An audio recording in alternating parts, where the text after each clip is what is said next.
Пошли. Все вместе. Какие ваши доказательства? They want you to comply.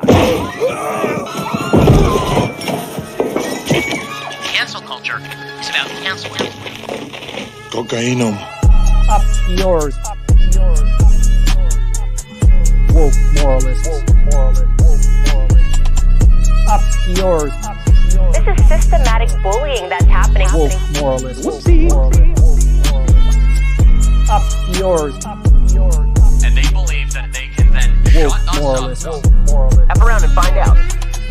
Up yours. Woke moralists. They seem animalistic is what I mean. No, they're worse than animals. The woke mob, they ruin everything. They stopped Ben Shapiro from going to events and speaking.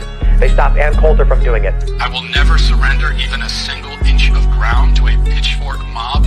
You never cave to the mob. We will never bow to the mob. Ever. No matter what.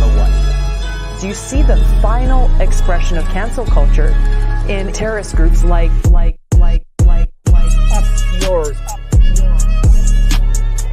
We'll see who cancels who.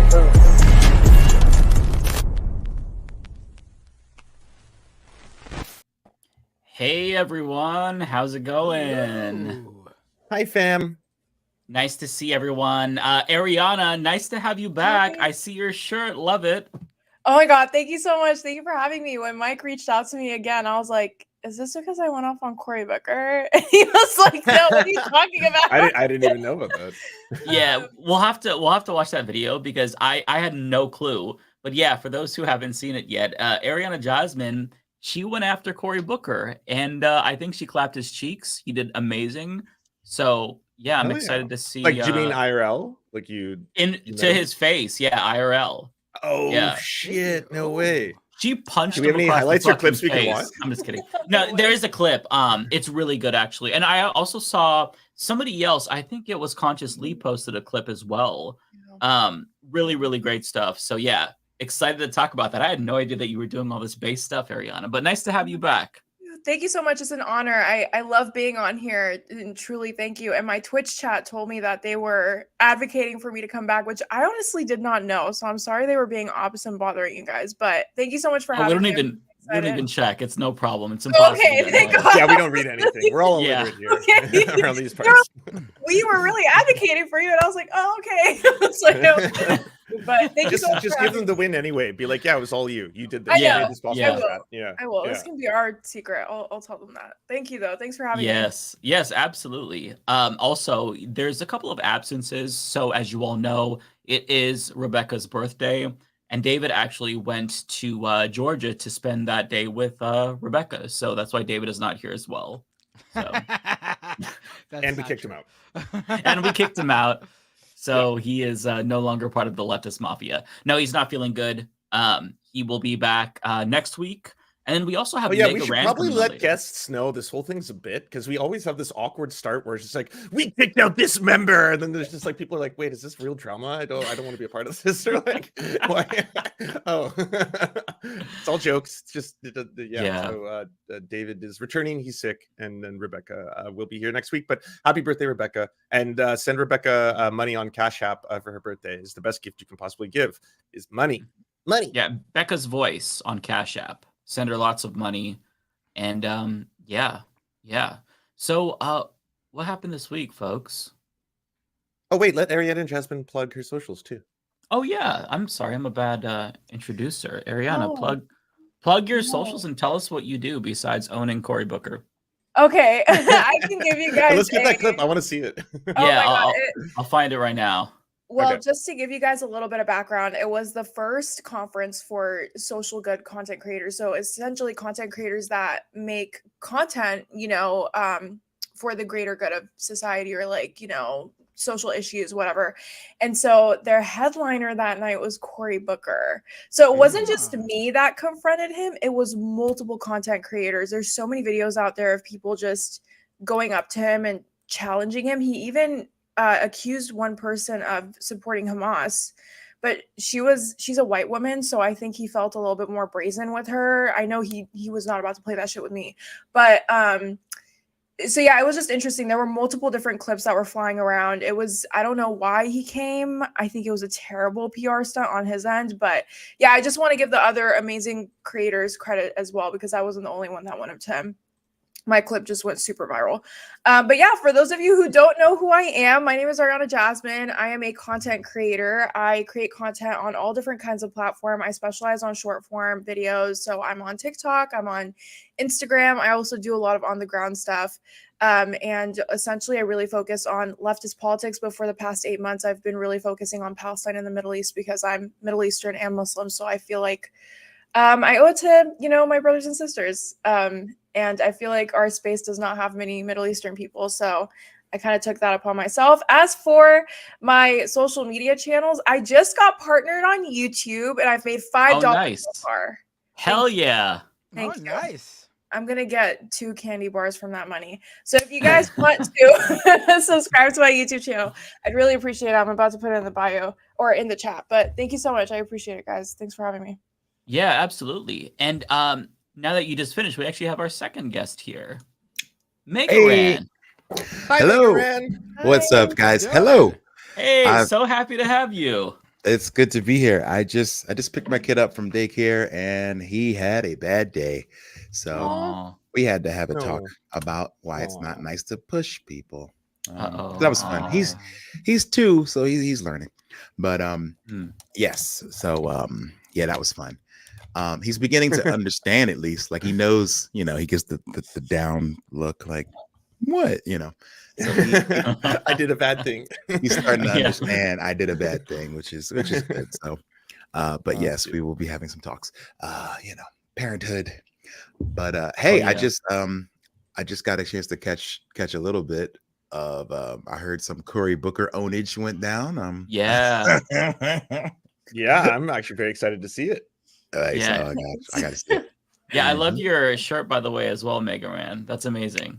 Oh man! Oh, Mike, if you don't know, you got to listen to his X-Men song. His the one for the new TV show. It's fucking. You have an X-Men? I have to check that out. It's real good.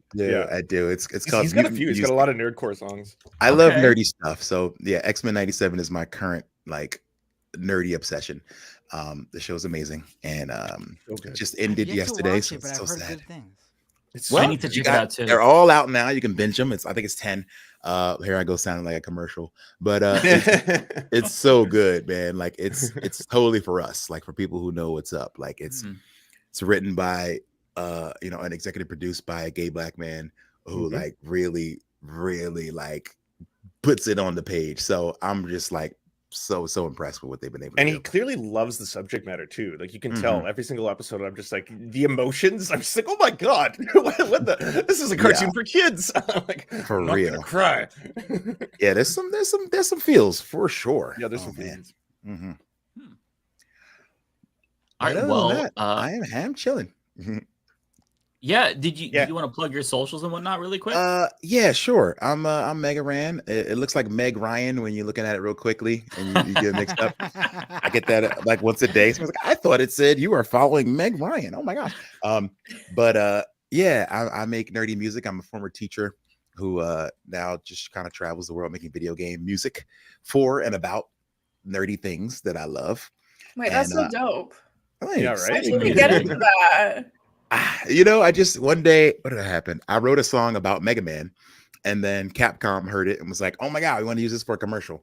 And then that's how it all started for me. Then I was like, "Well, what else can I write about?" So then it was like pro wrestling, and then it was like Final Fantasy, and then it was like X-Men and all the other things that I loved. I was like, well, let me just try to write songs about them, and have fun with it. And it's been a really interesting journey. So yeah, I'm heading on tour pretty soon. So all tour dates are at megaran.com/shows. Going to the UK with Wheatus. So that's going to be really fun. Hell yeah. Go to the Buckingham Palace and people get really triggered around. Just talk shit about the Queen. Just put up or that weird ass painting, the one where he's just like covered in the blood. Oh my god. Devil painting. Yeah, that shit is haunting. That's Ghostbusters too. Like what the fuck? Like he literally jumped when he saw it. It was so funny. He was scared too. Yeah, I know. Yeah. It almost got him. Oh man. I just saw the most ruthless tweet about the king. Somebody was reacting to a news story about him losing his taste due to his cancer. And somebody's like, that's not going to make a single difference. He's British. And I'm like, oh my God. That's brutal. Fuck. I mean, shit. Yikes. All right. So I will pull up Ariana's ownage of Cory Booker. So this is the Instagram video here. Hopefully you all can hear it okay. I can't really adjust the volume. Yeah, but we even have his APAC donations at the bottom, 750,000. Yes. He was not fucking around. Like, this is amazing, Ariana. Wow. Thank you. I appreciate it. Wow. Shit is mad viral. Let's too. go. Yeah. Thank you. Thanks, Oh, guys. and there's no volume. Why is there no volume? Hang on. Uh-oh. Is there like a YouTube version, Ariana? Might be a little bit. No, but it's on TikTok too. Okay. Let me try to reshare it here. Stop that. I guess I do the TikTok link. Yeah. If this one doesn't work, we'll try that. Okay.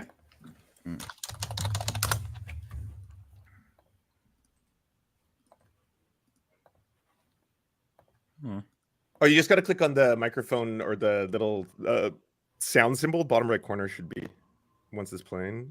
Maybe it's off camera. Oh. Yeah, there. Oh, there you go. Yeah. There we go. Okay, I'll refresh it. Refresh then. it so it starts from the beginning. Yeah. Yeah. I know how to TikTok. I'm hip. I'm with it. Okay. Oh, that's Instagram. What is this app you that's kids are Instagram. using? I know how to Shit. I'm hip. I'm Very with good, it. Lance. Yeah, I'm cool. I know how to TikTok. Yeah. It's Instagram. Yeah. Goddamn kids.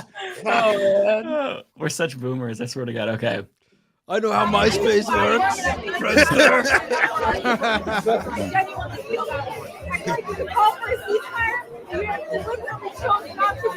Oh, nice.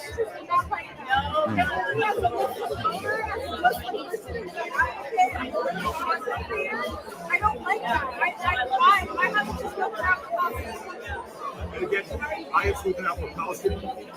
You have not called for a ceasefire. I have not used your language. I've called for a cessation of hostilities. You did not call And for right a now, I am ceasefire. fighting for a ceasefire. A cessation of hostilities. I put out statements from musicians. We're talking, we're past each other right now. I'm telling you, I'm fighting every single day. We're trying to bring peace to that region. Actions speak louder than words. Absolutely. And I'm very. So I want to see your name on that ceasefire bill. And Christian, you have separate these. I don't see you as everyone else. And you will not see my name on that bill, but you Why will see not? me continue. We still have to leave. Why not? Again, because I believe the best way forward to ending this crisis is at the negotiating table, getting the release of hostages. What about 34,000 hostages? Cook him. Cook him. Yeah, it was bad. I'll pause it Yo. right here. So Yeah. I just like this is long and you do not take no for an answer, which I give you so much credit for because it's difficult. Like when you're in the presence of somebody who has like a lot of power, like And media there's this training. pressure. Yeah, and media training, there's this pressure to back down and you don't back down. And that is so fucking based of you. And Thank I will, you. here's what I will say. I give Cory Booker at least a little bit of credit for engaging because if you've seen other No, take it back. well, no. Listen, if you've I'm seen the guy who usually says that, but this isn't engaging. He's not engaging with her. He's just standing there.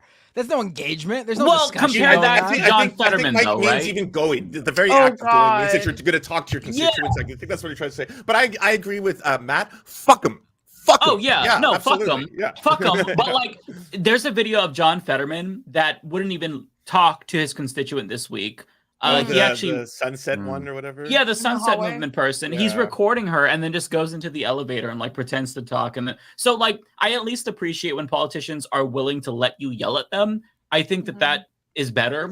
Still, fuck them. Least we deserve. Support a ceasefire, but like, if you're gonna be evil and not let us yell at you at least, then you know that makes you worse. Okay. But without further ado, more reaming. You call for a ceasefire, you have deliberately chosen not to because you know that your best interest is not fighting. We're just replaying the clip, by the way, it ended. Yeah, it's just. Oh, it's is it? probably- Yeah. Okay, Sorry, okay, it was kind of short. It got cut short, but okay, no problem. Actually, it's funny because Consciously was filming it, and he was Oh, standing. he right was by filming me. it. Okay. Yeah, that was Oh. Consciously filming.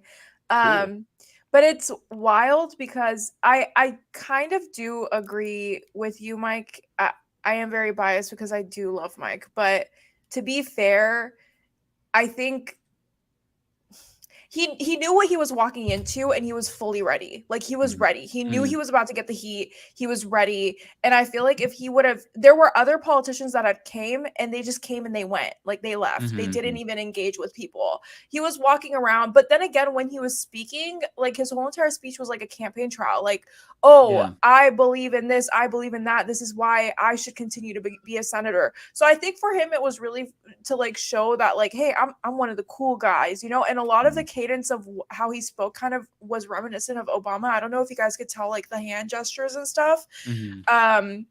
But in general, I don't know what the hell he was thinking coming to that event. Like it was bad for him. He got ambushed by multiple people. But I mean, he had all the answers. What did he say? A cessation of what was that? Cessation of hostilities. I actually had to, I had to Google that. It's literally a synonym for ceasefire. Yeah, without saying. And also, he at the very end, he's kind of lying when he's like, "Hey, but well, I think the best thing forward is negotiations." And it's like, yeah, that's what you're saying. Like you were saying, why won't you sign on for a ceasefire agreement when that's the only thing that's released hostages, right? The hostage exchange. It was like.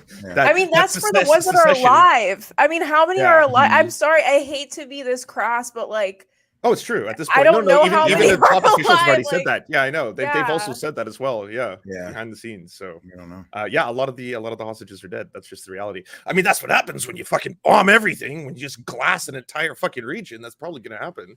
And like, I don't know how that's going to get anyone back. Yeah. I just don't know what hostages you're going to be negotiating for because, respectfully, even the Israeli military has struck places where hostages have been. And so it's like, well, you guys clearly don't care. I don't know. He was very clearly media trained. He was very clearly ready. I don't even think my conversation with him really fundamentally changed anything that he's going to do in action. But if I'm going to talk all that shit on the camera, I have to like back it up in person too. You know, I can't Good just for be you. talking my Good shit. for you. Yeah. Thank you. I appreciate it. Yeah, absolutely. Thanks, guys. Everybody give Ariana her flowers. That was amazing. Thank you. Good. Yeah, what I do think is gonna happen is that when Cory Booker inevitably runs for president again, he's gonna bring like these types of things up. Like, listen, I engaged with the ceasefire protesters. We had disagreements, but I heard them out. Like, this is what politicians do all the time.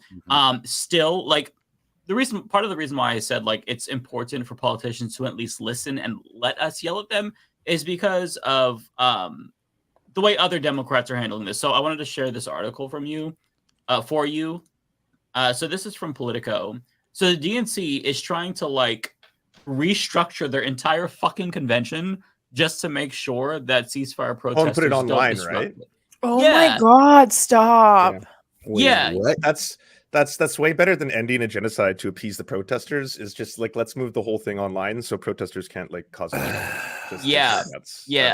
they can't move it online because they already made these agreements to hold the convention there in person. So they're trying to do parts of it online, like online, offline, take elements from the 2020 convention, which was when, in the middle of COVID, and try to have a lot more pre-recorded speeches, because what they are fearing right now is a repeat of 1968. For those who don't know, 1968 saw thousands of anti-Vietnam War protesters, both inside and outside of the convention, and then all hell broke loose, as it usually does when the cops were unleashed on them. They got their asses beat. It was terrible. And maybe you all can guess what happened. That year, the Democrat lost. Johnson chose not to seek re-election, and Humphrey lost. Nixon won. And I don't know if this is a pattern or something, but it seems like whenever Democrats tell their base to go fuck themselves, they end up losing. It happened in 1968, happened in 2016. So I feel like there's a lesson to be learned here from, Wait, what's condescension happening. doesn't work. The Hillary Clinton of it all doesn't actually win elections, telling Yeah. kids that they're dumb and Okay. they need to Pokemon go to the polls and then learn about October 7th and all this kind of shit. God No, damn. you really like. I don't. What are you guys thinking using Hillary Clinton as your spokesperson? Like, Right? There's so many. Like, you might as well just put John Fetterman in front of the camera at this point. Like, it's so bad. I genuinely don't know many people that like Hillary Clinton. I'm gonna be honest with you. I've never met somebody in real life that likes Hillary Clinton. That's Me true. neither. Actually. Yeah. Like, Maybe. they Wait, must She's have- like she's like an They must industry plant. somewhere. Like they keep pushing her, but it's like there's things gotta be like you're one. never gonna I'm sure win. of No it. one's ever gonna like you. You're You're legend unlikable. of the Hillary. I met a Buttigieg supporter in real life. Oh, At a I've town met hall. tons of K-hivers in Yeah. real life. Yeah. Oh, yeah, definitely. It was an Not old Hillary lady that Clinton. liked Real Buttigieg. I'm Hillary like, of Clinton. course you love him. But actually, 2 Buttigieg supporters in real life. Never a Hillary supporter though. Like, I feel like they're Does all. she say that counts as her gay friend? Was she like, this is my gay friend? I'll vote Oh for my you." God. Well, okay, so the first one was at a town hall. I was wearing a Bernie shirt, and she's like, "Oh, I love your Bernie shirt." I'm like, "Oh, thanks, fellow Bernie supporter." She's like, "I really like Buttigieg." I'm like, "Oh, go fuck yourself." The second time, The parallels. Wait, Where did that what? come from? I didn't say that to her face. I was thinking it, right? I forgot Mike hates old people. Wow. The second time, I think a liberal misread the room because I was at like an event like with family and whatnot, and this lady was like, "Oh yeah, I'm a boomer. I'm really liking Buttigieg," and I think that she thought that I would be impressed because I was there with my husband. So she's like, I'm cool with the gays," and I'm like, "I fucking hate him. I hope he dies." She's like, "Oh really?" Wait, you said that? Oh my god, you are cold-blooded. I mean, this was like right after Iowa. This was right after Iowa, where he tried to. Revoking your allyship, both of you. He had just tried to Juan Guaido the Iowa caucus, so I was fucking pissed. Fair. Like I was so irate. Okay. So that was the worst time for her to say that, and I think she probably thought I was a freak. I am, but like that, I couldn't handle the Buttigieg love. So yeah, it's like I wanted her to know that we do not claim him, we do not support him. That's not impressive to me. I'm wondering if it's more like his identity resonates with people, because if you actually look at his track record, it's really terrible. He doesn't know what he's doing in the transportation field at all. Right. I've heard and seen that that's kind of one of the more ridiculous positions for him to be put in. He's great at going on camera and giving sound bites, though. Not great for like big emergencies or all the trains that just keep on like derailing and filling entire towns with chemicals, and everyone's like, "That's bad. All the animals died. That normally doesn't happen, but they're all dead." But yeah, so that stopped though, right? America stopped with the trains crashing. Everything's fine now. It's okay, cool. We're doing the plane stuff everywhere. Nice. You know, oh yeah, planes. Oh yeah. Yeah, some don't Planes have aren't landing gear. Doors are blowing off. But they're all okay. So you know, The you're all talking about whistleblower ended up dead out of nowhere. two of them. Yeah, Two? Yeah, I think two did now. Yeah, it's just a thing that happens. and there's more whistleblowers. It's like get them in the witness protection program. Yeah. I mean, Oh yeah. Protect the witness, the whistleblower. Jeez. Yeah. Message. I had a received. friend. I I will went not wanna do to God. Where did I go? I was at PAX in Boston and just hanging out. This fun little video game festival, and a friend of mine's there from Texas, and she's like, "Man, I wasn't going to come, but it was a total last minute decision." I'm like, "Oh well, last minute plane tickets? Like, how'd that work?" She's like, "Well, you wouldn't believe how cheap Alaska Airlines is now that a door blew off." Like, wait, for real? Like, yeah, it turns out nobody wants to fly them anymore, so they're super cheap now. I'm like, okay. That's so sad because I actually liked Alaska. scary. They're more sufferable than some of the other airlines. Oh, are Yeah, they? yeah, they're pretty nice, but you know, Yeah. doors flying open, or Yeah. you know. That's true. I saw something. I don't know what. Maybe it wasn't. No, it wasn't Alaska. There was a woman sleeping inside of the luggage bin. Did you guys see this recently? What? Like, No. she climbed up. I want a photo of that. Yeah, there's a photo somewhere. I'm gonna find it on Twitter. She climbed up and like just crawls into the luggage area, the suitcase area, and she, Oh my god! and the comment was saw like, it. "Well, yeah, you saw it." I just Wait, saw it. can we find this, please? It's exactly I what need- you I think. need Please to share with see the it. class. Please Hold share. on. Yes. Yeah. I'll send it to Mike. Hold on. Okay. I'll put it in the chat.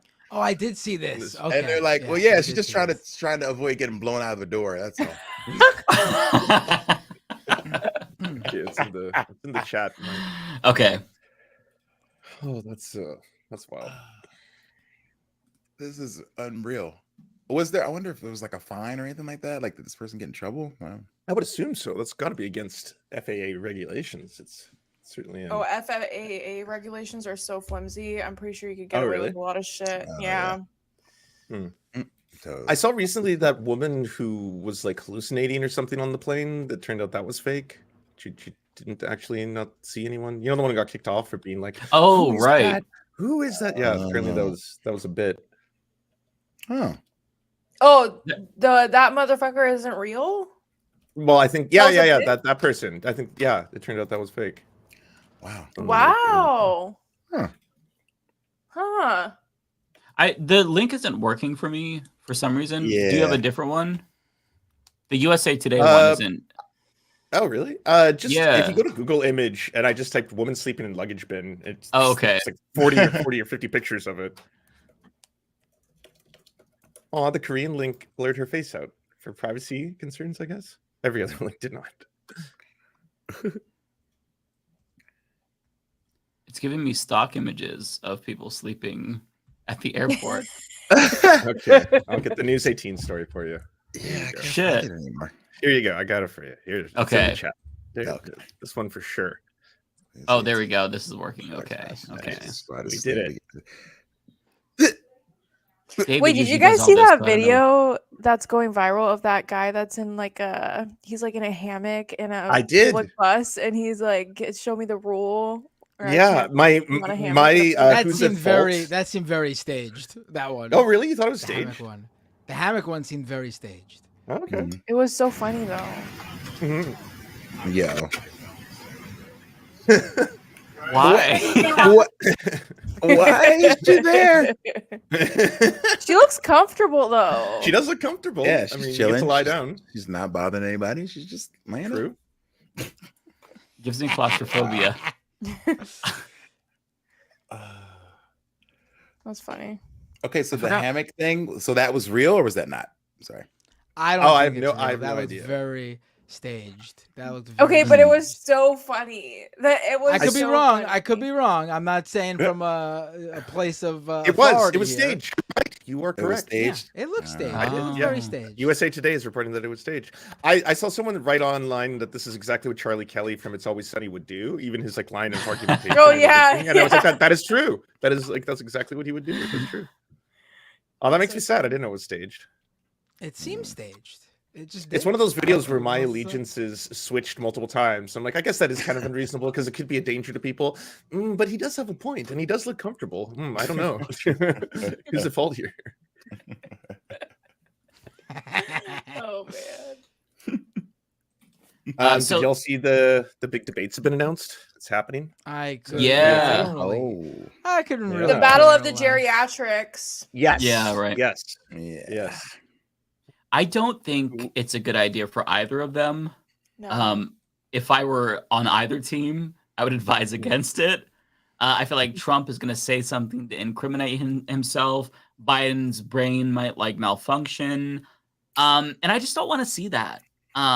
It just, but I'm going to have to watch it because I mean, we talk about the shit on the show. So it's like an obligation. It's like, oh, now I have to commit to this too. It's like, this sounds like must-see TV to me. I mean, you got one guy who might incriminate himself and one guy who might just malfunction live on TV. Train wreck, you can't stop watching. You gotta it's like, watch I don't want to watch it. I don't care, but I have to. I'm scared. I'm not even American, and I'm scared. I'm scared for the world. I just like November's coming up. It's happening, and things are just getting worse and worse. And it's like I can't, in good conscience, tell people to vote for Joe Biden. Not in the middle of like a genocide. It just kind of feels. Oh, so you want Trump to win? Yeah, that's how it works. God, I did a video today that I put out about Jordan Klepper getting booed from the audience, and it was really just kind of like a segue into a bigger segment about polls and whatnot. And I had so many libs in the comments like unsubscribing. I'm like, what? Because I talked about the fucking polls. Are you that delicate? Jesus Christ. I mean, okay, so it seems a little early for debates, right? So this has got to be like the earliest they've ever done this, right? Well, it's not until June. Yeah. It'll be June 27th, I think. Yeah. That's okay. too. All right. It is earlier though. It's still early. Like it's normally in the fall, right? I mean, At least I Yep. feel like it is. No, you're right. There's a reason for that actually. Or there's the speculation about why Joe Biden is doing this. So any past president who was polling as bad as he is, that debated later never recovered. So his hope is that if he debates earlier, he can maybe recover if there's anything bad. Hopefully give him a boost.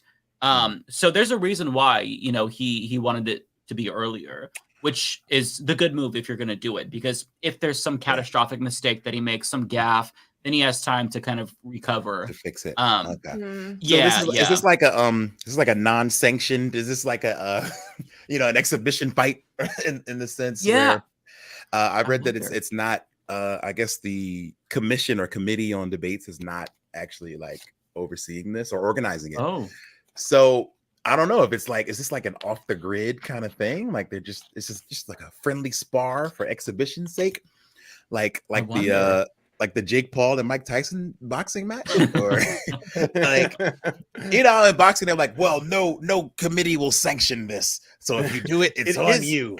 If he dies, he dies. I gotta be honest with you. The whole thing seems very perverse. Both of them. This is the political equivalent of that, basically. Like, wait, do we want to watch this? Yes, we do.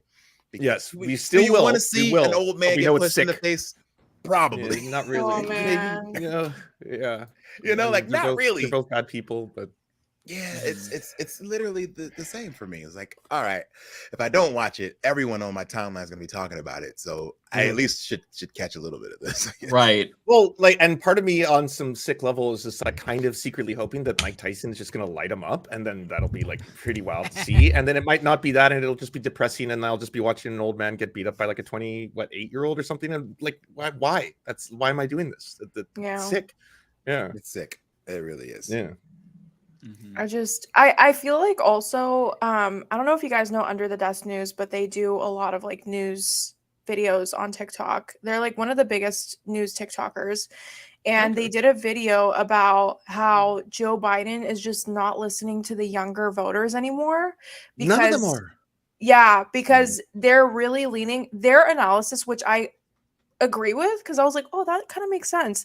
Their analysis is that, okay, the Biden administration has accepted that they've lost the younger generation. They're really going to tap into the Republicans that are like, oh, Trump never again, and the liberals that are like, Trump never again. And so their analysis said that, okay, the way that we can combat this is that if younger generations, so 18 through like 32, 33, goes in and registers even as independent for this upcoming election, so that they can really see like within the registration numbers that they're screwed. But I mean, I don't know how many people we can mobilize to actually do that, or how feasible that is. You know what I mean? And their strategy is just so bad. Exactly. It's a the undecided vote worked out really well in terms of like actually flexing the fact that you need to do this in key swing states like Michigan. Look, the tens of thousands of people have chosen to say we are uncommitted, and we are kind of single issue on this at this point. Like I equate it like this. I see every other week McDonald's is so desperate and trying so hard to get customers back, just being like, the $5 mega meals back, the McRibs back, the $4 mega meal, the $3 mega meal, and everyone's like, just say that you no longer are going to do business in the occupied West Bank, and I'll go buy your food, your shit food, right? I don't care about the deals or the values or any of that. And I think a lot of voters feel the same way about Joe Biden. It's like they're not going to be able to get past, like, it's too horrifying to wake up every day and to turn on social media and to see this much like dead children. I never in my lifetime thought I would experience this, but everyone is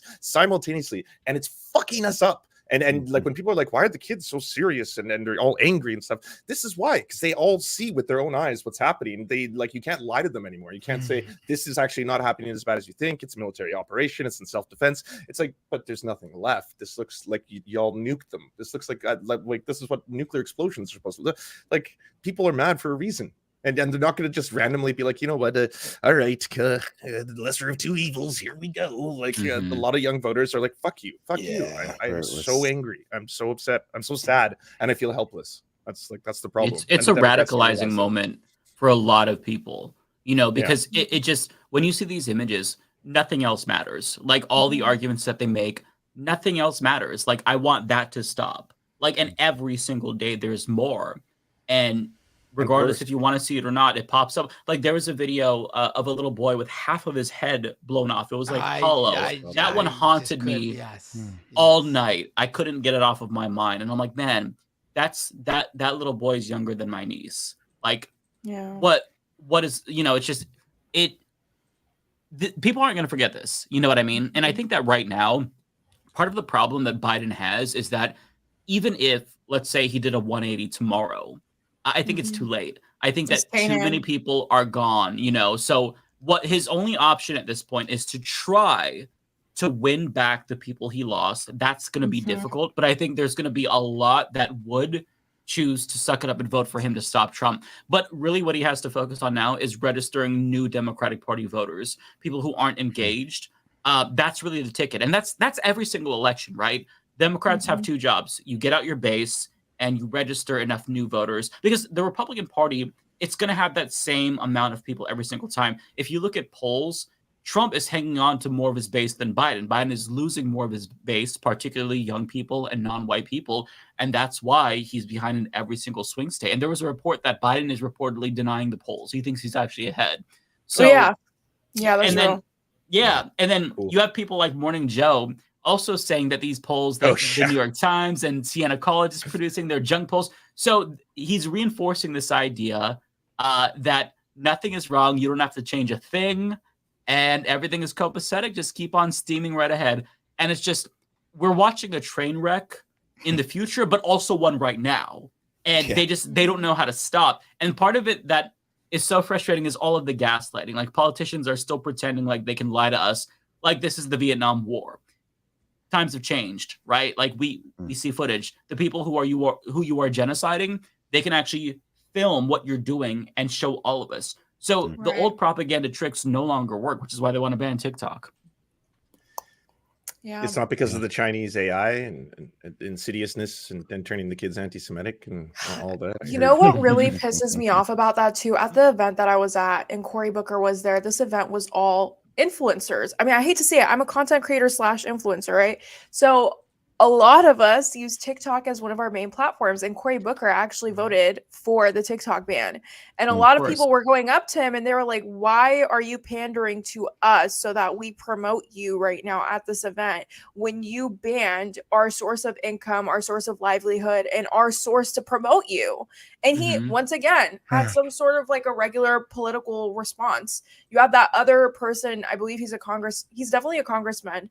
And he had 5 million followers on TikTok, and he voted for the TikTok ban. And I was like, why are government officials, including the president himself, on an app that they claim is a national security? And why did y'all wrap that TikTok ban within a bill that included sanctions on Iran and Russia? Like, two different issues. I don't understand, right? Because that's the only way you knew that you could pass that bill, is wrapping it in with sanctions.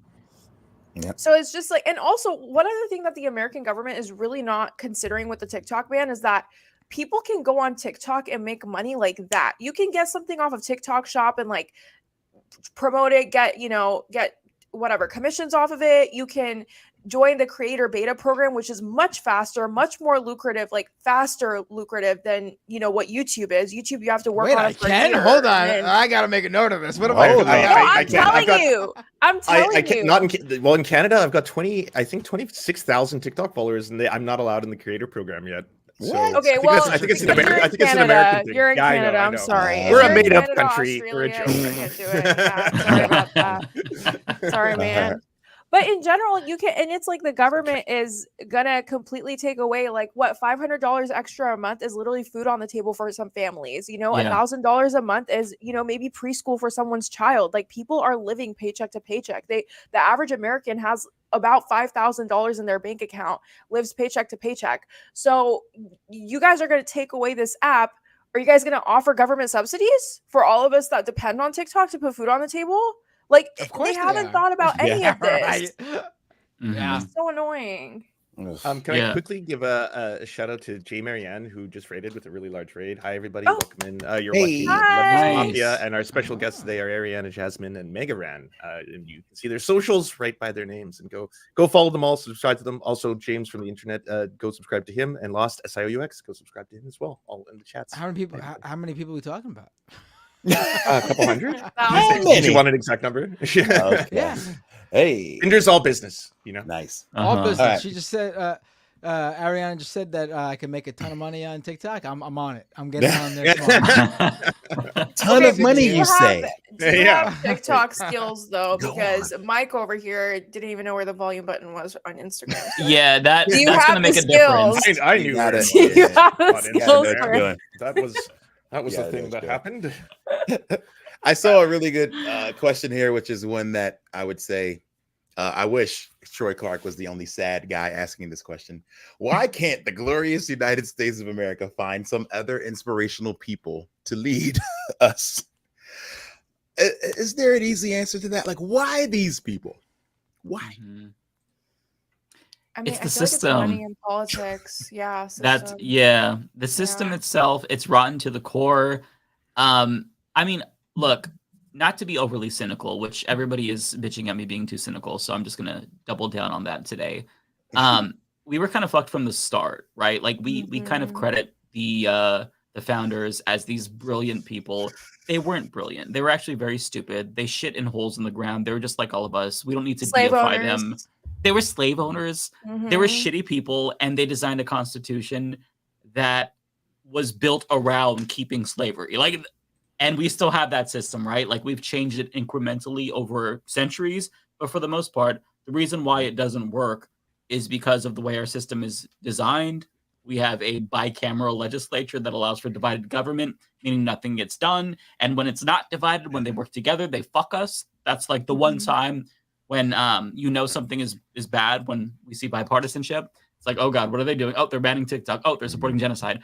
And on top of that, it's the electoral system as well. So we have a two-party system, not because it's illegal for third parties to run. We have hundreds of third parties, but we have a two-party system because of Duverger's law. So we have a majoritarian system where every single person has just one representative. So in other countries, it's not necessarily like that. Like, you have multiple representatives. So, you know, you vote for one person and the top 5 go to Congress. It's more proportional. So we just have a system that really disadvantages us. We also have a presidential as opposed to a parliamentary system. There's things I like about that. I do like directly electing the president, but, you know, it costs and benefits, right? But overall, that's all a problem. And the underlying issue that makes everything just not work is the fact that we have a late stage capitalist system where every single thing has become commodified. Even our elections have become commodified. And so it's all about money. And if you want democracy, you've got to have money. If you want something to be passed, you've got to have lobbying power. And I'm not just talking out of my ass. Like, there's a 2014 Princeton University study by Drs. Gillens and Page, and they found that when you look at policy outcomes and you compare business interests, economic elites, and just regular people have a statistically insignificant impact on what gets passed. It's all elites and business interests. Yeah. So it's just a fundamentally unrepresentative system. And you can make tweaks around the edges, you know, ranked choice voting here and there, single transferable vote, different things. But at the end of the day, so long as we have this capitalist system in place, nothing is going to change, unfortunately. And that's not to get you down. It's just, you need to know what to fight or what you're fighting, so that way you respond accordingly. Yeah. I have a question for you guys, and this may be a little controversial. I totally agree with you, Mike, by the way. But what do you guys think about the people that run under third parties? Because I agree with them, but at the same time, I'm like, we all know you don't have a good chance at winning. Is this a clout chase? For some of them, I really genuinely do think that, even though I don't want to. I agree with your policies, but you know you're going to lose. Why are you doing this? You know, I don't know. I just wanted to see what you guys think. I feel like, I don't know, I guess you can't jump into anything kind of expecting to lose, but in these situations, I think a win is different, the amount of percentage that you can take away from different sides is in general, I think, usually a win. at least for these folks. I think that's what they consider.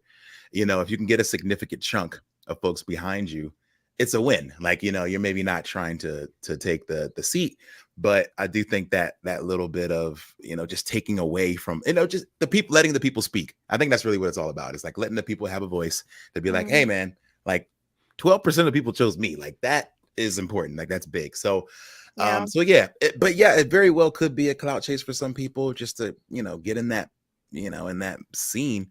But I really do feel like those small victories, like a win just looks different when you're a fringe candidate or something like that, or third party. I think that a win isn't the way we would consider a win to be. That's just I agree with that 100%. I think that ideally, if you threaten the power structure, then in theory they should make concessions, right? Like, so for example, if the Green Party is taking in a big enough amount of Democratic Party voters, if our system worked, then they would try to appeal to Green Party voters. And Democrats have done that to an extent. For example, Jill Stein, she introduced policies like student debt cancellation. More Democrats support that. So a lot of these policies originate from these third parties. There are certainly clout chasers like Tiger King. What is his name? Tiger King? No, he ran for president and shit. He did run. Wow. Yeah, there's people who run for president. But the problem is that we have a presidential system, not a parliamentary system. So it's not like Europe, where in Germany, for example, if you get like 5%, you can form a coalition with the Social Democrats, as Green Party did. So here, for me anyways, because I go back and forth. Like I voted for Jill Stein in 2016. I voted for Joe Biden in 2020. I'm going to vote for either Claudia de la Cruz or Cornel West or Jill Stein. I don't know who's going to be on the ballot, so I'm going to vote for one of them. But I know that they're not going to win because that's not possible. Even if they get like 30% of the vote, you win by winning the Electoral College. Right. But for me, it's just about like, it's kind of a protest vote. Like, fuck Joe Biden. I don't want to support the system. At the same time, I would reconsider if I lived in a battleground state because I don't want Trump to win. So it's more like a strategy of voting. And I don't know how I would handle that. But I don't talk about that a lot because I don't want people who are living in like a swing state that have to begrudgingly vote for Biden. I don't want them to feel like shit because they're making a difficult choice. Like none of us want Trump to win, but we also hate Biden. So we're kind of backed into a corner and we don't have a lot of options. That being said, though, I do think that there are legitimate criticisms of Green Party candidates and third party candidates in general. And it's that during non-election years, I wish that they would do more to actually do electoral reform.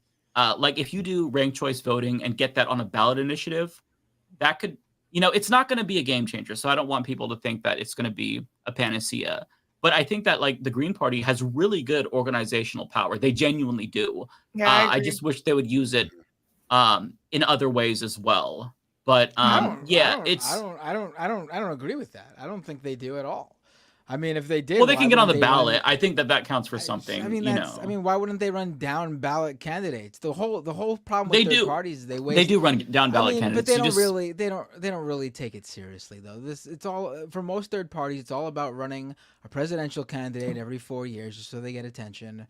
And they make this grand case that this attention will lead to them getting on more ballots in more states in the future, and that it'll trickle down ballot. And this has been going on for decades now, and we've seen nothing. How many Green Party candidates are in the House, in the Senate? How many Green Party candidates are in state houses?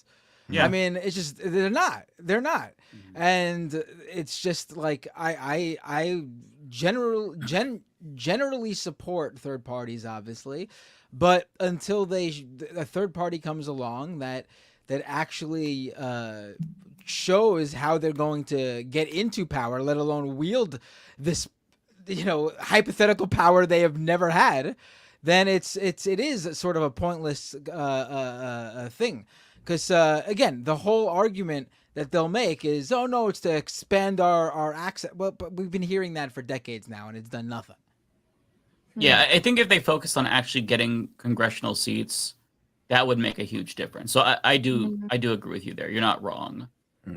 I do encourage people also to concentrate on local elections. Like I know everyone here knows who she 100%. is, but some people don't know who Shama Sawant is. Shama Sawant is on the city council in Seattle, and she was the reason why she's a socialist. She's an independent, and no one shows up to local elections. The turnout rate is so low that she got into power, and she's the reason they got $15 minimum wage. She's the reason they got rent price freezing, and there was a lot of big money that came after her. They tried to what's it called when you not impeach, but when you try to they tried to primary her, and it was the real estate industry backing it, and there was a grassroots movement that fought back and won. So you can defeat within this exact structure. Just people always think about the sexy elections, presidential ones. Yeah. Yes, show up, Berkeley. Show up. Yeah. I One agree. thing I will. Oh, sorry. Go ahead. No, I just wanted to say I see a lot of content creators that are political, and this is no tea, no shade. Like I'm not trying to like talk shit on anyone, but they immediately okay. Let me get my let me spill the tea. No, but they name drop. literally they immediately go for congressional seats. And although I do agree that congressional seats are important, I just think I love AOC. I'm literally wearing her sweater. I don't have anything against her, but I just feel like when you go in with the intention of being grassroots, you go into a system that's so large and so federal that it's so corporatized that as much as grassroots that you can be, you realize that, hey, if I'm the loud, person that I was organizing, I'm not going to go anywhere here. And then you kind of have to conform to the system. But if you go in local, so many seats are uncontested in local states, like in local compartments like city council, supervisor, all these different school board is super important, especially in southern states, incredibly important. And you get to choose police budgets too. If you in the city council. I'm really good friends with an assembly member out in San Jose, and he tells me all the cool initiatives that he's been passing in California. And it's just like the most little things that you may not think about. Like, oh, no more towing is allowed because low-income families really, get hurt from that. So for example, right? So if you're a low-income person, it was, I don't know exactly what the details were, but he kind of like put a lot of restrictions on the towing in California.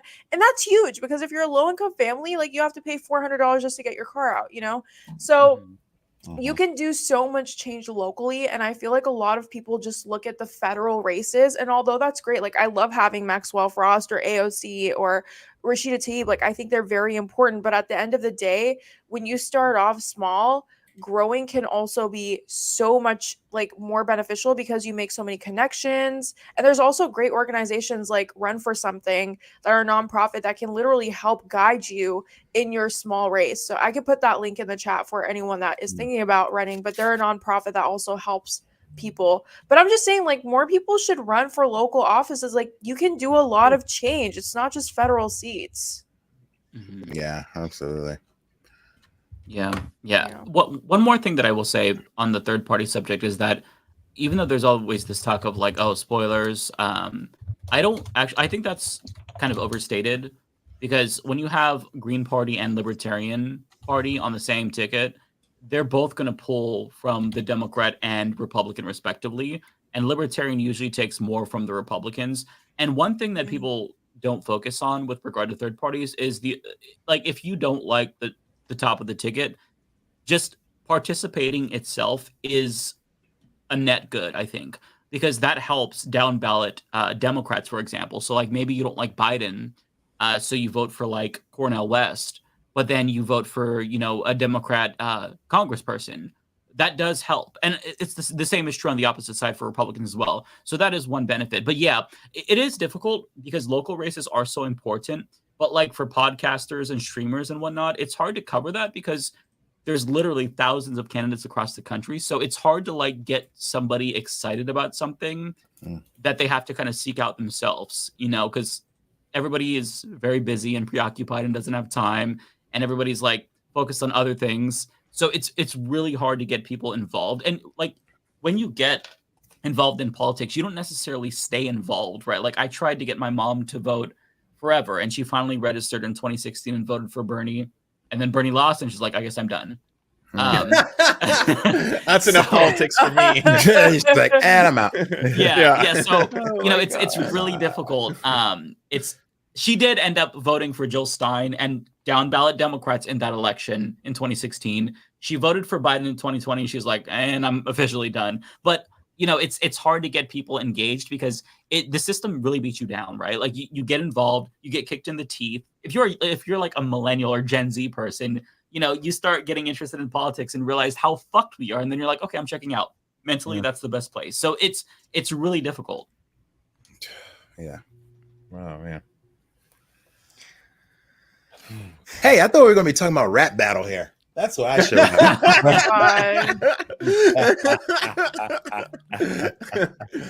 Yeah, sorry, make it ran. It's been all right. depressing topics. No, I gotta run in like 10 minutes, but I'd love to go around the table and lighten the mood with Kendrick or Drake. What do you think? Oh God! We did If this. you say Drake, you gotta go. I'm sorry. If you say Drake, you gotta go. If you say Drake, you're a cop. You're I don't trust you. If you say Drake, If you say Drake, you're a cop. I need you to present Agreed. A full PowerPoint on why. The math checks So out. Matt has something to say. He is kind of a Drake stan. What? All right, Drake, give it to us, Matt. No, I'm just. No. Mike is making it up. I don't listen to either of them, to be honest. I've been trying to get you into Kendrick for so long. I'm always pushing it on you too. Just to connect it a little bit. I don't know if you guys have heard the really great Macklemore song, Heinz Hall. Heinz Hall, yeah. Oh yeah! All of the proceeds were also donated from and he's that song. donating all the proceeds. Yeah. It's so good. So shout out to Macklemore for he really came taking through. I feel and, bad like, for ever making fun of him. I know. We all my did. God! Stop. We all did. did. We all did. It's okay. But he decringed. Okay. I feel like he fell off, and then he came out of nowhere with a kufiya, and he was like, "Free Palestine." I was like, "Oh shit, okay, like, you're back." So, Period. there's a rapper. What is his name? Is it? I don't know if I want to say Modest Yahoo, but there's a rapper who like I saw that. Dissed him and like was like, no, you can't be serious here, and just like completely disses him. It's not that terrible. great of a song, Is that the one where he's unfortunately. like, you're not Macklemore, you're Mackle-less. It's like that Yeah. It's pretty bad. Your The rap funniest is crap. part about I think that's that- the real Yeah, line. your rap is crap. I remember Because that. your rap Oh is crap. right, he rhymed rap with crap. That's amazing. That's not even Mariasu or whatever his name is. That's a different Oh, guy. it's not. Nobody knows that because nobody knows who he is. I think Juniper pointed It's that a out. I'm much like, oh, lesser known person with the same name. like, yeah, he shared somebody else's rap, and it's not Wait. actually him. Oh, he shared it, but it's not him rapping. Okay. Yeah. Wow, very interesting. Okay, I got the link. I'm gonna just put in the chat because because it's pretty bad. The fact that he said your rap is crap is like, all right, you are. you did the thing. He did the thing, and it's not good. Yeah, I've been doing this thing ever since that massive, beef back and forth went down of re-listening to basically all of Kendrick's discography over and over and over, and man, it's been great. It's been fantastic. Yeah, I've done the same. I started digging back in the Kendrick stuff, and I'm just like, oh man, like there's some special stuff here. I have friends who feel like Drake was in a lose-lose. Like there was no way that he could have come out of this with a win, except for his hubris and his ego making him think that. Because blinded by hubris, he flew too close to the sun, man. Because I mean, I don't know. I guess you could say like, okay, Drake had been sort of battle tested. He'd been through this a little bit, and we had not seen Kendrick in rap battles, engage before. So maybe that's the only reason you could have thought. And then there's some kind of weird unwritten thing that no one had proved, that we just thought Kendrick took a long time to write songs. And so that was going to be Drake's advantage, where he would pile up. He said that he has to be musically inspired. He's one of those people who doesn't just make an album to make a new album, like Mr. Morales. He actually felt that like part of that was just a necessary experience, and then like said like, don't worship me, like that's not, don't do hero worship. You shouldn't do this. The music comes as it comes, but don't expect me to like be your savior or stuff like that. And he just pumped out so many incredible songs over the course of like the last month. So fast, like these songs just came and they were so good. And I feel like, Drake will be fine. Like, this won't be like a 50 Cent and Ja Rule, if you guys are old enough to remember that. I remember that. I remember the Ja Oh yeah, Rule he's wearing the indigenous sweatshirt. I forgot about that. Wait, can we I just just talk about how remember- he called Macklemore Wacklemore? Wacklemore! Who is this guy? That's what I started Now we laughing need to know. at. The guy who has the viral video where he's got Who are you? Not this track on Macklemore, but yeah, I only know. I just people have to who- mention it because Mega Ran brought it up. I forgot about the Ja Rule. I remember him saying "gay unit." That shit was so fucking funny. Oh my god, I totally forgot about that. Oh, that's terrible. But yeah, like Ja Rule kind of got like run out of favor, as a result of the beef. So like, I don't know if that can happen to Drake. I feel like Drake's way too powerful of a hit maker. But man, like literally everybody in the industry has turned on this guy. So I don't know. It's a really interesting situation. You can't. Yeah. You can't. I always think of him as the Degrassi guy. The Degrassi guy. Canadian Degrassi guy. I'll always think of him as the "It's Always Sunny in Philadelphia" clip of him saying, "Hey, can we make a song saying we're not pedophiles?" Like, Don't diddle kids. I don't What? diddle kids. Wait, can we play that clip? Oh my god, that was so That I clip think he is would what probably you get guys are talking copyright about. claims. You haven't seen that? Oh, it's so good. No. Oh my god, you haven't seen the pedophile Wait, song? don't from get us Philadelphia? copyright. Yeah, we No, don't want it's- a DMCA violation. I I Too can't many- play it, but It's so good. Too though. many leftist So mafia good. episodes have gotten copyright. Really? It's been one after the other. My YouTube revenue way down this. Oh no. Oh, But Binder, do you watch It's Always Sunny? Do you watch that show? Is that like? I don't watch much TV. Oh, okay. Okay. Yeah, you probably wouldn't get the reference then. Yeah, if you look up the clip with Danny DeVito, pedophile song or something, that's basically just Drake's response to Yeah, Kendrick, the basically. latest. Yeah. Yeah. Oh, okay. He tried did to the make meme. it Movie pedophile guy, so I hard. can't- It was weird. You don't get it. I Very can't weird. commit to a TV Don't show. diddle kids. Yeah. Mm. Oh, are we gonna play this? Let's hear these All right. bars. All right, you Yeah, ready? let's hear it. Yeah, ready. Ready. What's up, Wacklemore? I mean, Macklemore. You think we forgot that outfit you wore on stage in Seattle 2014? Most Wacklemore. anti-Semitic shit I ever seen. That wasn't random. He's man. apologized What for that, by kind the of way. buffoon Oh, dressed- by the way, the ADL accepted his apology for that. Oh, Because Yeah. he Well, that was came before forward. the ADL found out that Malcolm was pro-Palestine. Now they He wasn't. He Oh, wasn't yeah, at the now time. that- He wasn't at the time. This Take was it back. years ago. Yeah. yeah. So his excuse for that was like, listen, I just was coming on stage with a disguise. I didn't know this would be anti-Semitic. I think that's extremely naive because, like, honestly, Yikes, right? But- I'll Yikes. believe that 2014 Wait, what was the Macklemore context? was that dumb, honestly. so he Based on his- Context for the Based on his costume, musical though. output of 20 in during that era, I'll accept that he likely was that dumb. so basically he I think he was just performing and didn't want people to know it was him. So he Oh, just started okay. like he was trying to surprise him or something, if I'm remembering that correctly. why?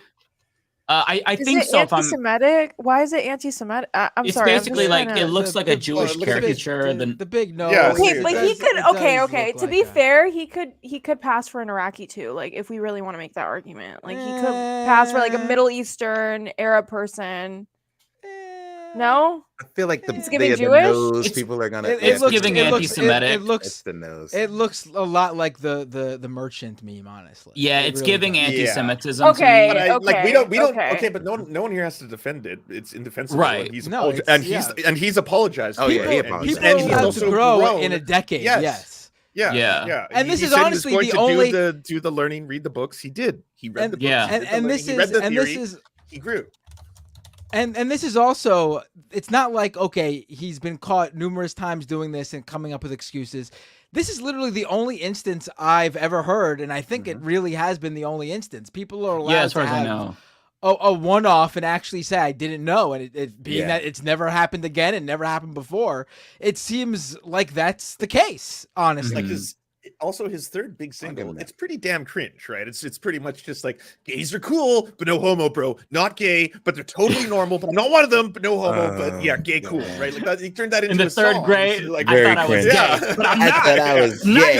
gay. I'm not. No homo, bro. Love women, love titties, but yeah, gay people are cool. All right, yeah, Yeah, it was cringe, but I appreciate like what he was trying to do, like with the intent. But yeah, I for sure. You know what? I just looked up the merchant meme. Okay, I see what you guys are talking about. I have not seen the merchant meme. I just want to I just want to give that proclamation. Okay, it's anti-Semitic. I'm sorry. I just googled it and I was like, yeah, it does look like exactly like the merchant meme. So, but again, Yeah. he's apologized. And he acknowledged that it's like, oh still yeah, being used as, like, this is slander on him now. anti-Semitism. You know, so he acknowledged that he was wrong, which is good. I mean, look, if you're going to fuck up, the best thing to do is apologize and own it, and then understand why it was wrong. And he did that, you know. learn. So all of us have fucked up. We fuck up. Right. But the point is, no one has mentioned this in 10 years. 10 years. But now because Right. he's come out and said that he's pro-Palestinian and has spoken out, now all of a sudden people are bringing this back up. Even though, again, there has never been another instance of him doing this. He seems to have realized his mistake in the moment it happened in 2014, and it's never happened again. But now, because he's dared to speak out for Palestinians, people are trying to now, oh, here he goes again. Because, again, they're trying to conflate just being pro-Palestinian with anti-Semitism, and the two are completely not related whatsoever. Well, and the line from this was that costume was the most anti-Semitic shit he's ever seen, which is like, oh, that is? I mean, I could think of a lot of other examples of something more anti-Semitic. I get it. He was just trying to rhyme, but still. I'll go back a little bit. Actually, we're not Go to super Wacklemore. far. Give me the Wacklemore again. Yeah. We'll go back. What's up, Wacklemore? I mean, Macklemoron. You think we forgot the outfit you wore on stage in Seattle 2014? Most anti-Semitic shit I ever seen. That wasn't random, man. What More kind than of the buffoon Nazis? dresses up like a Jew from a Right. Nazi cartoon to rap about cheapness for the double whammy? They should have canceled your ass. Instead, they gave you a Grammy. The biggest heist of the century by far was that award you stole from Kendrick Lamar. And if you think that you He's won admitted because that your too. skin color's white, Yeah, it's a yeah. privilege to inform you that you're right. And now you come flying back here like a vulture, ready to appropriate another culture. Caucasian with no skin in the game, using a fight between brown folks to gain fame. Bro, you know better than a war shirt that says profiteer indigenous trying on to it. revive your staff. Yeah. let's be perfectly Who clear. is this guy? What's his name? I want to look him up. This We don't guy- know. Yeah, we Who don't. is he? Wait. Where's this video from, though? Where's this video from? It was Modest shared by Yahoo Modest Yahoo. Shared it. I have a genuine question. Was him dressing up anti-Semitic like the downfall of his career and why he kind of went ghost? No, for a No, couple no, of years? so Like, what what was was at all? No one why- said that. okay?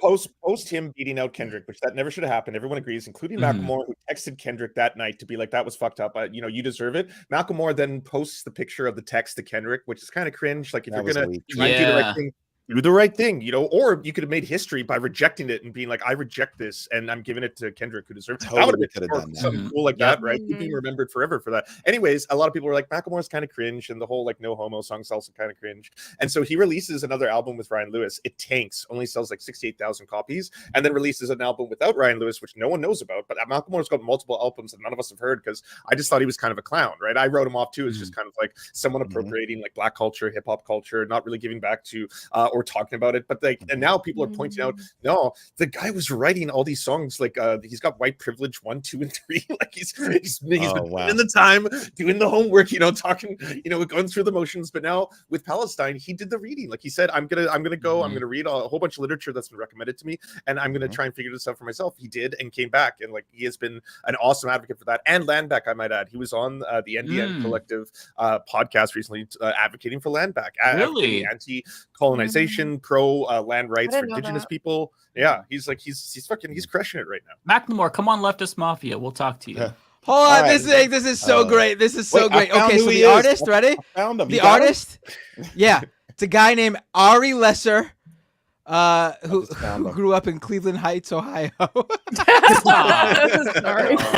Stop. Ari B. Lesser. That's his birth name. Also known, ready for this? Also known as Johnny Rappleseed. Stop. Are you fucking kidding? Yo. He's a Jewish American rapper and spoken word artist. God. He started rapping at 17 while attending Cleveland Heights High School and began pursuing a music career after arriving at, ready for this, Mike? The University of Oregon in 2004. Stop. Is that your alma mater? Johnny No, Rappel. I'm PSU. So okay, and on April 12th, this is almost the definition of a hater. I hate to say it. Like, it's like it's the wackest thing to say. Like, oh, you're just a hater, bro. He put out April 12th. He put out a song called "Free Palestine" from Hamas, and it's Wait, can we tanked, listen to it? Apparently. Can we listen to it? Or is it DMCA? Yeah, I wonder. It might be. I'm not sure. I mean, has he heard of the West Bank? To be DMCA striking anyone? Come on, you put a clip. Yeah, he's not gonna. Yeah, he'll appreciate the promotion. The clip is here. I'm just going through his Twitter, and I feel like I hate to say it, like when like you're not a successful rapper and you just like instantly target a successful. Oh, you get rapper, salty. It's literally like being a hater. You know what I mean? And this is kind of what I think this is. He's like, let me go dig up that 10-year ago thing that he apologized for and did the work, and that's all I got. And now I'm saying you're trying to clout chase because, and to be fair, Macklemore has clout chased a lot in his career. So accusing him of that is kind of plausible, but this is just, and it's like bad. It's a bad rap. Also, most importantly, it's trash. So if you're not good, come on, you got to, I don't know, get a ghostwriter or something. This is like the rap version, of like the smaller YouTubers that like clickbait bigger YouTubers. Like it's very cringe and very clout chasey. Okay, so we're about 50% through. Oh yeah, we didn't even get through this. Oh wow, it's difficult.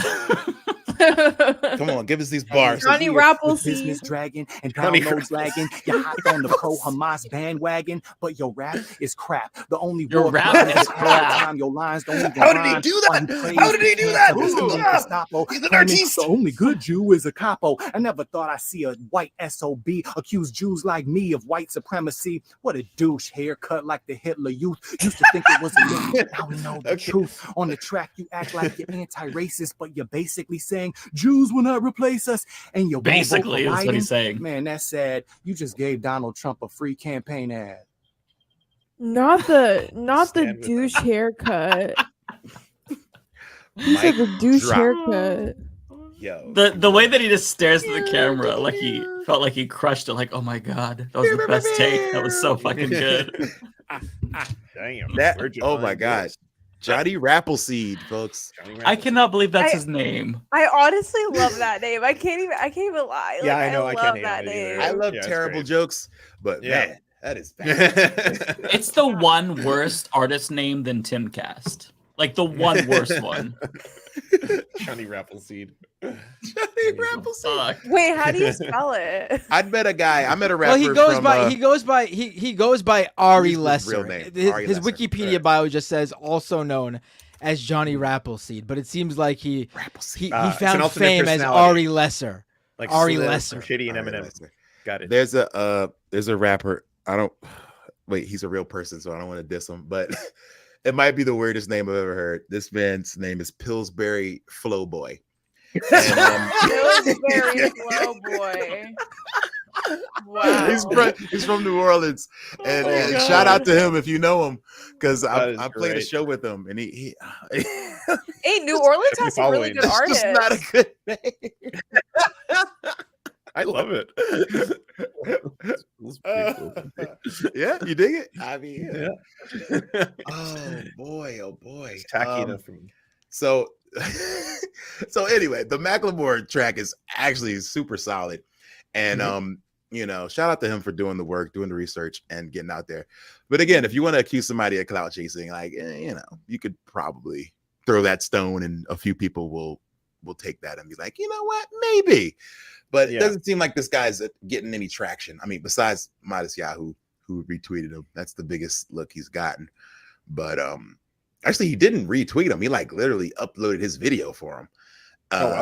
Called it Macklemore at Wacklemore, and then Maclemoron. The puns. This is puntacular over here, man. It's just giving salty. It's just giving mad. Yeah, this sounds like you mad. This sounds like a hater. I don't know if you've seen the classic Cameron episode of Bill O'Reilly's show, where they're it's so good. But Cameron's this New York rapper from the 2000s. Oh, he's awesome. Who's hilariously awesome. Now he's a sports personality. So the whole show started because I guess they were talking about if you were next door to a sexual predator, would you tell? And Cameron's like, nah, that's snitching, man. I'm gonna mind my business. And he's like, that's crazy. And so Cameron starts making these counterpoints that actually kind of stump Bill O'Reilly. And he gets to the point where Bill O'Reilly's yelling, and Cameron's like, you mad, you mad. Oh my God, I He's, remember like, this. laughing. It's so good. And Is it so the one with Damon Dash? Yes, Dame Dash is there too. And they start kind of just completely clowning Bill O'Reilly. It's great. And I love that you mad meme for that. And that's what I'm reminded of when I hear Johnny Crappleseed, is that you mad. All right, guys, I gotta run. I gotta go feed my baby. It was so nice. It was so nice having you. Yeah, it was Likewise. fun. Thank you guys. Always so a pleasure, Mega Ren. It's been awesome. Thanks, Lance, for having me. Good luck with your child. Thank you. We have to have a good sit down today and talk about being nice. Feelings. That's gonna be fun. Parenting. All right, y'all. Bye. Take care. Bye. Yeah, I'll be around someplace. If you're in Phoenix, I'm playing on Tuesday at the Oh, hell yeah. Space. Our favorite Very DIY cool. spot is closing, so we're gonna celebrate one last time there. And bye. Bye. Bye.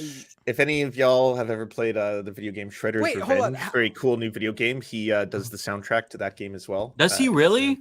He does. He had the song that plays over the credits. That little What? hip hop track. That's Mega Ran. Yeah. No kidding. Well, hold on. I'm sorry to interrupt. My dad just broke this news. I can't believe it. The Okay. Rangers just eliminated the Hurricanes. Oh, really? And the last I checked, there was 15 minutes left in the third period, and they were down 3-1. And apparently, in the 15 minutes to end the game, they scored four goals. They won 5-3. What? Holy shit! That's crazy. That's actually insane. Yeah. That's actually insane. Damn. All right. Rangers goes on. All right. Damn. I was sorry to interrupt this show with sports, but I was. Oh, I'm- that's I'm- what I was I'm- following. Dare you? I'm very much looking forward to the Canucks game that's coming up in like half an hour. So I'm quite locked in. I have to though. I'm Canadian. I don't. My passport gets burnt if I don't say I like hockey and follow hockey. It's part of. That's true. It's part of the I've requirement. always wanted to And go to a I'm- hockey game. Yeah, if your They're a passport ton gets of fun. burnt, an American gets it, and I'm waiting. So, yeah. Honestly, hockey is one of the few things that like I am astounded we still allow it to continue in its current form. Like it's gonna be one of those things I think that like maybe 50 years on the road it's like yeah, and they would fight each other. Oh yeah, they would fight each other. They would just stand by and watch it. Oh yeah, you just two people unload into each other's faces until they're tired, and then it's like okay, pull them apart. They've had enough. I mean, it was Pretty- like it wasn't so long ago they were skating on the ice without helmets on. So I mean, yeah, without helmets. I don't think it's That's gonna. what really? men- I don't think that's Not gonna soy happen. boys. You know. Now they got weak, and soy. everybody gets a trophy, and Thanks yeah. to the vegans and all God the damn it. soy and yeah. Oh, speaking of Damn vegans shame. and soy, I don't know if y'all saw this, but Jordan Peterson had a meltdown recently, a really fun one. And in the highlights, he was saying that apparently DoorDash is trying to soyify men. That it's a thing. They're putting a lot of soy in the food or something, which is forced feminizing. Is this what you're talking about? Oh my Yeah, let's do it. Are we? I wasn't sure if you wanted to do this, but so I just saw the clip that Majority Report posted on Twitter, and I was like, oh my god, there are so many good sound bites of Jordan Peterson. He's a gem. I genuinely admire and love him and respect him. I love him so much. Where's the soy part? Let me see. Oh, I haven't seen the full Holy 2 hour and 47. fuck. I watched the highlight reel that Majority Report posted, and that was enough for my pleasure. I didn't even see that. Oh my god. Oh, Okay, yeah. so he does talk about impact of carnivore diet. I'm assuming here we'll start here. It does get into climate change, which is when he fires off and it gets really I'll give good. you the highlight reel that I saw too. Okay. Close enough. Yeah. Oh. Close enough. A lot of things that were wrong with me have disappeared. Things that were very long standing. Things that don't heal. I had gum disease, which never heals. It's 100% gone, and it was very serious. And that's a marker for Wait, cardiovascular what? inflammation. Hang on. Inflammation. What? It's not. Did you just say you have no gums? Did he say that? Just giving the shit away for free. Oh bloody hell! My gums were woke. I got rid of them. What? Hang on. We're 2 minutes and 19 seconds into this podcast, and this dude's talking about his health problems, his gum disease. God damn, buckle the fuck up. If this is how unhinged it is at 2 minutes, imagine like when we get to 2 hours and 30 minutes, how bad that's going to be. God. Just, some trivial problem with your teeth. Not that that's trivial, because it's not. But that's not curable, and it's gone 100%. Took about 3 years. Seems like it is long curable. time. So how long have you been doing carnivore? Oh, 7 years. My goodness. Yeah.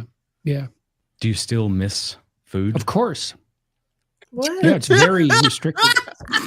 What's this stuff? Most things I don't miss. I miss dairy Pause it and for a second. I want everyone to know at home, in case you're confused. So his daughter invented or basically plagiarized a version of the carnivore diet that they sell. It's only meat, red meat, and salt. That's all you eat. Red meat and salt. Every meal. Every So there's meal. no vegetables I, at all. I would actually, I think I would enjoy that. Really? What? Only? I'm just No like I'm a big meat guy. I'm a big meat guy. Sure, but no, only I'm red joking. meat. I would not do. I would not do it only Something. and only that. Yes. No, I'm joking. Like, this is gross, but he's got to be tearing up the toilets at his house just eating. Stop. red meat. Okay. So bad. Him and his daughter, like, goddamn, that's not not good. Bloody hell. and That's what like sugar, sweet. I miss sweet ice cream, for example, has been a real problem. So that's what she knows she needs to cut out now, because she's It's a been doing nightmare of your own steak. design. You're and doing this to yourself. sticks of butter. I miss Yeah. Hot labor. water. Yeah. I miss And, smiling and enjoying life. I think she needs to cut out the milk, Bloody hell. because that's the. Could be. But this brings us to an interesting point, because I mentioned that 10 years ago, if you had said this is a viable diet, no one would have believed you. Here's the point. It's not. Still It don't. just shows you what we know about They're definitely nutrition. taking supplements, or they would be dead. Just let's be clear, right? This is what gave sailors scurvy. Is just literally having no vegetables, no nothing, no vitamin C. Essentially, there's no vitamin C in pure steak diets. So yeah, they're getting it from somewhere else. He's taking. What do they think the benefits are? Well, she says it cured her of like a whole bunch of ailments. She had all these conditions that no doctor in modern medicine could solve, and just by going completely carnivore, it solved all of her problems. She sells other people on it. He used to have a lot of problems too. He did shed a ton of weight once he switched to the all carnivore diet, but he was also doing weird shit. Like, he said that apple cider made him unable to sleep for a month, which is just like, I remember true. that. Like, Yes. yeah, Joe Rogan was like, you should have died, and he's like, yeah, well, the sulfites. Do we believe this though? Like, do we believe he's actually on an all carnivore diet? No, I think his teeth would fall out. Yeah, I don't. It's just very bizarre. Like, why is he selling this? For his daughter. She's a failed daughter. Because it's who he is. Jordan Peterson is major grifter. I mean, just think about his big famous book. I mean, I guess partly that's on us, not me particularly, but like society as a whole, because he wasn't huge then, but I mean, his book was like the most basic like bullshit ever, and he grifted off of solving young men's problems with he came out with revelations like there's 2 books clean now. your room. Oh, I mean, just ridiculousness.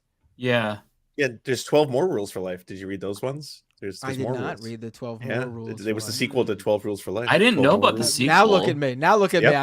I'm falling over myself, Lance. I don't know what to do with myself. I don't know the rules of being the rules of life. I'm dying here. There's too many rules to life.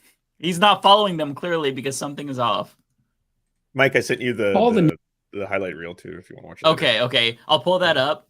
Maybe we'll get through this portion and then we can get to climate change if you want to. Oh, I want to hear more about how his body's falling apart. Partly because they don't ever do randomized trials. Like, so how can you can see what people eat, you can correlate with an outcome. It's completely useless. It's completely misleading. You have no idea because there's nothing controlled. People who eat more beef have more heart disease. It's like, yeah, what else are they doing? Well, 1,000 other things. Yeah. Well, how do you control for all 1,000? Well, you do random assignation to group. It's the only way to control it. There's no other way. The correlational studies are useless. They're useless, and there's hundreds of them. And the idea that you need fiber, it's like, no, you don't. That's wrong. And are plants necessary? Doesn't appear to be. You can live on meat. Carbohydrates, there's no recommended daily allowance for carbohydrates. Zero. There's no recommended daily allowance. You don't need them. They're not vital. So can you run on Vegetables are loaded with nutrients. protein They're very metabolism? beneficial. Yes. Does your brain prefer it? Antioxidant. Yes. Does it reduce seizure activity? That's been known for a century. So, yeah, that cuts you know, the guy. I talked to a psychiatrist at McLean's Hospital. So that's the premier psychiatric institute in the US. He's starting a treatment center at McLean's based on essentially on a carnivore diet to treat endogenous depression, right? So that's depression that has no obvious stress-related cause, manic depressive disorder, and schizophrenia. I've never believed those were psychological diseases. I thought, no, there's something wrong, especially with schizophrenia and manic depressive disorder. Well, depression too, for that matter. We know that it's associated Oh man, this guy should have a license. What exactly? Didn't he lose his license? But like, what is his expertise in? It's temporarily suspended in Canada because the board that should certify him has said that his online behavior is not becoming of someone in his profession, which is entirely true. Telling like trans people, calling them monsters, saying that they're vile, that they're performing the same surgeries as the Nazis did, consistently going after Elliot Page, all this kind of like, it's not stuff that people in his profession should be doing. And he should, like, he doesn't even practice. He doesn't need it. He doesn't need a license. He does not have any clients, but he just wants it. And so he says it's now communism because they're trying to take it away from him. Like it's Oh that's my basically God. it.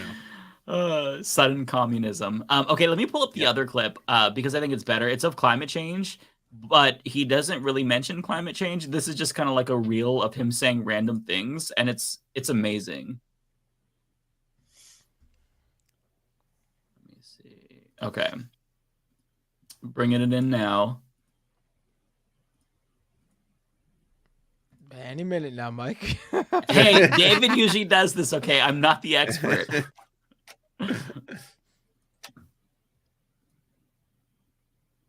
Okay. And you think, well, there's no such thing as hell. It's like, have it your way, buddy. What? So, Juniper is the one that said me when I'm at Burger King. Oh my God. What is it? Play that one again? Have it your way, buddy. He's just. And you think, well, there's no such thing as hell. It's like, have No it such thing your as way, what? buddy. No such thing as hell. Oh, Kevin couldn't tell what he was saying. Well, you're gonna find out when you go there, right? If you don't believe. Yep. Shut up, Jordan. And you think, well, there's no such thing as hell. It's like, have it your way, buddy. Can't you just, call the poor victims what they want? It's a byproduct of neural activity. He's just making his voice like more Jordan Peterson-y here. Like whoever he's trying to mock, it's not like it just comes off as more Jordan Peterson. It's like Jordan Peterson trying to do a Jordan Peterson voice. Yeah. So bad. Your solar plexus conscious then. You can't have a wood burning fireplace. It's like, so these bloody nature worshippers. Oh my, everything's coming to just. I need you to what did he say? understand. You can't have a what? His mom told him that you can't have a wood fireplace. I'm guessing that's his. I don't know. He's coming after it. So these bloody nature worshippers. Oh my, everything's coming to an end with a burning fireplace. It's like, you can't have a wood burning fireplace. It's like is he complaining That's about Santa his Claus wife? on December 25th. No one every year. has no one in the climate change area has complained about a fireplace. Like we have bigger fish to fry. Yeah. So these bloody nature worshippers. Oh my, everything's coming to an end. We have to act like there's an emergency. We have to lock everything down. We have to take everything from everyone. Why? So I can be seen to be the savior of the planet. You have to use pronouns. It's like, fuck you, buddy. Seriously. You think, well, there's no such thing as hell. It's like, there's a lot of pronouns there. use He's pronouns. just calling up It's people like, for pronouns. fuck you. You have to use pronouns. It's like, That fuck you was guttural. Like it came from his gut. And he like really he didn't want to swear, but he was in too deep. He did the. He's like, deep. I have to say it. I'll ask for forgiveness later. Fuck you. He's really not well. Like that's what's apparent. No, like it too much almost meat. feels like ableist to make fun of him, but I can't help it. Okay, He's but he so puts fucked himself up. in the limelight. Like he wants it, low key. Yeah, This is true. he's a masochist. He's a sucker for it. Otherwise, he wouldn't be dressing in that goofy like jacket and making a Someone fool in of the chat himself. said, someone in the chat called it his Easter outfit. Well, didn't he went on Joe Rogan dressed like the Joker, where he had like half like red, half blue. That could be a different show, but he had like a half side or a half suit, and it reminded me of a Batman character. Somebody said I think it was Joker or the other dude. What's his name? Two-Face. It was one or the other, but it was very, I guess, Jordan Peterson-y now. But yeah, he looks like a Batman villain. Oh my god. So ridiculous. But I do appreciate him entertaining us. I will say that. But you know what the problem is with Jordan Peterson too? He does these like quick clips on Instagram and other apps, and I feel like the elder millennial moms or like the elder millennials kind of see it and they don't distinguish the fact that it's Jordan Peterson. So they share it because it's like some like little inspirational anecdote. Like I was literally checking my mom's DMs and she sent me a Jordan Peterson clip and I was like, what the hell? Like, why are you listening to Jordan Peterson? But she didn't know it was him. Like she didn't know who it was. She had no idea. He just said something inspirational, made it into a clip and posted it, and it got like 1 million views. So he's kind of bamboozling a lot of people. Yeah, that's a really good way to like Trojan horse somebody into politics. I feel like we need to replicate that where we just say like, hey, smile more, it'll make you feel better, and then like post it, and then they end up finding our other content. Like we've got to get better at marketing, because I mean, if you can be that popular and so unhinged, then I feel like we're doing something wrong. We also don't have money behind us, so there's that too. But I just feel like right politics makes so much money. Like if you're on the right side of politics, there's so much money being thrown at people. But the left, like we all just kind of do it on our own, unless you're somehow you can't be an sponsored by TYC or anti-capitalist. something. Yeah, because they don't want your message. They don't want to pay for your message. Right. That's the problem. There's another video. I can't remember what it was that I wanted to talk about. I don't know if you all have anything else. We're coming up on 7:30 PST. We can wind it down. I wanted to be able to catch the hockey game. Okay, yeah. If you guys want to jump, Can we just show the prince's picture for a quick second? Oh yeah, yeah. The bloody. I feel like we just have to end it on that note. Like we gotta do that. Horrifying. It literally looks like he's trapped in hell. Covered in the blood of what were they colonization. thinking? Maybe it was activism. That's what it kind of feels like. Yeah. I just want to watch the video of him like jump scaring himself. Hey, bloody hell. Who's that? Does anyone have a version? I'm trying to find it. I didn't save any on it.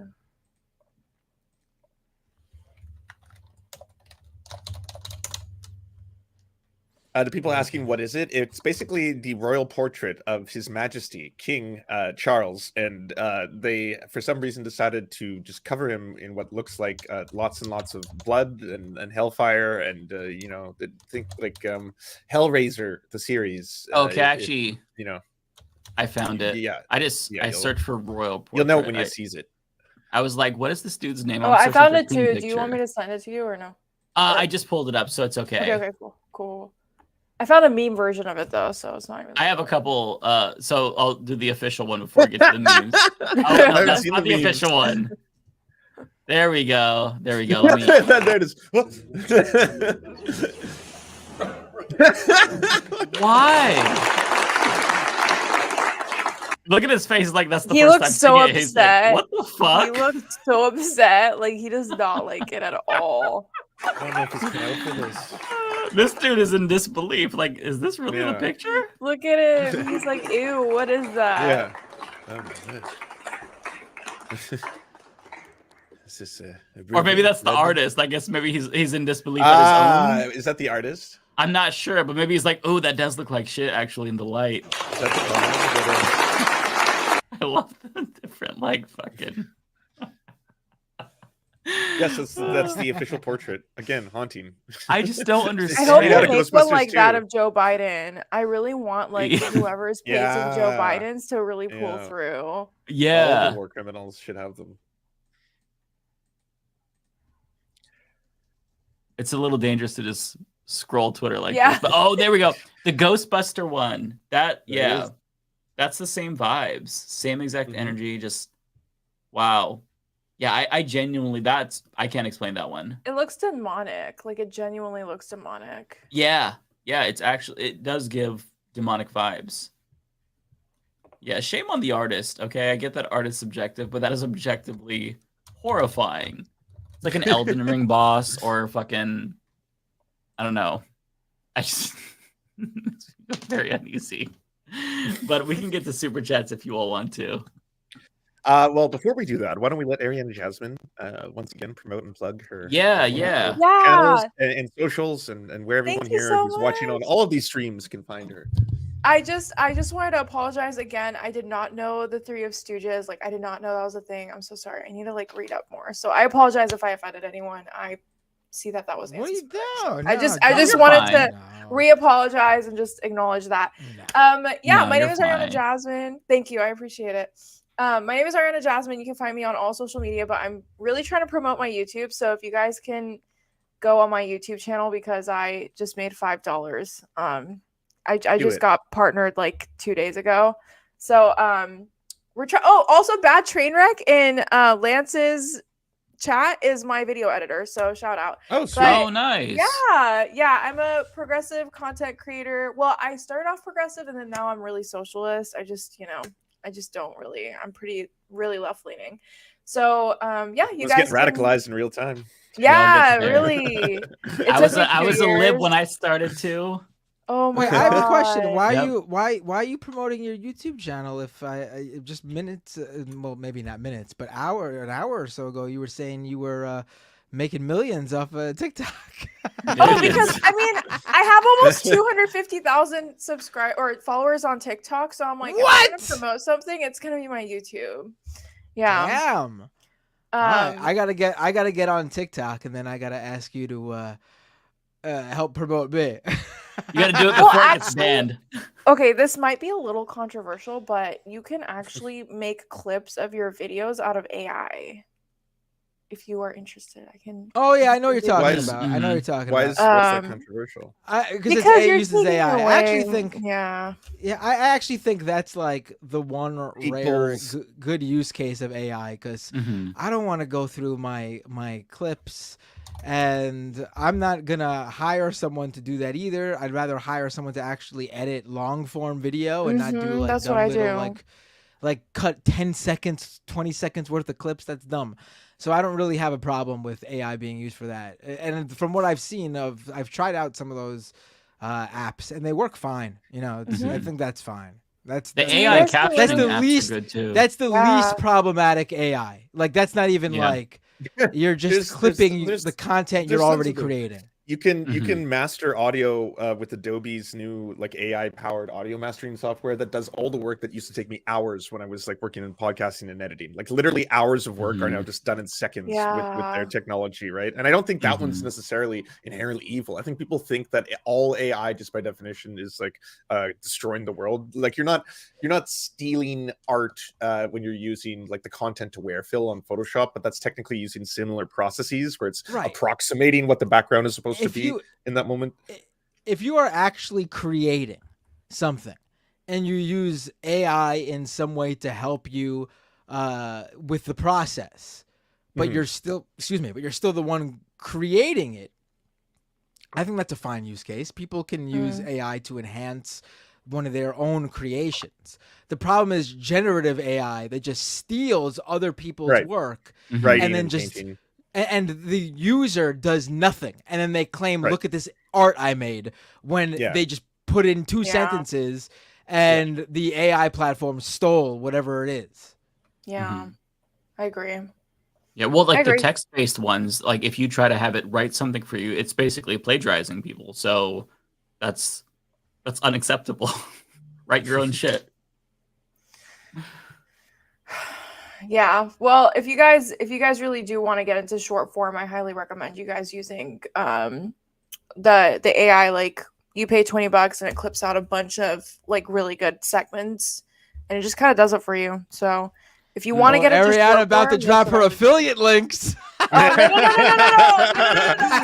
affiliate links, I swear to God. I swear to God. I swear. Oh, that's where all that TikTok success comes from. No. Go to TikTok at Ariana Jasmine. Go to my TikTok shop. I have all the links there. No,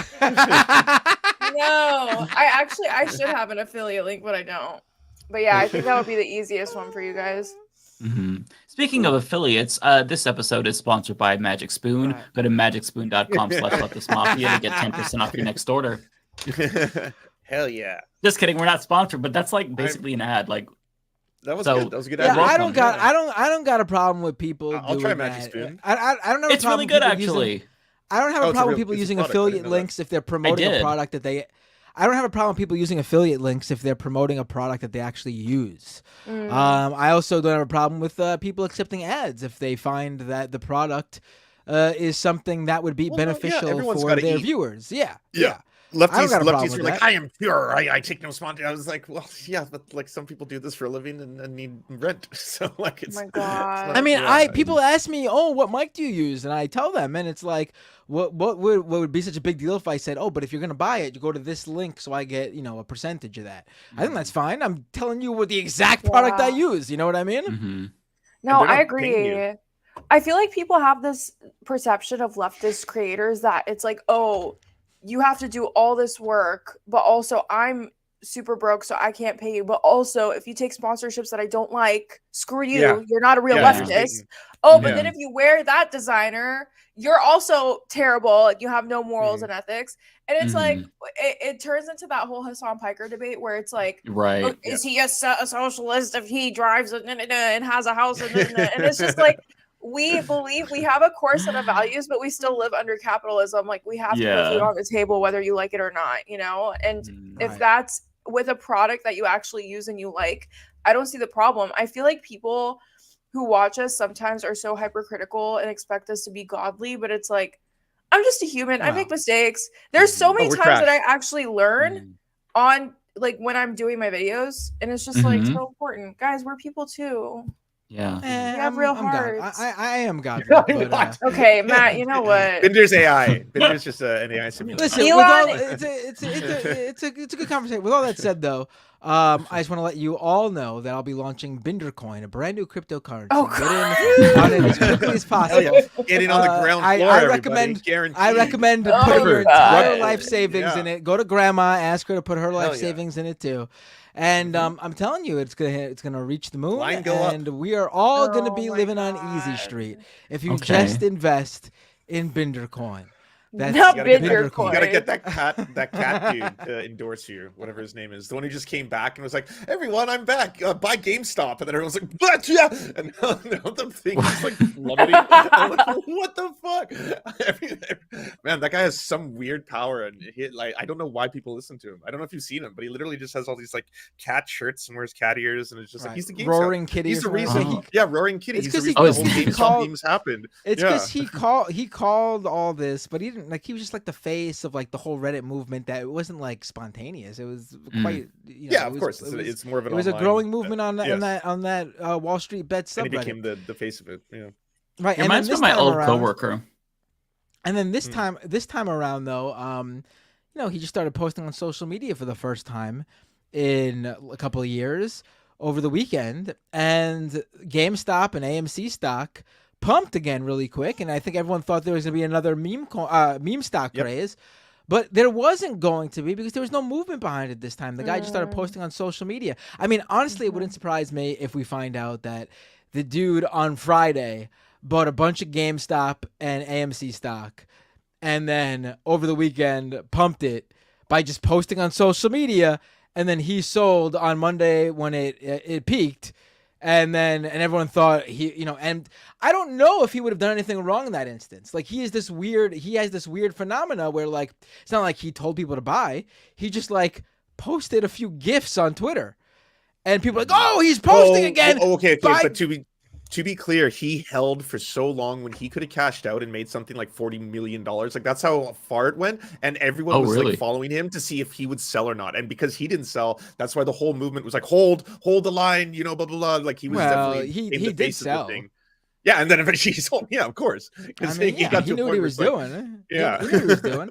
I mean, the guy. I'm not saying the guy like fell into this. Like the guy clearly knew what he was doing. And now he's a character in a made a Seth lot of Rogen money. movie. Yeah. All right. Let's get to super chats, I guess. Yeah. Alrighty. I'm gonna take off early, fam, but I'll raid into Bye. y'all, Enjoy, but have an enjoy awesome hockey. Take care, I gotta go Lance. hockey. Bye. I gotta Go hockey have it up, fun. so- Thank you. Thanks for all your Enjoy raids, by the hockey. way, Lance. I appreciate it when you raid my Of course. Twitch. Thanks so for all your thank reporting and you. thanks for fucking up Cory Booker. That's awesome. Oh my god. Yeah. Anytime. Thank you. Yeah, Ariana, you are welcome to stay as long as you want to, or leave stay. whenever you want to, because some people or some guests don't stay for the whole super chats, but just no pressure. It's up to you. It could take a while. You never know. Some nights we're here for hours reading super chats. Oh man. This is not going to be one of those nights. But you could stick around for as long as you want, and then you could drop Okay. out whenever you want. Okay. Yeah, Okay, it's let's totally do up it. to you. Yeah. Let's do I it. don't. Judging by how many super chats we have right now, I don't gonna be think it's pretty going to be quick. one of those nights. I mean, unless people want to make it one of those nights by sending me lots of super chats, then Hey, oh guys, no, I do guess I'll be it. here all night. Do it. Send your super chats, guys. We gotta eat. Let's do it. All right, so I don't know. These might be for David, might be for you. So if it's not for me, I'm just gonna assume it's you, and I'll have you read them. So this one is is not for me. Okay, so Donald James for David. Still riding with Rash Nash. Thank you, Donald, for the member chat to David. And Donald, thank you for being a member for 10 months. Appreciate that. Tom Interval with 1999. Thank you so much. Massive super chat. I really appreciate that. Am I being too hard on David Pakman? He calls Hamas and campus protest chants disgusting and despicable, but doesn't denounce Israel or acknowledge the 38,000 civilian deaths and atrocities in Gaza. Horrendous Don Lemon interview. I haven't seen the interview, but I know that David Pakman has not had views that I agree with, to put it mildly, on this ever. Yeah, I mean, David Pakman's been 100% wrong on Same. this. You're not being too hard on David Pakman. He's been atrocious on this. And he Mhm. stays away from it Yeah. whenever he can. And then when he can't, he just covers it horribly, like you see, like you Yeah. said right there. I agree. I just think when it comes to Middle East news, he really falls short, like tremendously. It's not his first time either. So he needs to become more literate on the Middle East for sure. I Well, also that's had not some the issue. disagreements with him on think- Latin I don't America wanna- too, like with regard to Bolivia. I didn't agree with what he said about that too. So foreign yeah, policy, he completely got that I wrong. disagree with him a lot. Yeah. What did he say about Bolivia? He supported the coup because he thought it was, Oh. yeah. Oh, that's not. I mean, but supporting that a was coup is never the part of history you want to be on. Just generally speaking, you know. No, but I want to be clear here. This isn't like an issue where he needs to just educate himself more. This is his stance. This is what he believes. It's not like he just needs to read a book or read up on the issue. No, he knows exactly what's going on. He covers it in the way he wants to cover it because that's what he actually believes. Whether you can just ignore that side of David Pakman and watch his other stuff, that's totally up to you. And I'm not going to tell you not to do either because I think that's fine either way if that's what you want to do. I have no beef with him outside of how he covers issues. But this isn't like, oh, he just needs to like do better. No, this is how he wants to cover it. He's made a very calculated decision here. This isn't an accident. You know what? I agree with you. I think your analysis is pretty accurate. Well, that's because I'm godly. All right, let's continue. Okay, calm down. You know what? I take it back. All of a sudden, you're gonna have Ariana out there going like, I after listening to Matt Binder, I agree with David Pakman. You know, oh hell no, that will not be. I support the occupation actually. Honestly, he needs to get new takes on the Middle East, and he needs to get a better haircut, and that's where I'm gonna end it at. We're just gonna move on from here because I can't comment on his hair because my hair is very fucked up. I cut it too short and it looks. No, bad, you look good. Well, thank you, but I fucked it up badly. No. So I think this is for David or you, Matt. This is from the anti. This is for me. The Okay. anti-corporatist member for 2 months. Thank you so much. I haven't seen it. Show the clip. This was, I'm assuming, in regards to Ariana's amazing smackdown of Cory Booker. She bodied him. Yeah. Thank you so much. Yeah. You're It welcome. was crazy because like I also was kind of scared that I was gonna get nixed from the event for the rest of my life. I was like, they're never gonna invite me again. But I was like, you know what? I have to back it up. I can't be at the same event as this man and not say anything. So, but I appreciate it. The event coordinators were also very supportive too. So that's good. Awesome. Yeah. I mean, it's not like you were just like, it's not like you didn't have a good reason to challenge him. You absolutely were justified in doing so. So yeah, kudos to you. Thank you. I appreciate it. Yeah.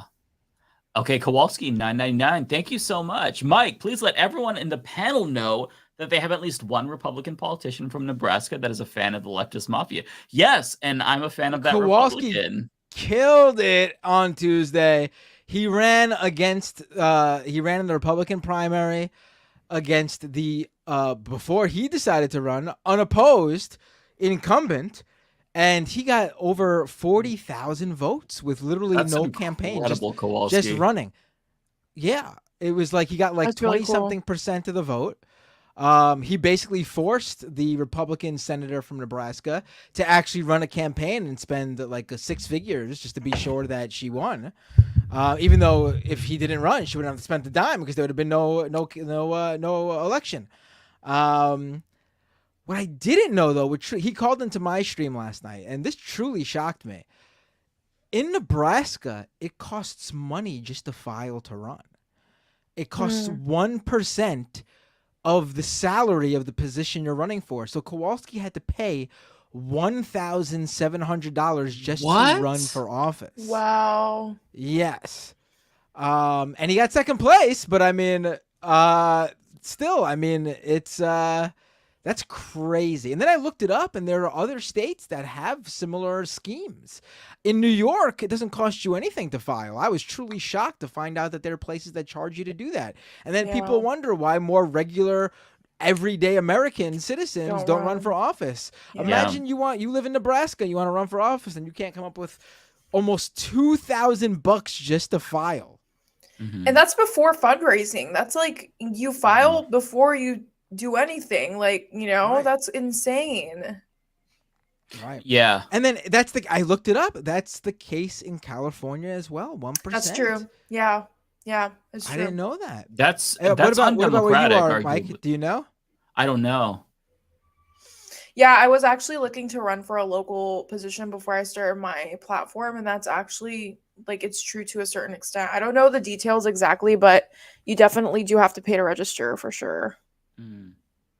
Yeah. Yeah, that's fucked up. I do really think that Kowalski is onto something here, because a lot of people live in red districts, right? And you're not going to win as a Democrat, so you run as a Republican. Just that's how you do it. Wait, I've said this before. There's too many cases of bad politicians faking being a progressive to win elections. John Fetterman. And then as soon as they get to office, they let it. So I'm saying we got to do it the opposite way. For real. Yeah. We got to get a real progressive to pretend they're just some normie Dem and win that election, and then immediately get into office and be full-blown leftist calling for guillotines for billionaires. I mean, but without joking, I mean, we need more people to run in areas where maybe a normie Dem would win, run a campaign that's maybe a little bit more, tailored to that sort of normie Democrat. And then when you get in office, you come out as a communist, be a progressive, and you push for that. Yeah, because then once you're in office, it's very hard to beat an incumbent. Once you're locked in, you're locked in, unless you really mess up. Or unless you piss off AIPAC, but that's true. But there are folks that have beat AIPAC, like Rashid Tlaib beat AIPAC, and so did Ilhan Omar. I mean, Ilhan Omar. Summer Lee just did too. Yeah. There's hope. AIPAC, I feel like, is kind of a little bit losing their limbs, but they're still super powerful. But they're not the same as they were 20 years ago. Well, for the first time, I think ever, there's actually scrutiny on Democrats taking AIPAC money, which is new. Because they were Yeah. able to just slide under the radar, but now everybody's paying attention. And I think that things are going to be different going forward. Not that things are going to change structurally, but that like constituents are going to know who's taking money from AIPAC, because I think agree. progressives have been really smart in saying you're basically taking Republican money. Like they endorse Yeah. and fund insurrectionists. And if you watch the debate, I watched it yesterday between Jamal Bowman and George Latimer. That's his AIPAC funded opponent. He's the number one AIPAC recipient in the country. That's what Jamal Bowman was hitting him on. He's saying, look, this dude is taking money from Republicans and they fund insurrections. Like it's That's gonna be the one the race to watch. Jamal, I'm worried about Jamal Bowman. and Cori Bush too, by the way. She's very I think vulnerable too. Yeah, I think she's less vulnerable than Bowman, but I think Jamal Bowman is really in a hard place right now for sure, and it's really sad because it's a combination of his district and also more so than anything, his opponent is actually someone who holds office in his district and is a long time sort of politician and known among the community. He's not just some. He's also endorsed by a lot of big people too in the Democrat realm as well, if I'm not mistaken. Right. We'll see. We'll see. There's always an advantage to being the incumbent. We will see if that advantage is. And I think Bowman's great. I want him to win, obviously, but I'm just I'm just pointing out the obvious that's going to be the race to watch. That's the one that's closest. I'm so I'm so shaken by it too, because Jamal was safe. He had a safe seat. There would have never been, if you would have asked me 9 months ago, I would have been like, Jamal Bowman's winning by a landslide. That's such a stupid question. But now he's definitely one of the people that's at most risk. It's really sad. Yeah. So guys, if you have a couple dollars, just pitch into Jamal's fund. He's gonna need to turn out the Bronx. That's gonna be what saves him. He's gonna need to turn out the Bronx. He's gonna need to turn out Yonkers. I mean, he beat Engel, for an incumbent for his seat, and that's how he did it. He's gotta go for that same. He's gotta get that same base out. We'll see what happens though, and I think he could do it. It'll be close. I think he can do it too. Yeah, he can do it. Well, and if he doesn't, he should launch a sore loser write-in campaign, because there's no laws against that in New York. That's what Byron Brown did after India Walton beat him in the primary to be Buffalo's mayor. He decided to not concede to her, ran a write-in campaign, took lots of money. Honestly, and then he won. as the incumbent, that wouldn't be a bad idea, honestly. That's what I'm saying, because right? You're gonna get a lot more people showing up, in November, and a lot of those people are gonna recognize Bowman's name, especially in the Bronx and in Yonkers, and they might vote for him over. I think that's not Don't such concede. a bad idea, honestly. Yeah, run that write-in campaign. Do not drop out. You're going to be on the ballot in November. If not, do a write-in campaign. Do not fucking concede. Do not let this demon win. Such a terrible person who he's running against. Yeah. Okay, so the next one here is from Rejects. Thank you so much for the $10. Love the kitty in your avatar. Me furiously Googling every candidate in the Oregon primaries to see if they're supported by AIPAC. Fucking Van Hoyle got 48K from pro-Israel sources. My Congress critter sucks. Yeah, I just filled out my ballot. For those who don't know, in Oregon, we all get mail-in ballots, and we get them pretty far in advance, so we could take our time filling them out. I just filled out mine. I didn't realize that there's actually an uncommitted campaign in Oregon as well. You can just write in uncommitted, and that counts. So you can do that. And yeah, my congressperson is Suzanne Bonamici. She took AIPAC money, and there's somebody running against her as just the fuck Suzanne Bonamici campaign. His name is Jamil Ahmad. I voted for him. He's like, I'm against funding in Israel. She funds Israel and takes money from them. I'm against that. So he's just basically running a campaign to say fuck her. It's so amazing. It doesn't seem like a very robust campaign, if I'm being honest, but I'm on board with the message for sure. So yeah. Take your time, look up the candidates, and vote uncommitted. Marianne Williamson is on the ballot as well. I ended up voting for her, and then I didn't realize that there's uncommitted. My husband Googled it, and he voted uncommitted. I'm like, fuck, I wanted to vote uncommitted. I don't know which one is going to make the biggest impact. It doesn't really matter. Joe Biden will win, but I just want to make the biggest splash. And I probably would have voted uncommitted just because I think there's going to be more momentum for that. So if you didn't know about that, because I didn't get any information about that, that is a thing in Oregon too. Just FYI. Thank you for the $1, Scotty Cameron. Appreciate that. And then another one here, Ignar Husky with $10 about Oregon's primary. Oregon District 5 fella here. Jamie McLeod Skinner got sidelined last time and want her to win this election. Janelle Bynum isn't as good in my opinion. I don't want a MAGA chud running my district. She sucks. Yeah, so I had a couple of people email me about this particular district. It's not my district, but yeah, based on what I've seen, they don't seem too different, although Jamie McLeod Skinner does seem more progressive. She doesn't strike me as an AOC Bernie type progressive. I get Elizabeth Warren vibes from her, but to be fair, she's closer to Labor. I think that she would be better overall. So yeah, I'd probably vote for McLeod Skinner if I were in that district. Narrator with $5. Thank you, narrator. Weekly reminder that if Palestinians were white, you wouldn't be saying people need to support genocide in swing states because white liberals would care. Is that supposed to be like an attack on me as if I'm ignorant to that? Because I think you know better, narrator. Narrator with $5. Thank you, narrator. Biden is only the nominee because liberals don't empathize with Palestinians. That's white supremacy, but it's never practical to rebuke the white supremacy. I mean, it's important to rebuke white supremacy, but the problem is that Biden is the nominee because he's the incumbent. And the way that our system is designed is if you're the incumbent, you basically get a free ride. And this isn't just true for Biden. It's true every single time. Like if you look back to when Obama was the nominee, they basically canceled a bunch of primaries. It's a very fucked up system. I'm not saying it's good. Yeah. But, I was about to say that too. Yeah, this is the way that it is. I think that there needs to be robust primaries and actual reform. Otherwise, yeah.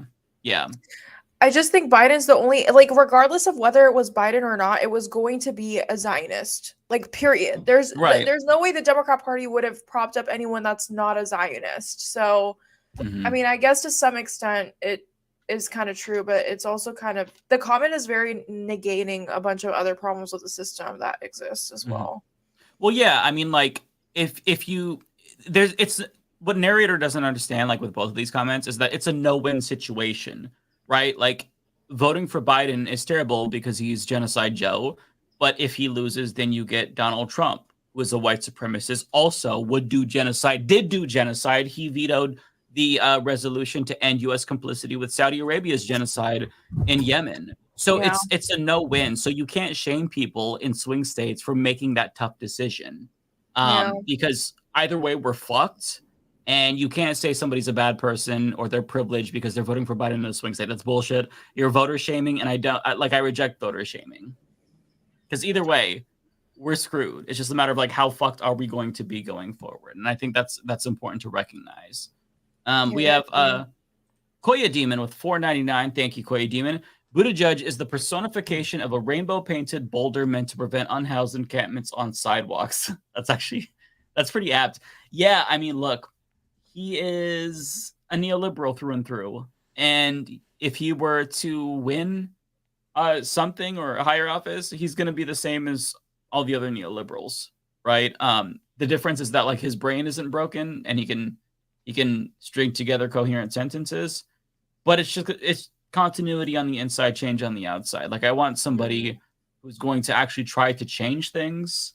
I mean, we're never going to be able to vote our way out of this late stage capitalist hellscape, but I think we could probably do better than Pete Buttigieg or any of the other neoliberals that they're trying to shove down our throats. Yeah. Shadow with $4.99. Thank you, Shadow. Clip to Morning Joe criticizing Vietnam War protests to criticize today's protests. Yeah, Morning Joe. I won't pull up the clip just because I don't think I can actually grab it. Or I can't copy it from here. But anyways, yeah, Morning Joe is basically, he not only is criticizing Vietnam War protesters, he's doing genocide denial and falsely, or misstating, I should say, the report about the number of deaths in Gaza being halved. On top of that, I don't know if you all saw this. I had no idea about this. So everybody was reacting to the Hillary Clinton clip. Before that, Joe Scarborough, oh my God, he was screeching about how progressives think that people like Hillary Clinton and Madeleine Albright are war criminals. And he's like, how do you get them to see the truth? Like, they're sitting here, they're calling everyone a war criminal and Biden a war criminal, Genocide Joe and Madeleine Albright. And it's so funny because, like, they are. So, yeah, he's a clown. He should be fired from his job. I support cancel culture in that instance. I absolutely think he should be canceled. I'm tired of looking at this asshole, and I hate that he has like the president's ear. Like, that's Joe Biden's favorite show. Like, that's kind of why we're fucked, right? Like, because if Joe Biden takes him seriously, that's why we're in this predicament.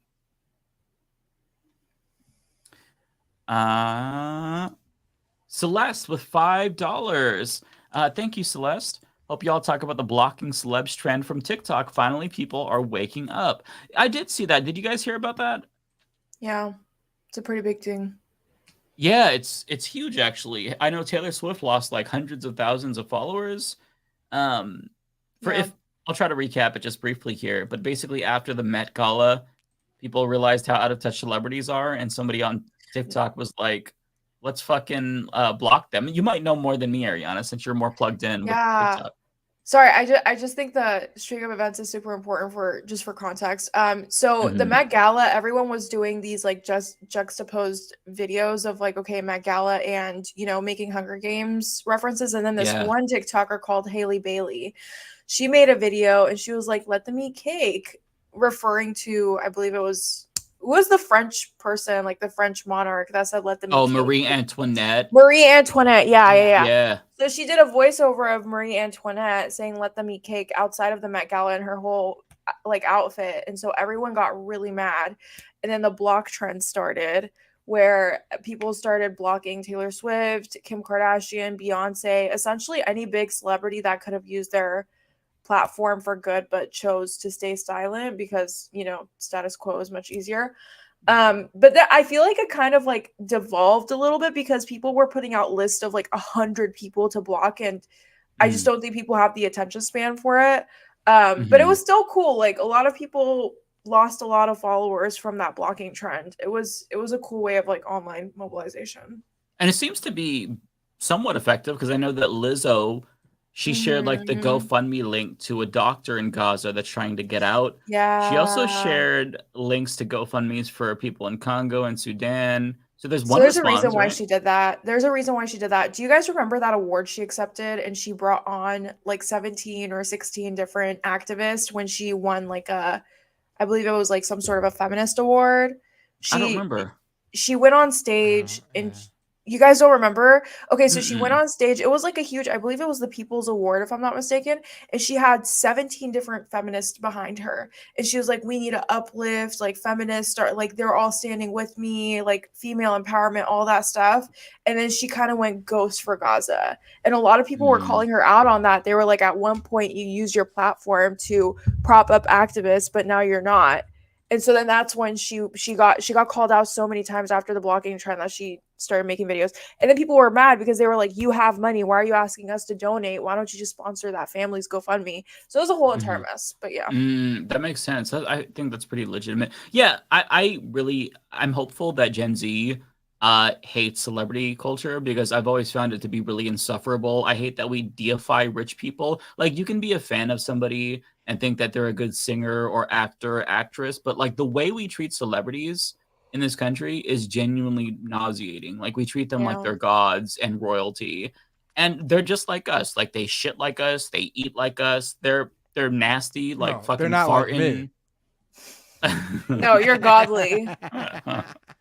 And I hate. I mean, I think I agree with you. I do think though that I don't have a problem with people blocking people. Do whatever you want, but I think a better and again, I'm not like criticizing it. That's fine, but I mean, like, I think a better way to in tandem would be to basically uplift when people do share stuff so that the message gets out and there's and people know who actually is showing support.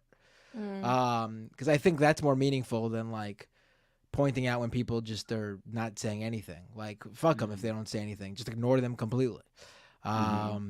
Like, for example, Macklemore. Like, people should share his song because it gets the message out there. Whereas, like, let's say Macklemore didn't say anything and we just blocked him. What is the, you could do that, please, but it doesn't really do anything. It's not proactive. The push behind blocking celebrities was essentially that their ad revenue gets cut because they don't get pushed out to people's For You pages anymore. So the idea is that their Instagram is like limited to who they can push them out to. That was the idea behind it. Now, I don't know how effective it was because you would have to have heaps of people block people for it to really substantially change the algorithm. But that was kind of like the goal behind it. No, that makes sense, actually.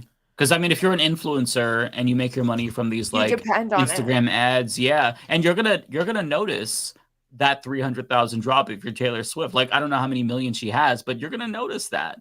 You know what I mean? Like, it's gonna, and part of it is why I like this. Someone that big is not gonna notice it because it's gonna be a blip on the radar. Well, the thing about Taylor Swift is that she's attended private fundraisers for Palestinians, but she hasn't spoken out publicly. So there's a level of cowardice there where she knows what side is the right side, but she's not using her platform. She doesn't want to rock the boat. If you ever did you ever watch that documentary where her dad and her managers didn't even want her to speak out against Marsha Blackburn? I mean, I could only imagine no, I haven't seen that. So she might want to, but she's fighting with people in her team. I mean, at the end of the day, you're Taylor Swift. You can do what the fuck you want. No, I agree with you. know? Yeah. I just think pop out. I think the ad revenue thing, again, by all means do that. I just think the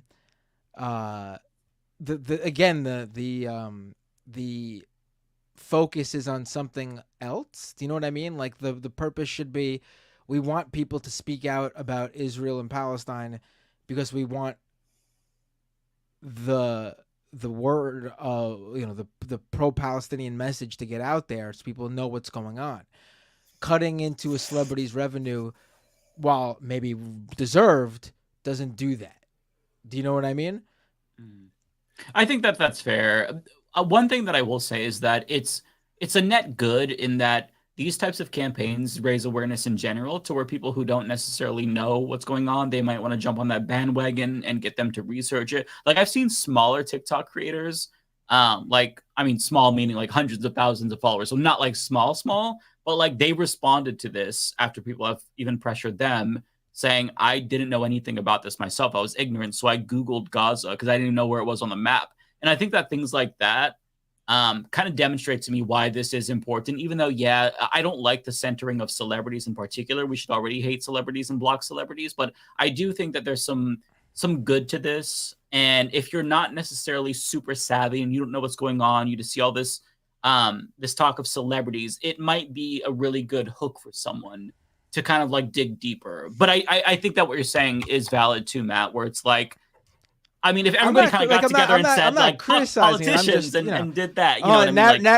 Narrator, this isn't a super chat, but narrator in the chat says, Matt just made an argument against BDS. What are you talking about, narrator? How is that an argument against BDS? Listen, if Taylor Swift goes and performs in Tel Aviv, then by all means, boycott her. I'll agree with that. I'm saying not being involved at all does not necessarily, maybe the best use of your time is going after that person.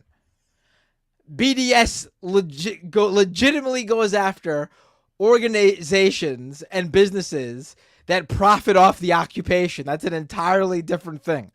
You want to boycott Beyonce because she let her, she didn't, there was a call for her movie not to be shown in Israel right after, they were bombing Gaza. That's totally different. I'm saying the celebrities who are not involved at all, maybe that's not the best use of our time. That's what I'm saying. Yeah, I feel like at the end of the day, people are trying to do like what they can with what they have in front of them. But yeah, at the end of the day, like how effective it really was in the long run, like, I don't know, Right. Where did Mike go? I have he said he'll be back though.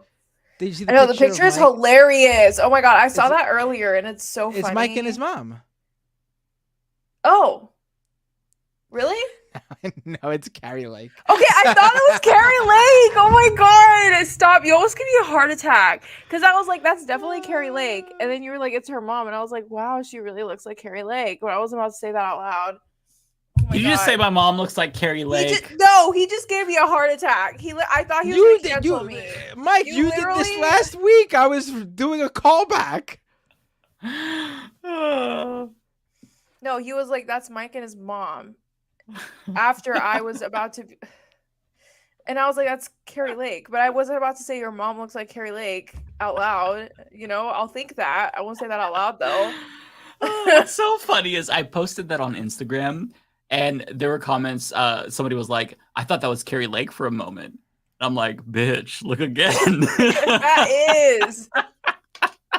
It's funny because like my mom actually did look like Carrie Lake when she was a little bit younger. And, like Carrie Lake is pretty. She's psychotic, but she's pretty. So She's a good-looking woman. you know, I just think it's funny. So she took the pug picture, and I'm like, "Hey, I have a pug. It's my mom." Must be twins. Twinsies. That's so funny. I love it. Okay, so Cosmere Dragon with $5. Thank you. John Fettermaga it would be really funny if people started giving him red hats in public. That would be funny, honestly. Like, don't buy them from Trump, but like maybe print a hat that says "Make America America Again" or "APAC Shill" or "MAGA John." Can I some just shit like say that. something real quick? John Mhm. Fetterman, like the sweaters were cute the first week. Like I'm just so Right. over the sweater stitch. I'm sorry. Like Yeah. he went out with his wife and he had this like sweater that was emulating a suit. Oh, the tuxedos. And I was like, yes. Oh, that I was so like, fucking tacky. this is giving me the ick. Like you're literally Yeah. giving me the ick. You know what I mean? Also, is he still with his wife? I heard a bunch of rumors about that, but I wasn't sure. I is. think he is, but I mean, she has to be pissed off. She's an immigrant, and now he hates immigrants. He's going on the anti-immigrant thing. Yeah. She's that like, must be she's literally a hard. dreamer. So now he's saying, "Shut the border down," which is No, I thought she became a insane. citizen. Well, she was a dreamer that became a Okay, citizen. yeah. but Okay, yeah, she's- that's what I thought too. Yeah. yeah, she was brought here when she was really young, and so like Mhm. you know, you're saying shut down the border, but before the election, you were saying, well, immigration is why I have my wife. So yeah, honestly, I'm pro dress code now. I didn't give a shit before. Now enforce that dress code. Make him put on a suit every fucking day. Please, for the Like, love of God, like I'm can't- tired of seeing you with that dusty sweater. And his stupid like Fetterman body double. I'm sorry, but it's not cute anymore. Like all your little jokes aren't cute. You're just a sociopath and a genocide supporter. Like I don't want to hear it. Get the fucking suit on. Republicans, do your thing. Enforce the rules like you were trying to do. Make him take that fucking hoodie off. I'm being petty as shit right now, but I think it's No, justifiable. he deserves it. He really fucking sucks. Fetterman Yeah. sucks. He really bamboozled everyone. Yeah. Biggest disappointment ever. He is why people don't trust politicians because of 100%. it's awful. Yeah, 100%. I agree. Okay, I think this is for you, Matt. Oh my God, we're only up to this chat. We actually gotta get rolling on these Yes, we super do. chats. Kowalski with a $10 super chat. The debate prior to the DNC convention is smart on Biden's team. Also, 2 Manhattan Project level projects of old man stimulants is currently underway. They might get superpowers or become comatose. That's funny. I mean, listen, if their teams are not drugging up Trump and Biden, they're fucking up. He needs a lot of cocaine. Give him some Adderall. You know, Trump's gonna be on it. If they don't drug Biden up, I don't know what they're doing. Oh man. So I have a super chat from Chris Corcoran. It says message retracted.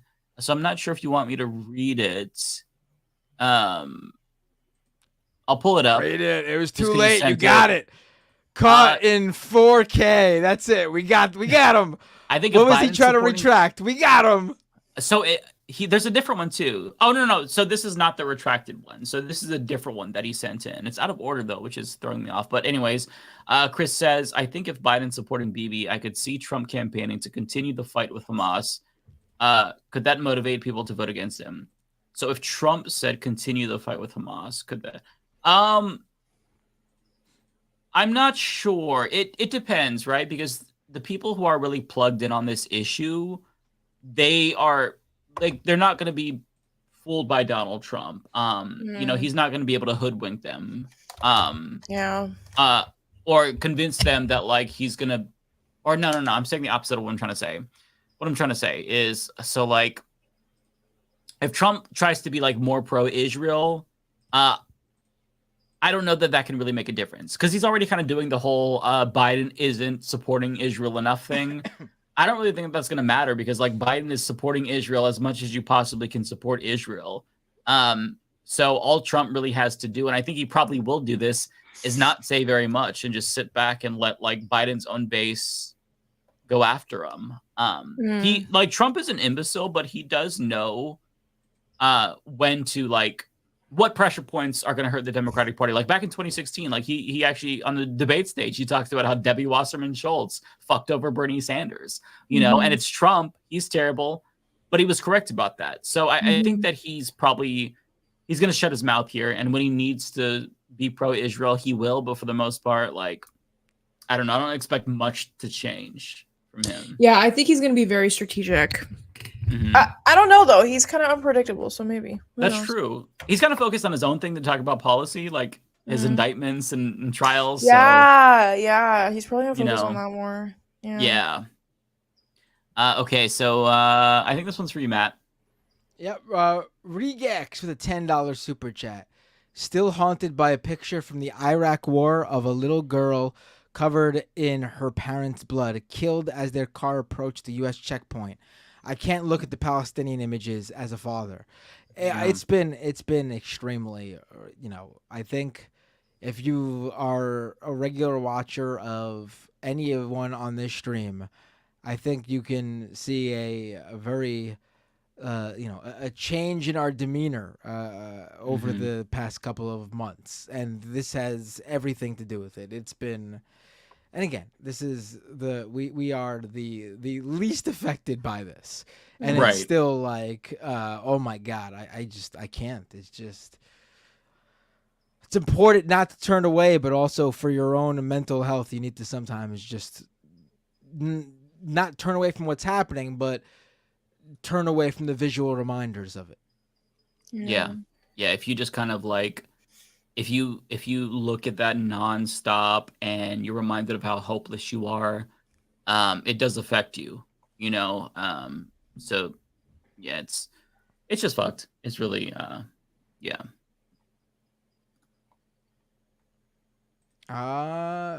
Wanda with a super chat. Maryland primary results. AIPAC candidate Trone for Senate defeated, but AIPAC congressional candidate in my district won. Now on to November to defeat Hogan.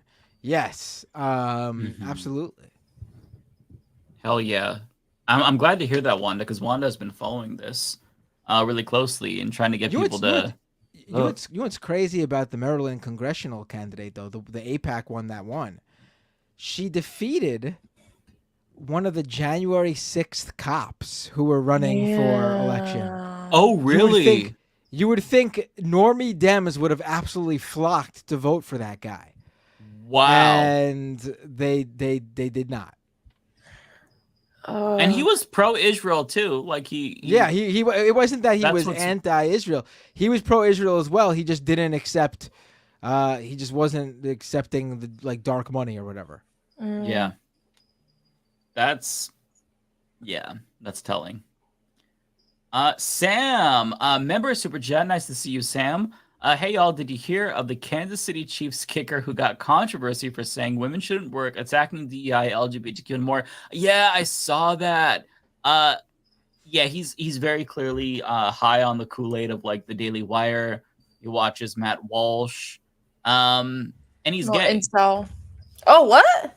I think he's gay, yeah. Yeah, I get that's a rumor, Mike. You should put that. Yeah, my suspicion is that he's gay. Oh, okay. But yeah.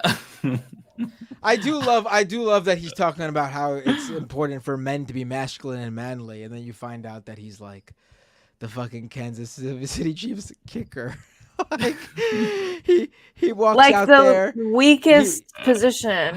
He walks out there to literally kick the ball. And then he's off the field. There's no physicality. There's nothing he gets involved with. He literally, it's not even like, oh, he's a soccer player and needs to have the ability to run across a huge field for 90 minutes straight. No, he just walks out there, kicks a ball, and walks off the field. Yeah, and I saw a post also that his mom is like an established woman. She's a physicist when he was saying the best She's thing an for a woman is established, to she's an be established woman. like, no, because he was saying that like the best thing for women to be is like a homemaker or some shit. Like that's some really old school sexism that you don't see in public very often. I mean, you see it, but like he's really just he's saying it like he's going for it. She has a career as like a distinguished like physicist or physician. Not a physician. I think she's like she's either a doctor or like a scientist or something. She's a Something like scientist that. of some sort, yes, and well known in her field or whatever. Distinguished career, distinguished position in her field. I don't think the term is established woman. Bro, it's tired. I'm tired. It's late. She's a Not successful allowed. woman. There you go. That's better than She's all we can say is that she's definitely not a homemaker. She's out and Right. about grinding. Yeah. She's successful. She's an established woman, and she raised a little fucker. An established woman. Listen, I just want to establish to everyone, I'm a woman. It's been established.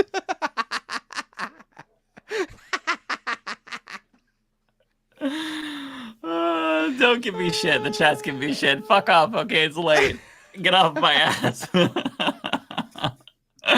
Okay, so we read that one from Chris, so we're here now. I think this is for you. Oh, the lovely is Ariana Jasmine not. host. It's not for me. Who is that for? Where did that Must from? be for David. Oh wow. Okay, Would guys. you want to read it, Ariana? It's for you. Yeah, the lovely Ariana Jasmine in the house. Thank you, Snack Panther. I appreciate it. We It's love me. Snack Panther. Really? Okay. Yeah, Snack Panther's good people. Ignar Husky with $10. Thank you, Ignar. Who could I email about coming on about organizing and electoralism? 8-year union member. Been in the 2020 and the Palestine protests and know some folks y'all could also have on. I'd love to put my insight. You should call into Matt Binder's show because he takes calls. You do your shows on like Wednesday, right, Matt? I do. Yeah, usually Yeah, Wednesday. that's like an open sometimes Tuesday, platform. but it's been call in anytime. And if you have specific people in mind as like guests, of course, I'll take any recommendations and I'll look into them and we'll see who fits on what show. I would love to do I would love to take calls on here. But I know that then that'd be like 10-hour shows because we also do super chats. But I think it would be really fun to take calls. Yeah, it sounds like a lot of fun. Yeah, although I feel like with the way that we operate, like we'd be talking to each person for an hour and nobody would get to call in. So there's that. But I always wanted to do that. Mike, can you do me a quick favor? Can you can I see that avatar of yours again? The avatar? The one, yeah. Bring it up really quick. There's Mike with that established woman, Carrie Lake. Oh my god, his mother Carrie Lake. Don't talk about my mom like that. Oh, I'm sorry. Is your mom an established Matt woman, or started has that not been started it. established yet? She's a homemaker. I'm blaming this on Matt. Matt started it. God. When it's Just past listen, 8, listen. I should get more grace, Matt.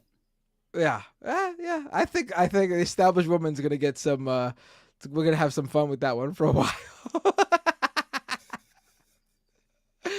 This established man is gonna be on you, Mike. Oh my god. God All right, damn it. Roasting the shit out of me. Let's move to the next super chat. Okay, I think this one is for you. This is for me. Zachamania with a super chat. Supreme Court should be enough to vote for Biden. Yeah, I mean that is the argument. That is always like been probably the best pitch. That is the pitch. That is the best argument. Yeah. That is why I wouldn't tell someone not to vote for Joe Biden. That's for sure. And that's Yeah, why I would that's- say if you're in a swing state, definitely make your vote strategic. Yeah. Don't make your vote, vote strategically. If you're in a swing state, that is an obligation you have. Don't forget, the Federalist Society is still very, very real and very much placing Republican people across federal courts. So Yeah, absolutely. That's like one of the undeniable things about our system is the Supreme Court. yeah, Shit system, but that's the way it is. And yeah, if the Supreme Court tilts any more right, we're screwed. Yeah, It's we're gonna more take screwed than we already forever. are. Oh my god, Clarence Thomas is slated to retire. Like, I don't think he's gonna last another 4 years, but I don't know. Well, he's not. If Biden wins, they're not going to retire. It's that simple. Like Yeah. your best bet is Out of that spite. they're not going to stay there. If Trump wins, they will certainly retire over the next 4 years. That's Oh almost yeah, guaranteed. 100%. I agree. This one's for you. And there won't be any arguments about Clarence Thomas and Alito if what it means for someone to be asked to step. They're just going to do it because conservatives are strategic that way. Whereas True. Democrats like to play the dumb, don't you tell a strong, lifetime appointed, established woman to step down. See what I did there, Mike? I hate you. Pulling a Nancy Pelosi. No, not even Nancy Pelosi. I'm talking strictly like the call for RGB to step down, and then the latest call for Sotomayor to step down. Yeah. No, but Nancy Pelosi does that thing a lot where she's like, if you criticize a woman, she's like, you're being sexist. It's like her first call. It's like the first card she pulls. It's like her thing. It's so insufferable. Yeah. I She's saw done it some so many people. times. I saw some people when Bernie announced a couple weeks ago that he was running for re-election. I saw a few people going, "Oh, you won't see the calls for him to resign because he's an old man," like with Dianne Feinstein. Listen, the issue with Dianne Feinstein wasn't that she was She old. was dying. The issue with Dianne Feinstein was she didn't fucking She know was what she dying was in doing front of there. us. No, not like even literally she know- decomposing on her fucking No, chair. I don't care. I don't care if she lived for another 20 years. I'm gonna go to hell. Oh my There were established legitimate reports from her own staffers saying she did not know where the fuck she was, who the fuck her colleagues were, what the fuck she was voting on, who the fuck she Ear would was. just fall off and they'd like just- tape it back on real quick. Like she was dying. She legit looked like a skeleton in Yeah. that chair. Like her sockets were drooping. It was No, just... but you guys are missing the point. I don't care how she looked, if she lived for another 20 years, if she lived for another 5 years, another 2 days. The point was her brain function was no longer there to be a sitting, serving senator.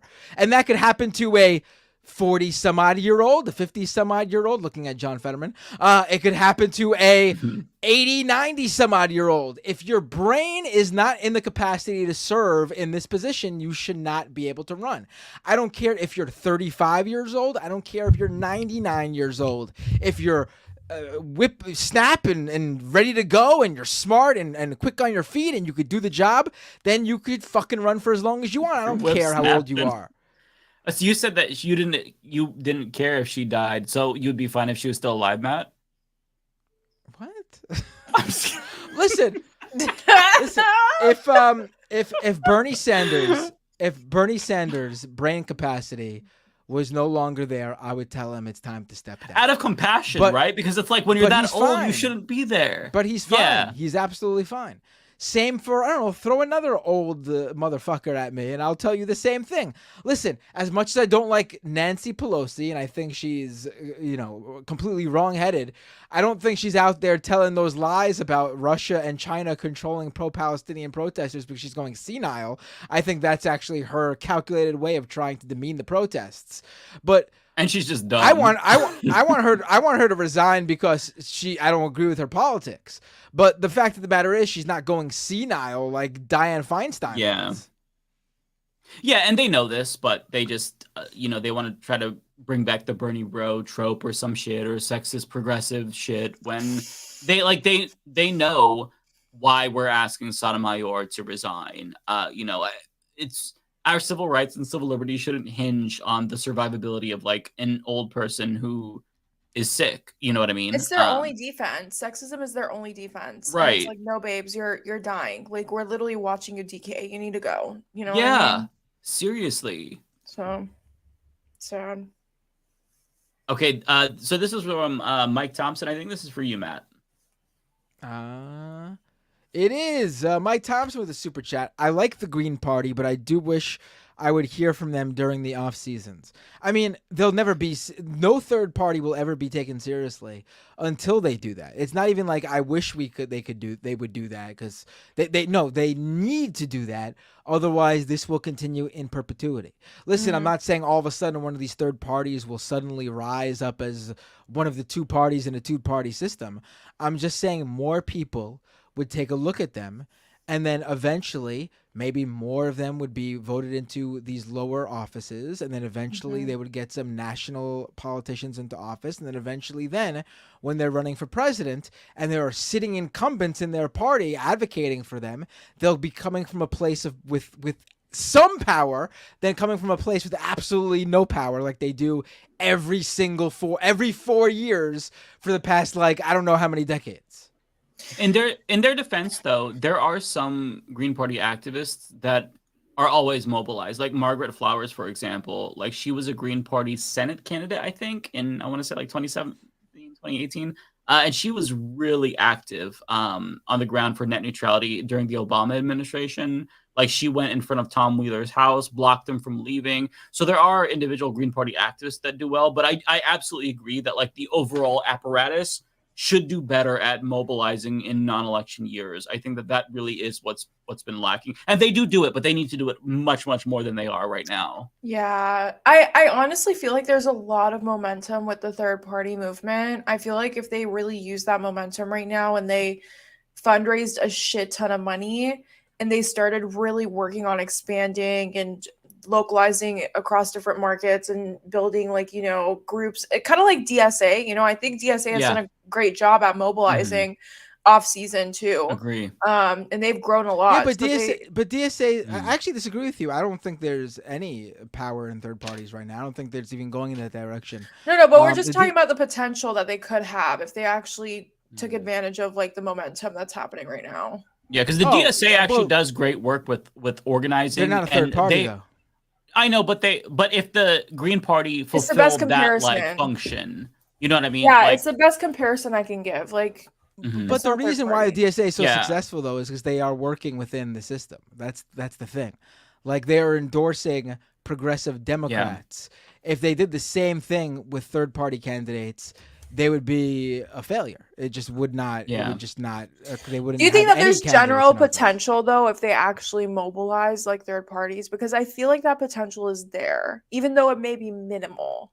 Not for they would need to start. Success, they would need to start. They would need to start. They would need to start locally, like, until. I agree. Okay, we agree with that. Okay, we both agree on that. Yeah. Zero P says Matt is anti-third party. I'm not anti-third party. I'm just a realist in terms of what their strategy has been over the years, and it's been a failing strategy to come out every 4 years, run a presidential candidate, and then do nothing anywhere else.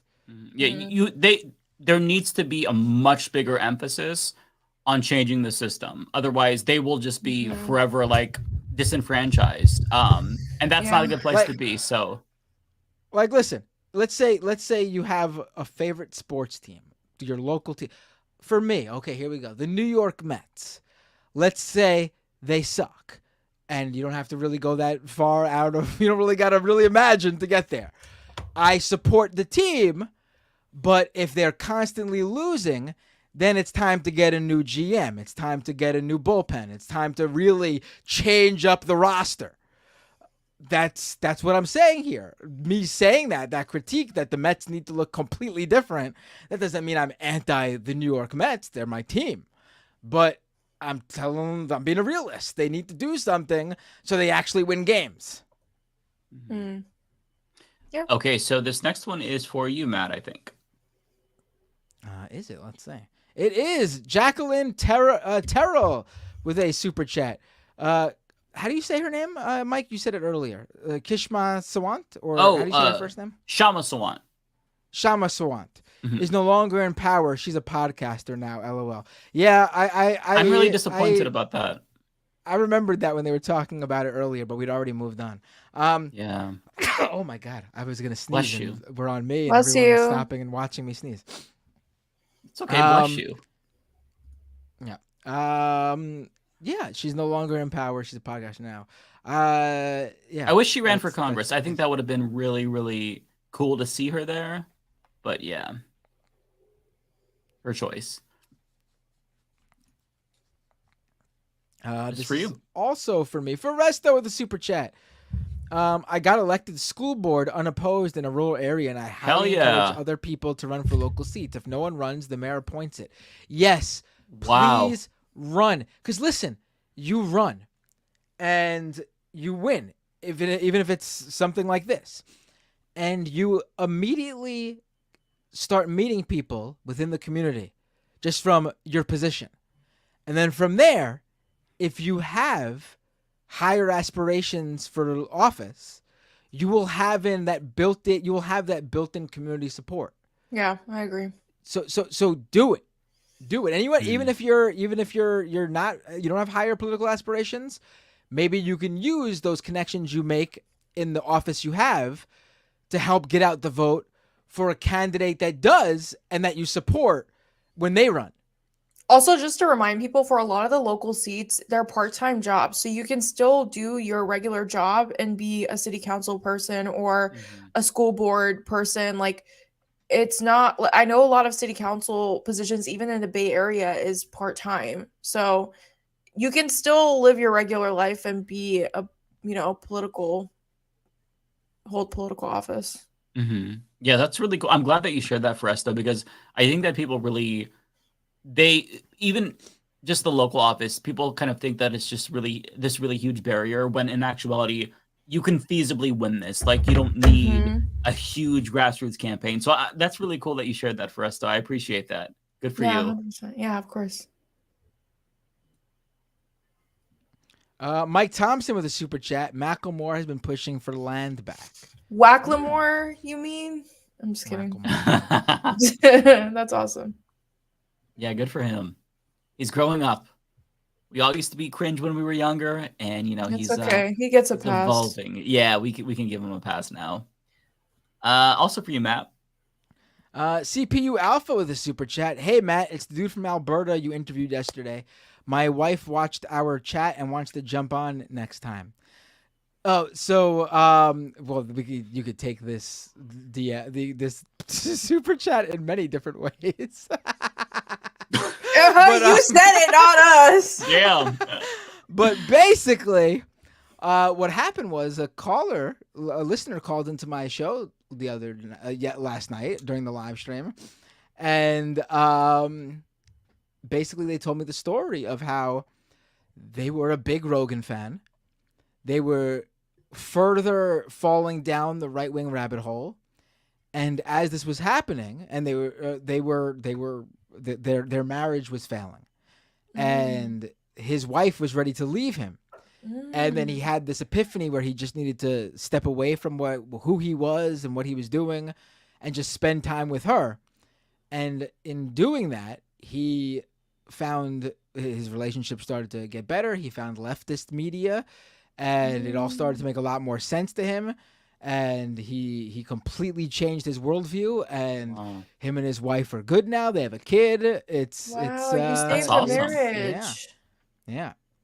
That's really cool. That's really godly. He's out here saving marriages. And interestingly, they discovered me on TikTok, because I guess someone cut a TikTok video of me on the Majority Report, maybe even the Majority Report's account, and uploaded it, and he came across it, and that's how he discovered me. And because he started watching me, that's how he discovered the Majority Report, which might be the first time anyone's ever found the Majority Report in that way. Usually it's the other way around. They're a Majority Report fan, they find me through the Majority Report fan. Yeah. Don't sleep on TikTok. Yeah, TikTok is great. Damn, that's a really cool story. I've gotta check that out, because I want to see what the wife has to say now. That's really cool. I need to go back and watch that. I didn't get to see all your stream, Matt, but yeah, that sounds interesting. Okay, so this is for me from Chris Corcoran, $5. J.K. Rowling is hitting rock bottom, and she's going to directly get a trans woman killed. How do we stop her? Shame on WB for continuing to work with her. Oh, God. Yeah, so I don't know that you can stop her. She's kind of spiraling. She started off just like dabbling in transphobia, and now she's just attacking trans women just for being trans women. WB is working with her because right now transphobia isn't a big threat to their cash cow. And, you know, there needs to be a push to make it so that way transphobia is not acceptable, but it's currently still socially acceptable. So, you know, companies aren't going to sever ties with transphobes, unfortunately. And that's such a big franchise that it's kind of like untouchable. That's kind of what we saw with the game, the Hogwarts Legacy game. So I don't really know what to do with her. I think that she's going to continue to get worse, but she lost millennials. She lost a lot of Zoomers. And the more people find out about her, the more people that she's going to turn off. Like I have family members who had no idea that she was a transphobe. That's like all of a sudden like, oh, well, fuck her. I don't want anything to do with her. So people don't know, and a lot of them are finding out. And, you know, I don't know. I'm not really sure. It's hard to say because when you're rich and powerful, you're untouchable. But, you know, just educate people. If they don't know about her, they should find out, you know, and maybe not support that. If they like Harry Potter, pirate Harry Potter instead, you know? Listen, I hate to perpetuate my godliness, but I was never a Harry Potter fan. I was right all along. Actually, me neither. I could never get into it, ever. I tried so hard. It just was not for me. It's, you know, I watched it as an adult because I wasn't allowed when I was a kid, so. The first movie is okay. Decent movie. Everything after that, I don't think it's that great at all. Not even okay. Not even decent. Yeah, it's okay. I mean, really, Harry Potter came to life because of the stars. Everybody loves, you know, the kids, Daniel Radcliffe, Emma Watson, Rupert, I forgot his last name. Murdoch. Everyone loves Rupert Murdoch. different Rupert Murdoch. A very established man. Shut up. All right, so here's another one for you. From your dad. My dad, member for 9 months. Thanks for the support, Dad. That's so sweet. It's very wholesome, but it just sounds funny because you never hear like super chat from my dad. Thanks, Dad, for the 9-month super chat. Like I love it. Yeah, it'll be funny when it's really like, oh, cute. this month my dad had to cancel his membership, folks. That's so cute. I love it. My dad says, this is what I mentioned earlier. New York Rangers eliminated Carolina Hurricanes with a 5-3 win. Yeah, that was I was following it online and I saw 15 minutes left in the third period, 3-1 Carolina Hurricanes. And I was like, oh, fuck, we're going to a game 7. And I'm worried because that means that the Rangers just lost their last 3. But they somehow fucking scored 4 goals in a matter of less than 15 minutes. It's insane. Let's see. I think we're here. This one's for you, I believe. Hold on. Someone said, "What the hell is with that Avatar pic?" Yeah, my dad has an interesting sense of humor. I think it's like a bunch of toy soldiers over like a supposedly dead squirrel or something like that. If you go on Twitter, his avatar is the thumbs up Jesus. And I just and added an added thing to that is that my dad is Jewish. So I mean, that. yeah. Your dad is based. I love your dad. Yeah, that's so cute. I wish my dad was like that. Pluvius with a super chat. I've decided that my rap name is 5N Rhymes, the grocery rapper. Also on third parties, West Genuine, RK Jr., Totally Grifting. Yeah, I mean, of course. I wish that I wish that I don't know. I kind of believe the against worm story. I feel like you guys are hating. Well, it's the one true thing about him that he's told, that he had brain worms. Like, that's obvious. I could diagnose him over the internet just looking at him. Yeah. But this, I'm gonna be a third party. People are gonna accuse me of being a third party hater again. But imagine if Cornel West ran in the Democratic primary. I mean, it would have that would be much more impactful. Absolutely. Listen. Biden would still have won the primary, obviously, but Cornel West would have, without a doubt, gotten more support. His campaign would have been taken more seriously. He would have actually affected how Biden went about everything. Honestly. Yeah. I think that's undeniable. Dom, $2. Oh my God, are you hitting on our guest, Dom? I'd love to take Ariana to a game. My Persian queen. Dom, stop. You don't have to respond, Ariana. Dom, is your avatar you with your child? I mean, maybe he's a single dad. We could, that could be the case. He is a single dad. Yeah, he is. Okay. Yeah. Okay. That's good. I was about to say, does your wife know that you're? No, Dom is a good guy, but don't hit on the guests, Dom. Oh God, I'm not gonna say anything. Thank you guys. You're welcome. We got you. This one is for you, I think, Matt. 500 internal with a super chat. Thank all of you for letting me know the proper answer to Drake Kendrick because I've never paid attention to either one. It all sounds dumb to me.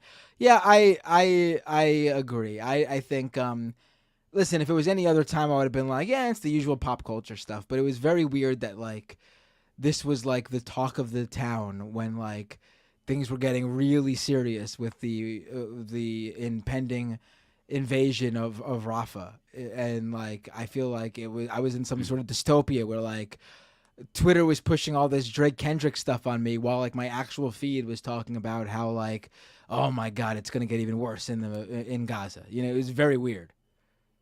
Mm-hmm.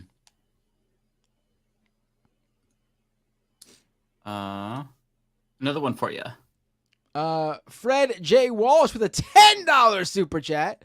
Have it your way. Have it your way, buddies. Thanks for streaming. I didn't do a very good Jordan Peterson. You captured Have it your No, way, buddies. Lance is the one that does that really good.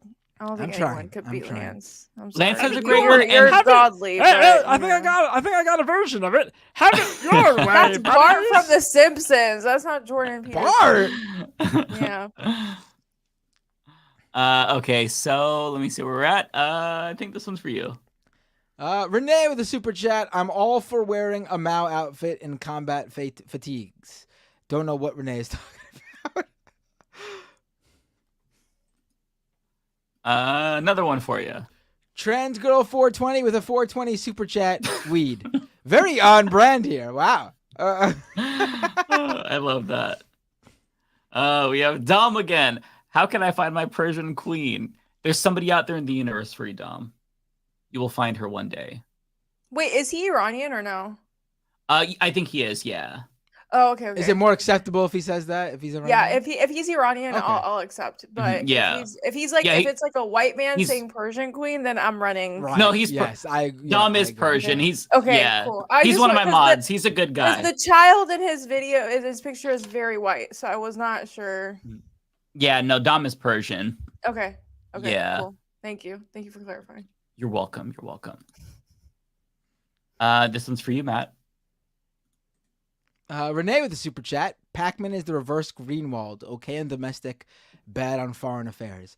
That's actually a pretty good way of putting it. That is the reverse Greenwald. Yes, Greenwald's usually fairly good on foreign policy, not foreign policy, but foreign affairs, and really bad on at least recently domestic. Well, not all domestic, but That's really insightful. Yeah.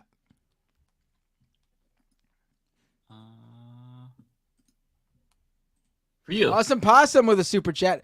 Hi, nerds. Please see I Saw the TV Glow. Great movie. I think someone recommended that. I really want to see that. I'm a big horror fan. So I see everything I could horror. And this is one I want to see. All right, we've got another. Parker with a super chat. Binder, just to see the lag timing. 3, 2, 1, 0, -1. All right. This might be a callback to earlier in the Majority Report. Brandon Sutton was on with us, and his stream was lagging. And so Matt Leck wanted to check how big the lag was. So Matt started counting down 5, 4, 3, and he stopped for Brandon to come in so we could see where. And there was a really long pause before Brandon went 2, 1. And so clearly there was a big lag. He got off to reset his wireless. And then he came back on, and Emma decided to test the lag with Brandon. And she goes, "Okay, Brandon, let's test out this lag. Let's try it out. Ready? Here we go. Ready? 3, 2, 1, 0." And then she realized that she didn't leave him any room. She just counted down for no reason. She didn't do it correctly is the point. It was funny in the moment, but I'm giving you guys a little bit of background. That's cute. I guess I you like had to it. be there. I like it. This one for you. Guy on his own crusade 35. We need someone like Dr. Cornel West. Yeah, I like Cornel West. But cool. he just didn't he didn't run very smart. He was all over the place. How many Oh yeah, the different party parties- switch was the party switch was weird for sure. I It agree. wasn't just one either. He switched like 4 different parties. Yeah, I just, yeah, I still love and appreciate Dr. Cornel West, but he did not plan accordingly to run for president, and it would have been cool. He just kind of bungled it, but he's more of an activist than not like a politician. So that's career politician. Yeah, that's my cope I with agree. it. I still love him. But yeah. £4 from Shami Sengupta. Thank you so much. $4.99. Majority Report and Left Reckoning have gone hard after Pac-Man on Gaza and domestic stuff. That's cool. Yeah, I believe it. Narrator with $10. Thank you, narrator. Majority Report jokes about how different the YouTube libs would respond to Gaza if it was filled with dogs, but can't critique their own defending of white supremacy and advocating electorally for Biden. I haven't seen their joke about that, but I feel like narrator is just trying to start shit. yeah, narrator has he has a love-hate relationship with us, or I should say they, because I don't know. They love us, but they like to shit talk us, but it's all in good love. But I don't agree with everything narrator says, but it comes from a good place. So I appreciate narrator. Like narrator is very, very, he's they're very much affected by what's going on, and yeah, I absolutely agree. I'm affected by it too, but it's there's a lot of other things to consider. There's a lot of nuance, and I've been in that predicament before, where it's like, no, fuck the Democrat. They have to lose no matter what. But that's a pretty privileged position, Like it's easy for me to say, as somebody who's a white dude, not an immigrant, cis. Other people will be affected. Like my trans niece could be affected by a Trump presidency. He could, at the stroke of his pen, ban gender affirming care. Things like that are what I think about. Why I can't just say, no, fuck Joe Biden, he has to lose. Like there's more people to think about. And that's the reality of our system. Like we're given this binary choice. So it's Biden or Trump. And, we try the best to oppose them both. But we have to be careful and nuanced, because it's not as easy as fuck Biden, because then that means you get Trump. There's no ifs, ands, or buts about it. You have to change the system if you don't want this duopoly and binary choice. So, but I do understand where narrator is coming from, though. But cool it, narrator, okay? Unless you're going to send more super chats to yell at me, then don't cool it. No, we love narrator. Okay, so this one is for you, I think, Matt. Jason with a super chat, $10 super chat. Evangelical Christians, including Daily Wire's Oil Daddy, are pushing a gay genocide in Uganda called the Kill Gay Bill. Daily Wire support this. Yes, I know it is. It's. We've definitely talked about this before. This has been a long-term issue. This isn't like a new thing. But yes, thank you for. We should do. Someone should do. I'm sure there is out there a longer sort of the piece about this. Yeah. So the Ugandan gay community, they call themselves Kuchu, the Kuchu community. So since like 2010, there's been this push that started with evangelicals lobbying them to adopt really homophobic policies, kill the gays bill. And in 2010, they adopted like a less severe version of kill the gays, if I'm remembering correctly. It was life in prison.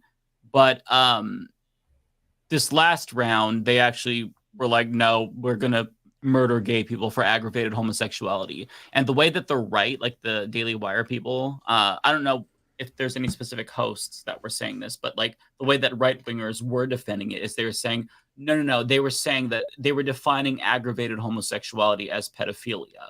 But what people don't understand is that they think that all gay people are just inherently pedophiles. So this isn't like them. And I think that we shouldn't chalk it up to not being educated on the issue.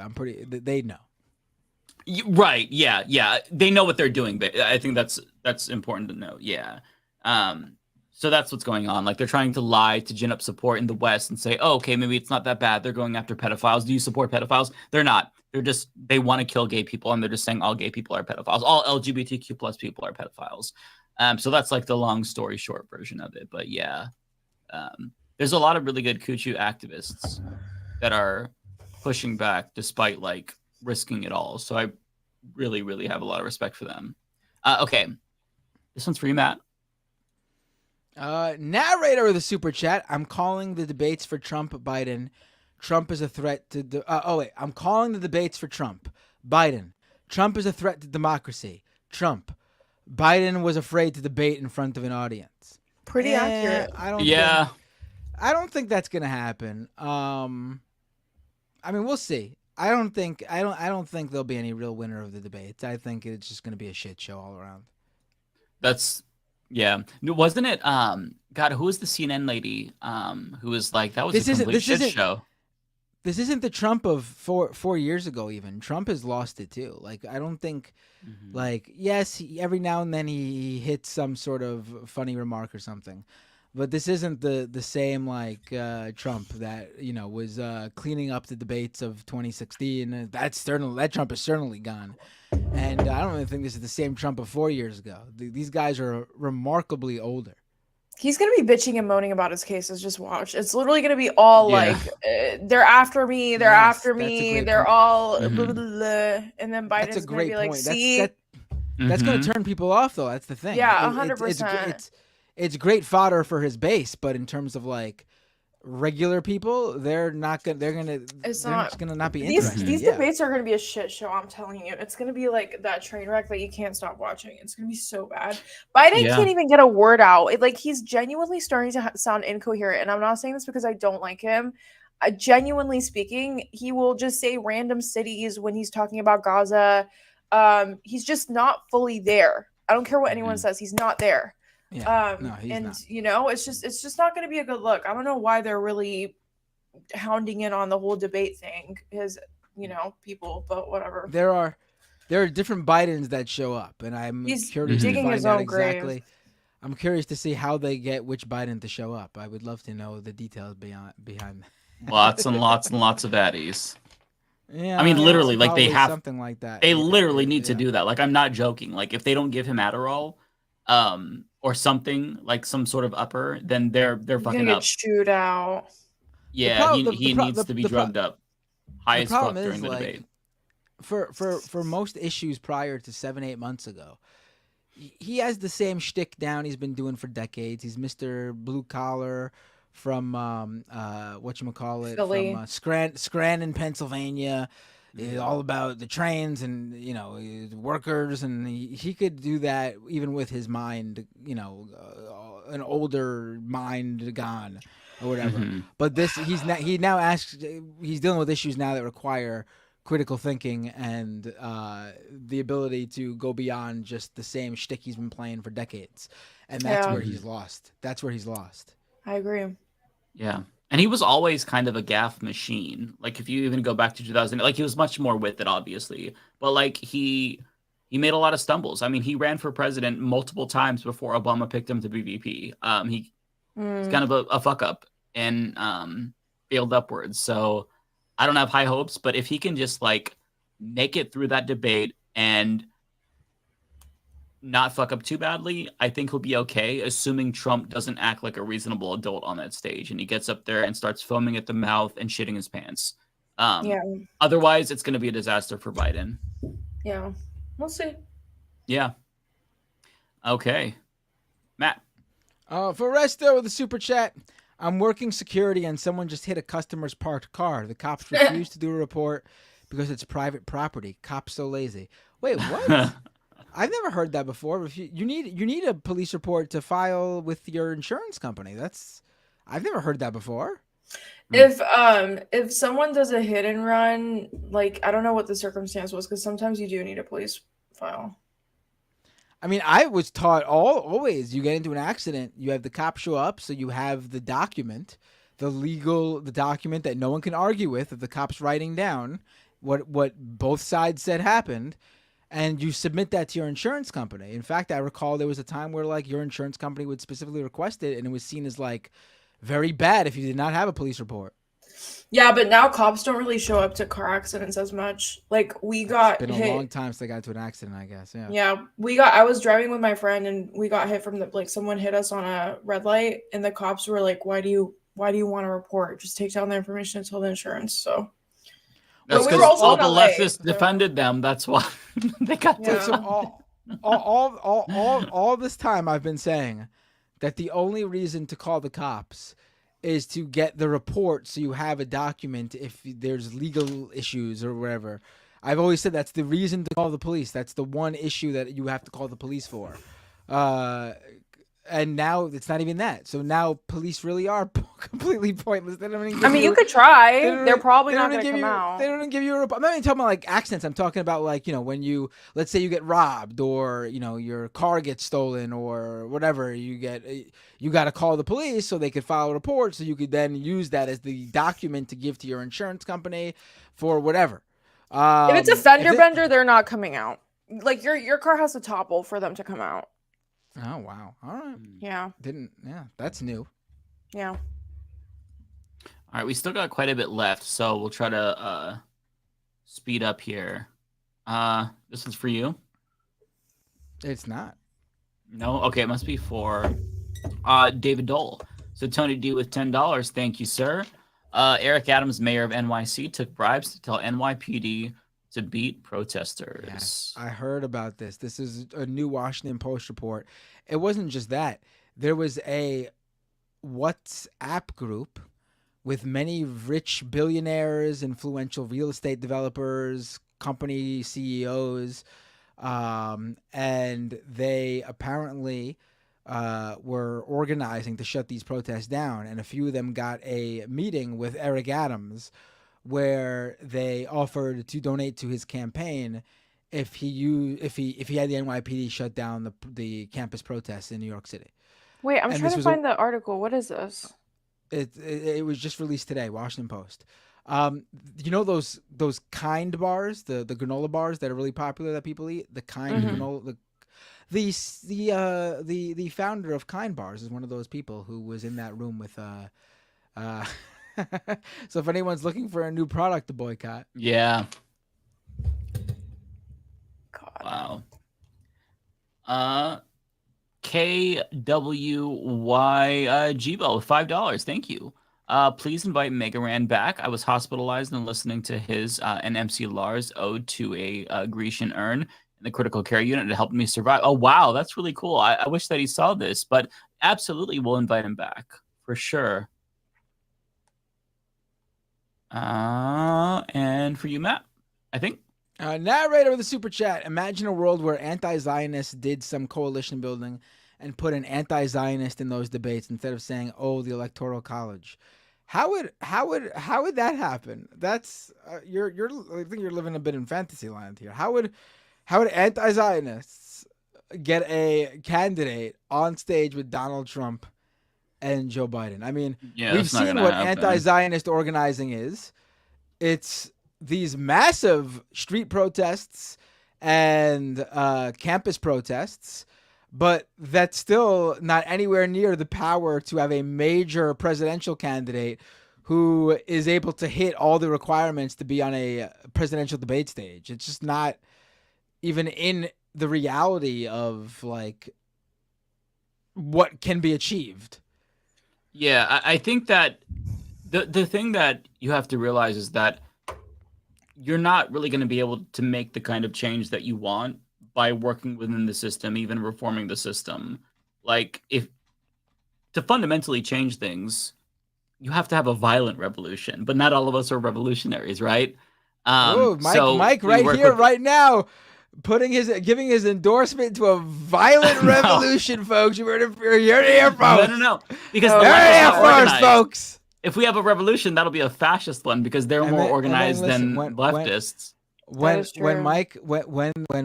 the revolution happens and everyone says it goes to Mike and the authorities come in and take him away, he's gonna be sitting there. He's gonna be sitting there going, "I didn't do it. I did everything right, and they indicted me."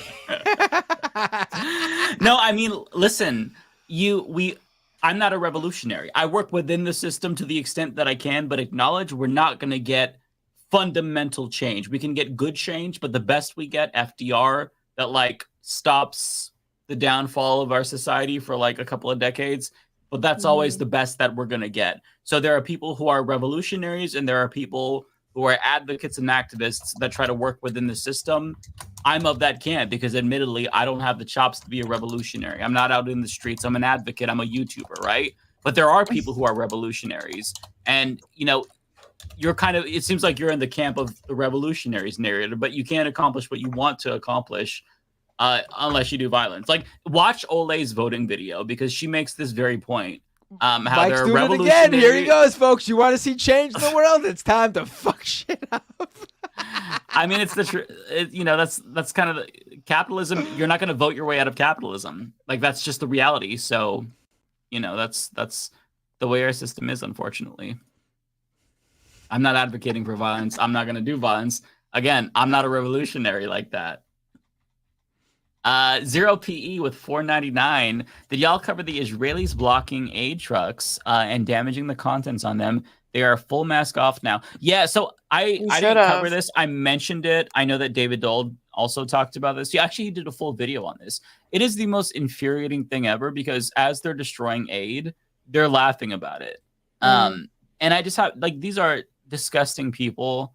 The fact that they would destroy aid going to starving people, it really shows you like how dehumanized Palestinians are in their eyes. Like, they genuinely just don't view them as human beings.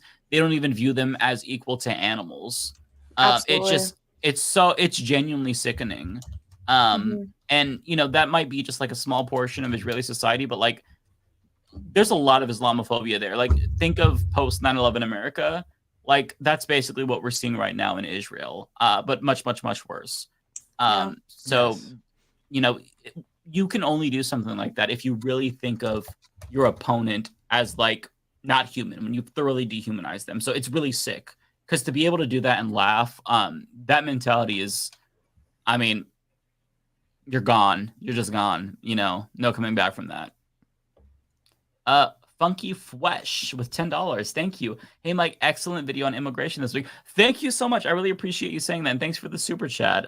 Yeah, I talked about a Trump supporter who turned out to be an undocumented immigrant. And I used that as a launching point for a broader conversation about the guy in Florida? Yeah. That was such a great Uno reverse story. Oh my God. Yeah. What happened? Yeah. There's a guy in Florida. His name is Jimmy Class. He's been, in America since he was 2 years old. MAGA Chud. Yeah, American father, Canadian mom. He's been voting all this time, and then he's retiring, applies for Social Security, finds out he's not a citizen. He's like, what? He has a Social Security card, which is odd. But he goes to apply for citizenship, gets denied. And as he and still up in limbo. And as he's like talking to reporters, he has a big Trump sign on his door, you know? So it's like, are you going to have more empathy for undocumented people now that you're literally the person Trump is complaining about? Of course not, because there's a difference between white immigrants and black and brown immigrants, right? And that was the point that I made in my video. Like, we don't hear any complaints about Ukrainian immigrants. But when it comes to Haitian immigrants, Latin American immigrants, even the prospect of Gazan immigrants, they can't take it, right? So it's anti-immigration, like xenophobia. It's racism. It is white supremacy. And my goal of that video was to try to like use that white dude to like help other white people who are ignorant understand. Because every once in a while I'll have like, hate watchers, or I'll have people with conservative family members. And like, I think using that story, like trying to get white people to empathize with immigrants through a white person, maybe that'll work. I'm not really sure, but I tried to talk more about like immigration in general and how fucked up our system is. I use an Ole clip also because she's been really great talking about this. And yeah, thank you. I really appreciate the validation, Funky Flesh. I love this person's name is Funky Flesh, and you got. I know it's so funny. Scotty Cameron, $5. Thank you. I would love to see Jon Stewart or Eric Andre go on Club Random to own Bill Maher in the same way Bill Burr did. That would be awesome, actually. God, Bill Maher. Yeah, I hate. He's not gonna have them on. I don't think so either. Yeah, he'd view them as like woke liberals or something like that. Pluvius, $5. Thank you. Mike's solution for world peace. Everybody poops. I mean, listen,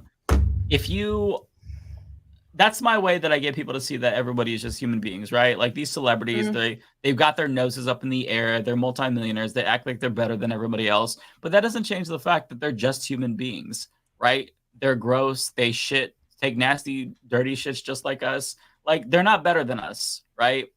So I'm trying to bring them down, let everyone know they're on the same level. And you do that by reminding them that at our core, we are disgusting human beings, all of us. Even them. I think this is for you, Matt, or it could be for David. It is. Renee with a super chat. Check out Anna Tiju Somo Sir and on KCRW NPR. All right, I will. 180K Chan, $2. Thank you. May Israel defenders have Yelper special forever. I'm not sure what that means. But they should not be defending Israel. I saw a TikToker call it "isn't real," and I thought that was funny. That's fun. And yeah, they do that all over TikTok. Or yeah. Oh, so okay. That's how it's you like know a TikTok thing. Yeah, I forgot. Or they say is not real. They'll say ISNOT and then REAL.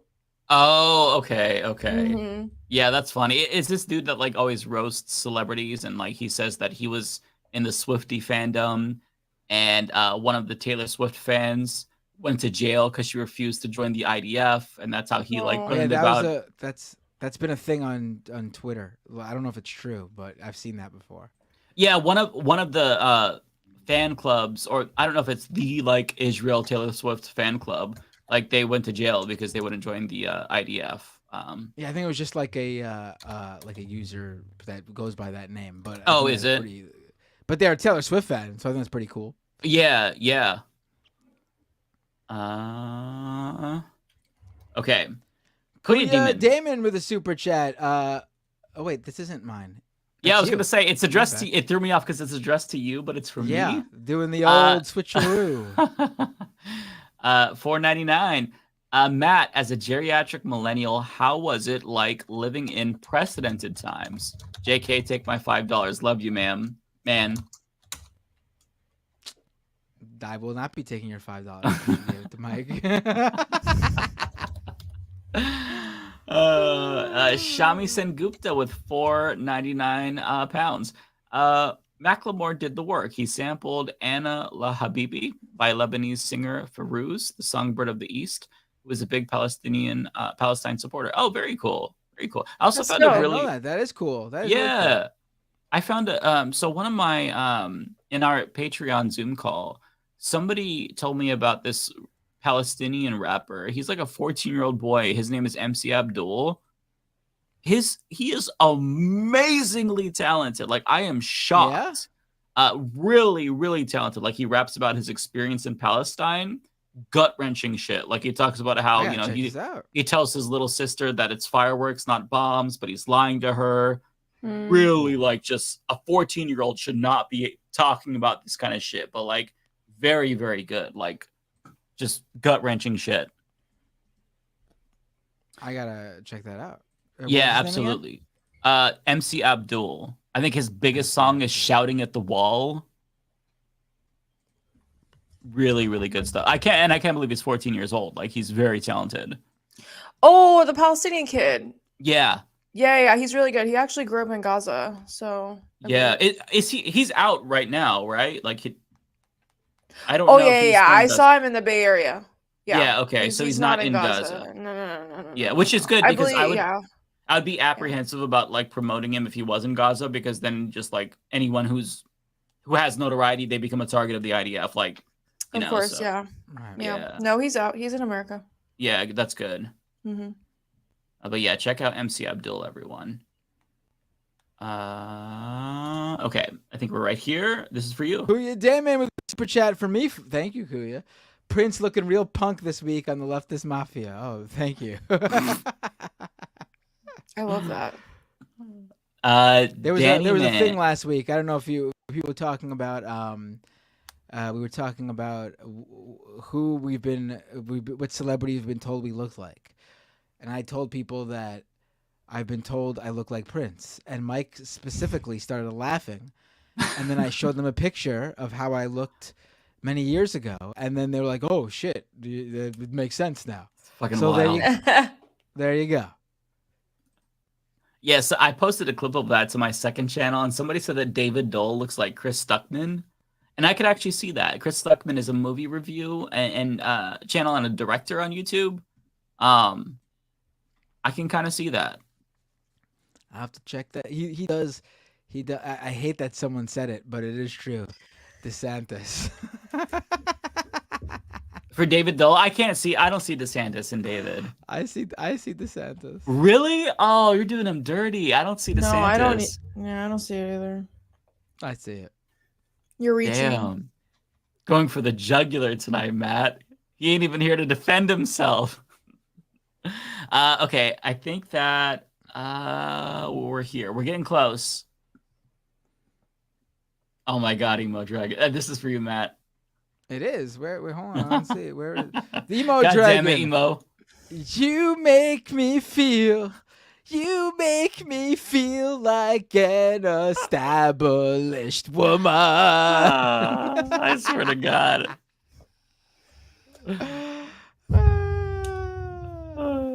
Rolling DD with 420 weed.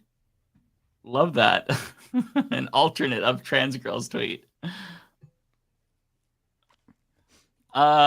ABS, Anonymous Bastard Society with $2. Thank you. Hey Mike, do you still watch Richard Medhurst? No, I haven't even seen him in a while. I don't even think he's around. Does he still do videos? I genuinely don't know if he still does videos. He was, if I'm remembering correctly, he was a Syrian YouTuber. I was on a show a long time ago. I can't remember. He used to post a lot of his clips to Twitter, and that's how I'd watch him primarily. I haven't seen him around in a while, so I can't. Mike used to be problematic with his Jimmy Dore connection and his. Hey, live and learn, right? Yes, that's true. No, we all live and learn. I'm also very like, I'm a good judge of character, but I have cognitive dissonance. Like, if I like somebody and I give them way too much benefit of the doubt and hope that they're going to change, I do that way too much. In this space, I kind of have adapted a little bit because there's kind of like ulterior motives. People in this space aren't like regular people in life where they can change. You know, there's a monetary. So I'm trying to adapt for this space and be more suspicious, but not too suspicious, because again, you do want to give people grace. But also, some people are like bamboozly. Like, I met some people in this space, and I was like, "Oh my god, you're really in it for the fight." And then, like, some things came out. I was like, "Whoa, what the hell?" Like, okay, you are very self-interested. I'm gonna distance myself. It's a learning curve. I've definitely gone through that myself with multiple creators as well. It's hard. Right. It's just part of the process. You know, you learn it as you go, but you're never going to hit it correctly. Some people change just, even without the monetary incentive, Mhm. for the worse. So, Mike, did you 100%, skip yeah. did you skip a super chat from a user with the username Danny Man? let me see. Yeah, I did actually. I'm sorry about that. This one here, right? Yeah, it's not for me, but I saw them saying here in Oh the chat that yeah. they Oh yeah. I'm sorry, Danny Man. Okay, $4.99 from Danny Man. I appreciate that. My apologies. The kicker doesn't even sustain brain damage or CTE, but somehow is that stupid. Talking about the what's his name? I can't. Plus he criticized. Yeah, we all know him. Oh my god, Plus, damn, you almost skipped the best comment. I know that's actually a banger. Plus, he criticized DEI, but plays with mostly black athletes. Yeah, so at this point in time, for him to be using DEI, we all like the secret's out. We know what you mean by DEI. You're just racist. We know what you want to say. So yeah, fuck that guy. I've never heard of him. But I hate him. And I saw a picture that Josh Hawley posted with him and that guy. Like, happy to call him my friend. And Josh Hawley is looking extra gay in that picture. I just like, I'm so sick of these people. They need to all go away. They need to harm themselves in Minecraft. Okay, I think we're here. And this is for you, Matt. John Deere with a super chat. Some of Sam of Maine electoral stance is very clear. Did you mean Sam of Majority Report? MR, not Maine. Sam of MR electoral stance is very clear. The E is right next when you to the vote R. for less evil. When you vote for less evil, you get less evil. Doesn't ignore ire to the evil. I think it's too late for my brain to comprehend that. Yeah, Sam of Maine. I Yeah, don't really I think there's some. understand. I think there's some misspellings in this post, and it's not just calling Sam of Majority Report Sam of Maine. Sam of Maine.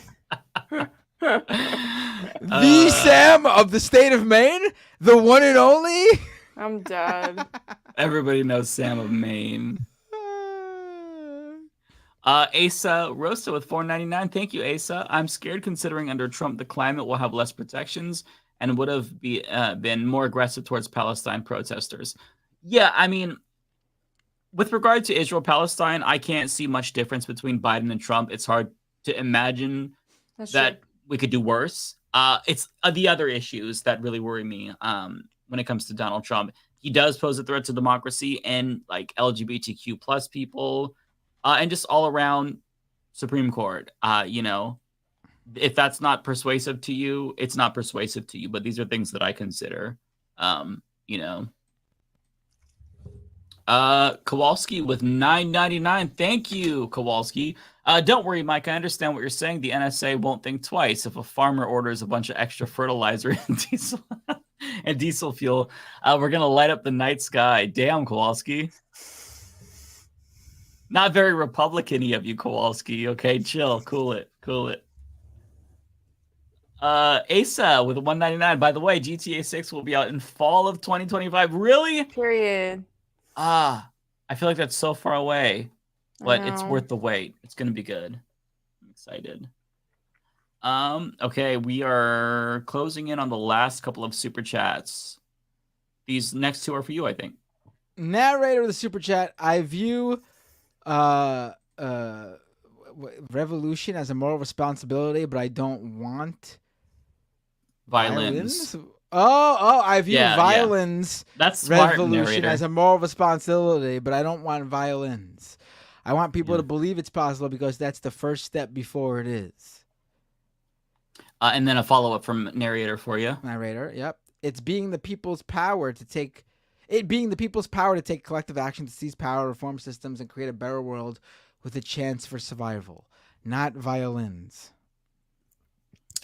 I think it's also important to note that, like, within our society, we have really, like, washed out a lot of the violence that happened, like, within our past and within a lot of the movements that we've had.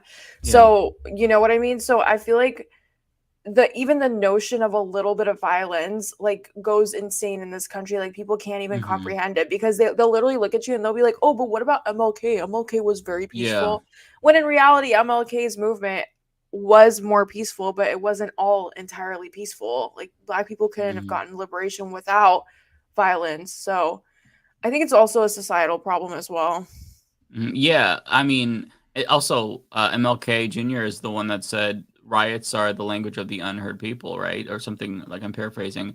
But people, yeah, that's a great point. People do like to look back and reimagine things. I even saw people in response to the campus protesters. They were like, "Man, can you imagine LGBTQ people fighting for their rights like this, getting violent?" It's like, hang on. First of all, do you know what Stonewall was?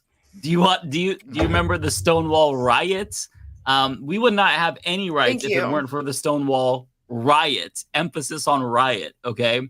Was it Marsha P. Johnson? Yeah, Sylvia Okay, Rivera, Marsha P. Johnson, 2 trans women. If they did not start that, none of us would have rights today, or maybe we would, but certainly not as much. But they started that.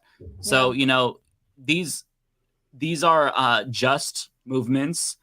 And I think that to just say, oh, it's all nonviolent, that's horseshit. I mean, we're a country because we didn't have a peaceful revolution. Remember, like a little bit violent. So that's the point, right? Like, yeah. Yeah. Okay, so this one is. Oh, hang on, I gotta skip an ad. Okay, it warns you if there's an ad coming up, and whenever I see it, I skip it. You're welcome, viewers. Eric Archipong with $10. Thank you. Are any of you guys aware of the latest thing gamers are mad about? Many white gamers losing their minds at the thought of a black samurai. Oh my god, Eric, I saw that. I cannot take it anymore. So, for those who don't know, Ubisoft just unveiled the next Assassin's Creed game.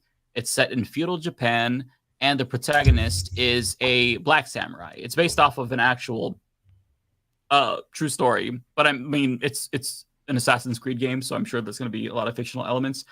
But they are mad, and they're saying it got DEI-ified because instead of having a Japanese protagonist, there's a black protagonist. And gamers are just doing what they always do. Like, they freak out if it's not a white dude. They freak out every single time. So they're saying it's woke.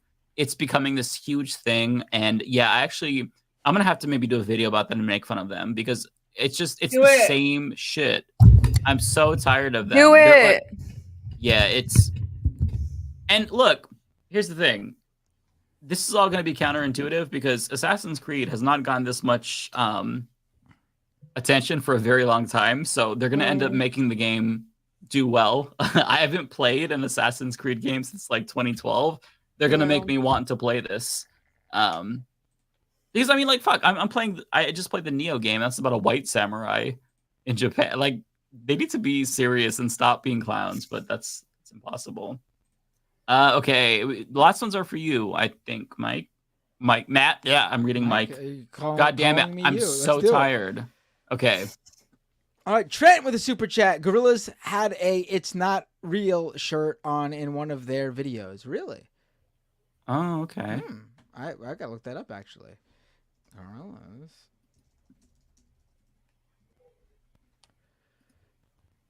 Did they? I think this one's for you. I'll look this up on my time, I guess.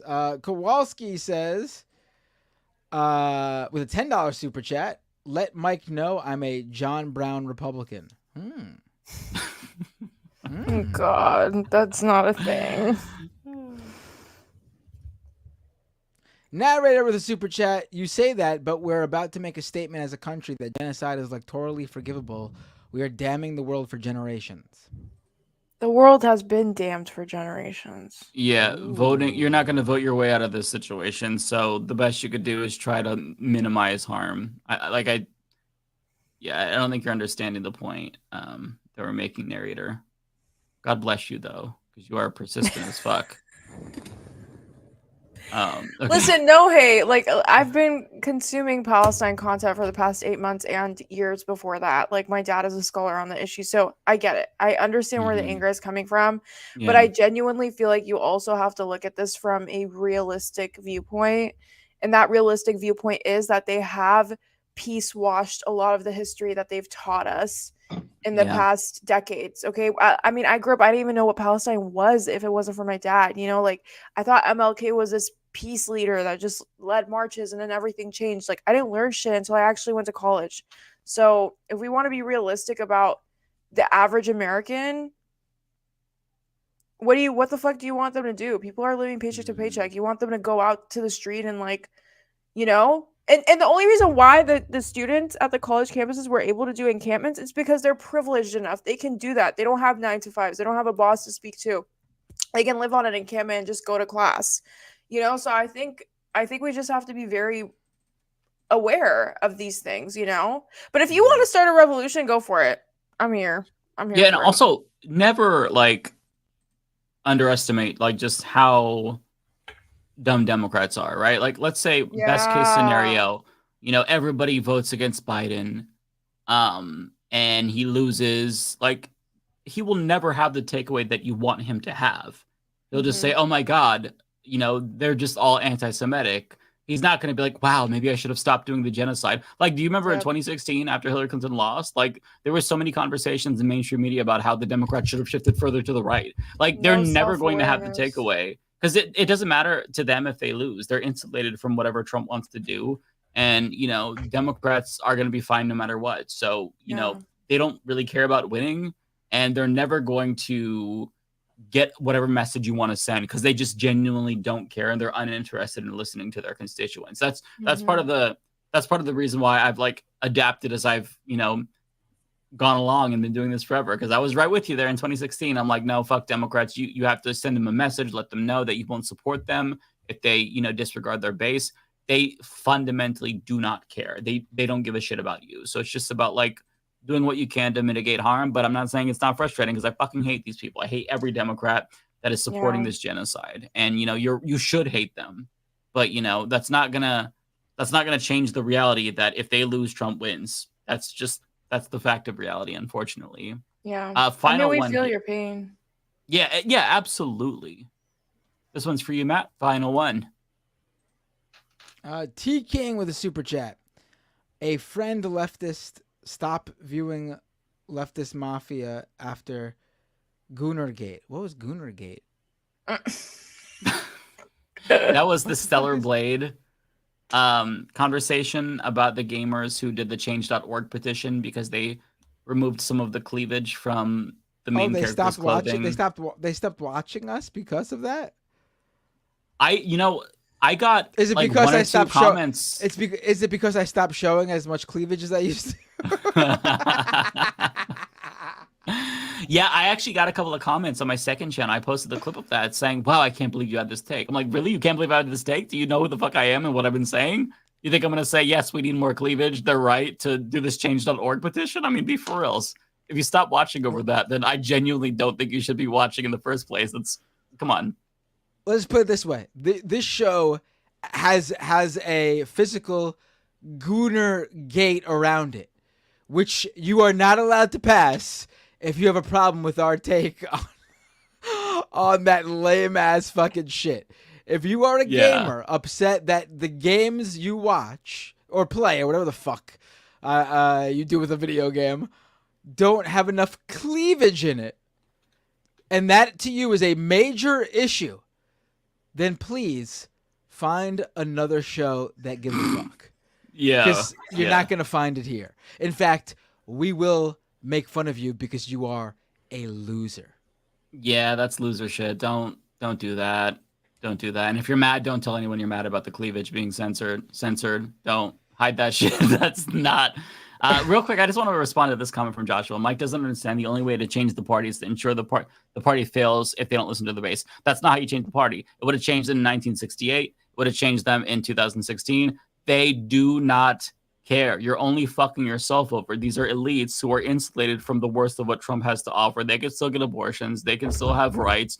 They don't care about what you have to say. That's the point that I'm trying to make. You're not going to send them a message by not voting for them because they don't care. And even if they know what you're trying to say, which they do, they're smart. They just don't give a shit. A lot of it is stupidity, but a lot of it is hubris, and they don't care what you have to say. Okay, we got a couple more. I'm starting to feel bad because we're getting more super chats coming in. Ariane, if you need to bounce, please by all means. Honestly, right. I'm sorry. 9:13 where I'm at. So, I will go freshen up and go to bed if that's okay with you guys. Yeah, of course. I'm so sorry. I should have. Wait, you I should have did said not, something. you did not have to sit here. You could have interrupted any time, please. We would not have. Yeah, taken I'm it so personally. sorry. No, it's okay. No, don't Next be time sorry. you can absolutely jump in and say, "I'm piecing the fuck out." No, you're fine. You're fine. I've genuinely enjoyed this so much. Like, thank you again for having me here. It's always such a pleasure with you two. Seriously, thank you so much. Always happy to it's have great you. having of you on. Love course. having you on. Yeah, Thank you. yeah. Yeah. We'll see Whenever you you in the guys have future. slots, just let me know. And also, Absolutely. I think you guys should have both been at the conference that I was at. So, with your permission, I'm gonna do some intros just to get your guys' names in too, if you guys are okay with that. Oh yeah, where was Sure. this? It was in DC. It was in DC. Oh, okay. Oh, yeah, okay. I'll travel. That's not too far. Maybe too far for Mike, but for me, no. Well, we'll see if they do one next year as well. It was like a pilot one, but it went really, really, really well. And it was a lot Oh. of TikTokers, but there were YouTubers there as well. And I feel like both of you guys should have been in those spaces. So, Okay. can you send me your email? Actually, I don't think I'm connected with you, but Mike, can you send me Matt's email as well? So I can just start an intro email. Yeah, I can do that. I'll that'd be send awesome. you a DM I later. appreciate that. That's awesome. Yeah, Okay, thank awesome. you, Ariana. Cool. Yeah, of course, of course.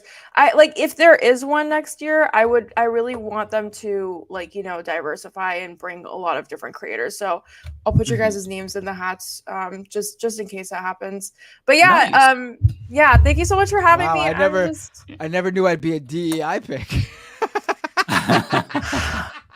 Matt, I thought you were white. Are you not white? I am actually. Yes, that's why I Okay. never knew I'd be a DEI pick. Okay.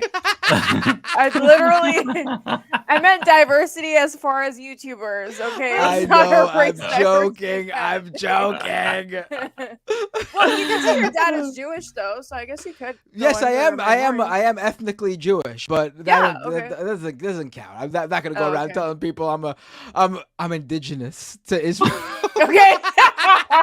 Oh God, that would be such a shit show. But yeah, He can be the thank you so token much for Jewish having guy. me. I'm the token gay dude. Like we can check all the boxes at the conference. Oh my God. Well, actually, it was really cool because the MC of the event is the first trans athlete, I believe, that came out in support of trans athletes. And Oh, that's cool. he was amazing. He was amazing. yeah. You might know him. He was the author of the He, She, They, the book.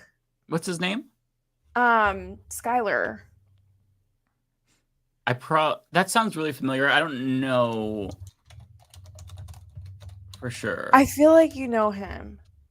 I feel like you have to know him. The name's like, there's no way Skylar. you don't know him.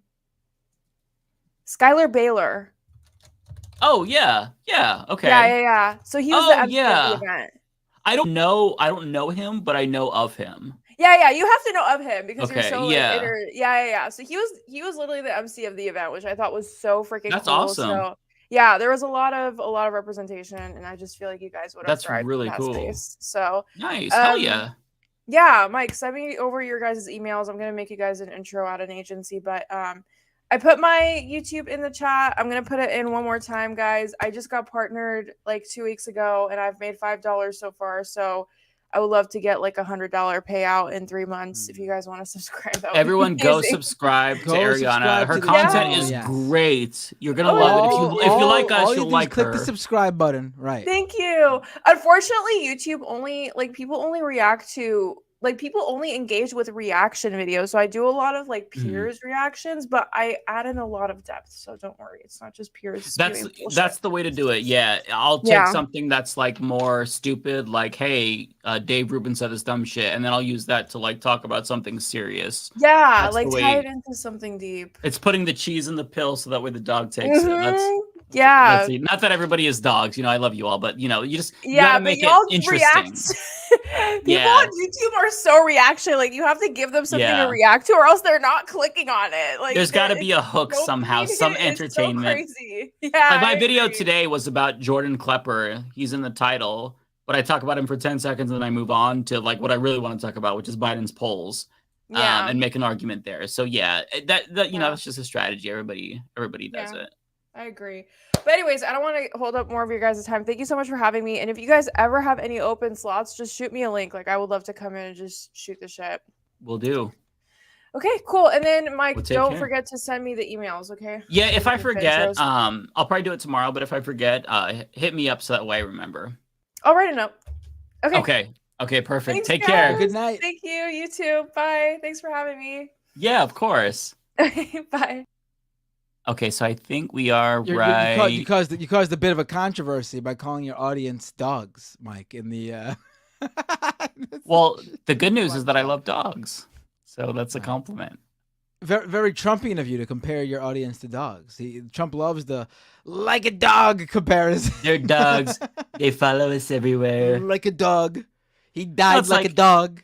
You know, that's how you get people to eat their vegetables. You know, you make it look fancy. You know, gotta dress it up a little bit. That's literally what every creator does. So it's not like I'm saying anything unique, but you know, you gotta make it entertaining. Okay, so I think this one's for you. Narrator with a super the chat other ones are all says- for you, besides one. Let's do them quick then. Maybe we can get out of here. Narrator Yeah. with a super chat.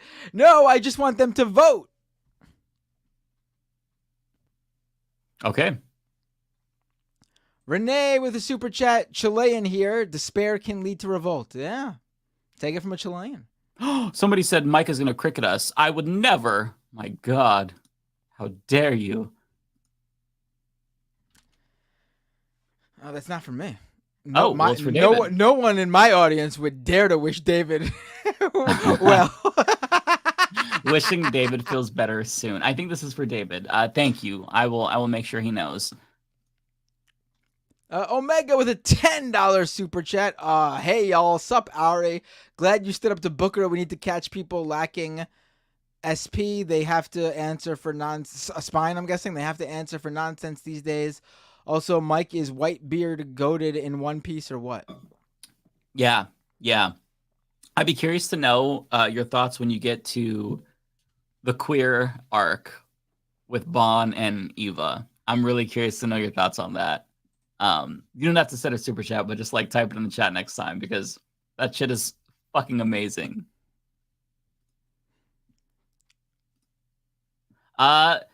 Stefan Curazos, 1999. Thank you so much. Hey, Mike, because of you, I went to a workers' strike back meeting at the University of Washington. That's awesome. Shama Sawant spoke at the meeting and was discussing how workers need to organize to stop the genocide in Gaza. That's really cool.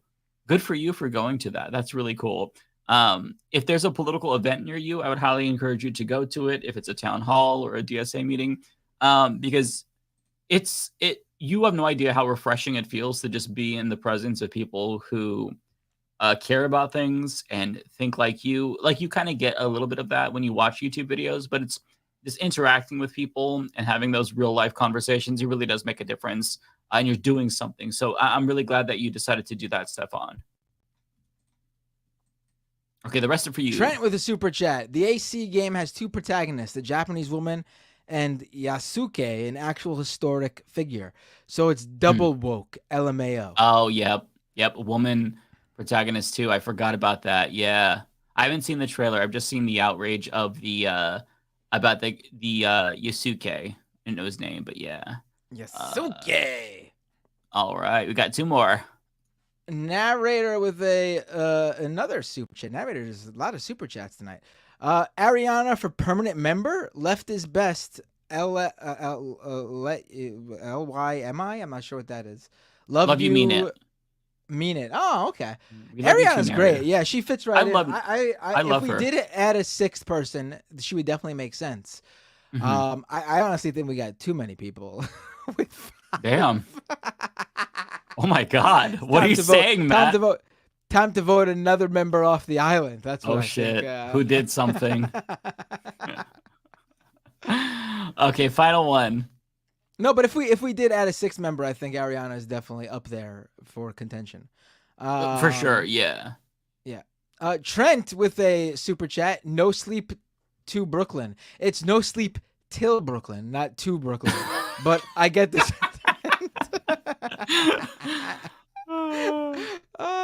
It's still I know it's the thought that counts. I definitely appreciate it, Trent. No, Joshua Miller said vote Mike out. Joshua, no. Okay, just joking. Okay, I didn't mean to put you on blast. I just wanted to respond because I think that you were You brought up something that I wanted to address.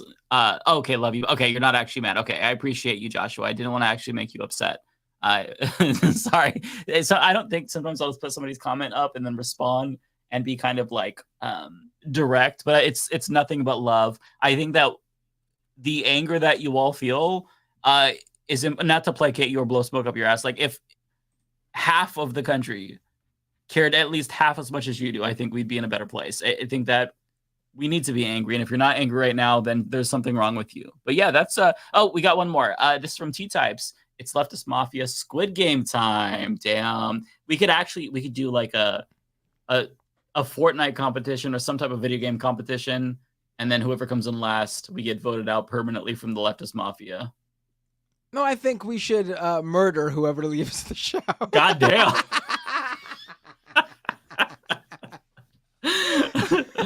Well, the stakes are too high. I wouldn't want to, commit to that. How would we do it? Yeah, I don't know. I will have to think about it. Over on Twitch. Oh, Dan from the web, thank you for the raid. And Valinova cheered 500 bits. Have you guys seen Valentina Gomez's campaign ad? I have not. Who is? I don't even think I'm familiar with her. Who is Valentina Gomez? Oh my God. All I see is the headline. Mike, are you ready for this? Outrage after Republican candidate tells voters, "Don't be weak and gay." I did see that. Okay. Yeah, I did see that. I didn't see that actually. Wow. Yeah, I'm telling you, I am simple and sweet.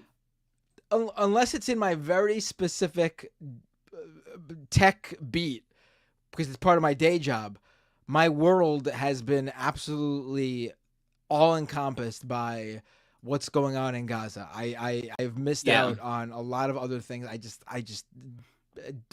But this is definitely something I got to check out. Yeah, I think that she is low-key plagiarizing Ray William Johnson, because he would, way back in the day, he was like the #1 YouTuber. He would always call things fake and gay. And so she's going with weak and gay. I think she maybe stole that from him a little bit. Either way, there's a lot of strong gay people. Hold on, I got to deal with this. On Green New Dealer Dragon says Matt wasn't down to block celebs, so kinda sus. I did not say I was not down to block celebs. I said please do that, but I also think in tandem with doing that, and a more positive, proactive way to do this activism is to also promote people with platforms who are speaking out for the Palestinians, because that will help change people's minds. The blocking of celebs harms those celebs for not speaking out. Good, I'm for that. But in terms of what we want, more people to understand what's going on in Palestine, the blocking of the celebs does not accomplish that, which is, if that's not what it sets out to accomplish, that's fine. I'm saying we could do these things in tandem. Two completely different yet similar things that achieve two separate goals. That's all I'm saying. Yeah, I'm just happy to see people hate celebrities. I'm fine. I'm all for that. That's awesome. Yeah. See, now when you get to the point where you want to eat the rich and, you start making them afraid to flex their wealth in public, and they're, I'm going to stop talking. That's when I'll be happier. But, they need to be afraid of you because they're evil. All right. Well, you know what? About that Republican ad, though, the "don't be weak and gay." I mean, I don't think that's, honestly, now that I think about it, like, I don't think like she's attacking Mike over here, because he's the strongest gay I know. He's strong and gay. Yeah. So I'm very strong and gay. Many people are saying. Every gay I know, every LGBTQ person I know is strong for having to deal with all the bullshit they deal with. So you know what? Yeah. There you go. Yeah, you can't be gay if you're weak-hearted, right? But that's not to say that, straight people aren't strong too. They can be, not usually as strong as gay people, but there are some straight people who are strong. But mostly not it's, as many. it's the I gays. completely agree. Completely agree. All right, everybody. We need to get the fuck off the stream. Yeah, it's what did I say? We actually started the super chats early today. It was like an hour and a half into the show. Oh, you were right. Yeah. And Ariana was like wide-eyed and bushy-tailed, ready to like for the rest of the show to go on. And I warned her in advance. I was like, "This may go long. I'm warning you." And then as we continued, I saw her see, I'm the opposite. As the night goes on, I suddenly gain this gain my this adrenaline. But most people, it's just totally fine. I can see it in them. I can see them. We're losing them as the night goes on. It's not in me. I was so tired before the stream started. So now I'm like, my brain is mush. I feel like RFK Jr., Biden-y, Trumpy. So yeah, I'm tired. So who should we raid, folks? Let's see who's on. Yeah, what do you all want us to do? Let's see. I'm looking.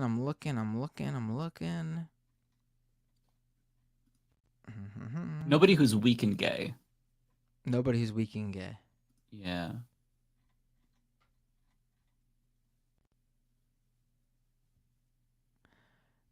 You pick. Folks, let's raid actual Jake. Okay, that sounds good to me. Let's raid actual Jake. I think I was rated earlier as well. I gotta check. Because I have way more viewers than I usually do. Oh, yeah? Although I have been streaming more, so, you know. Oh, by the way, thank you for the yes. I appreciate that. Oh, you're welcome. I'm setting up the actual Jake for you. All right, you ready? I'm pressing that start raid button. It's counting down now. All right, folks, we will see you all next week on Leftist Mafia. Thank you for sticking with us and all the wonderful super chats. And happy birthday to Rebecca. Yeah, and happy birthday. Feel better, David Dole. And we'll see you all next week. Take care, everyone. Shut it off. My raid is still collecting all the people.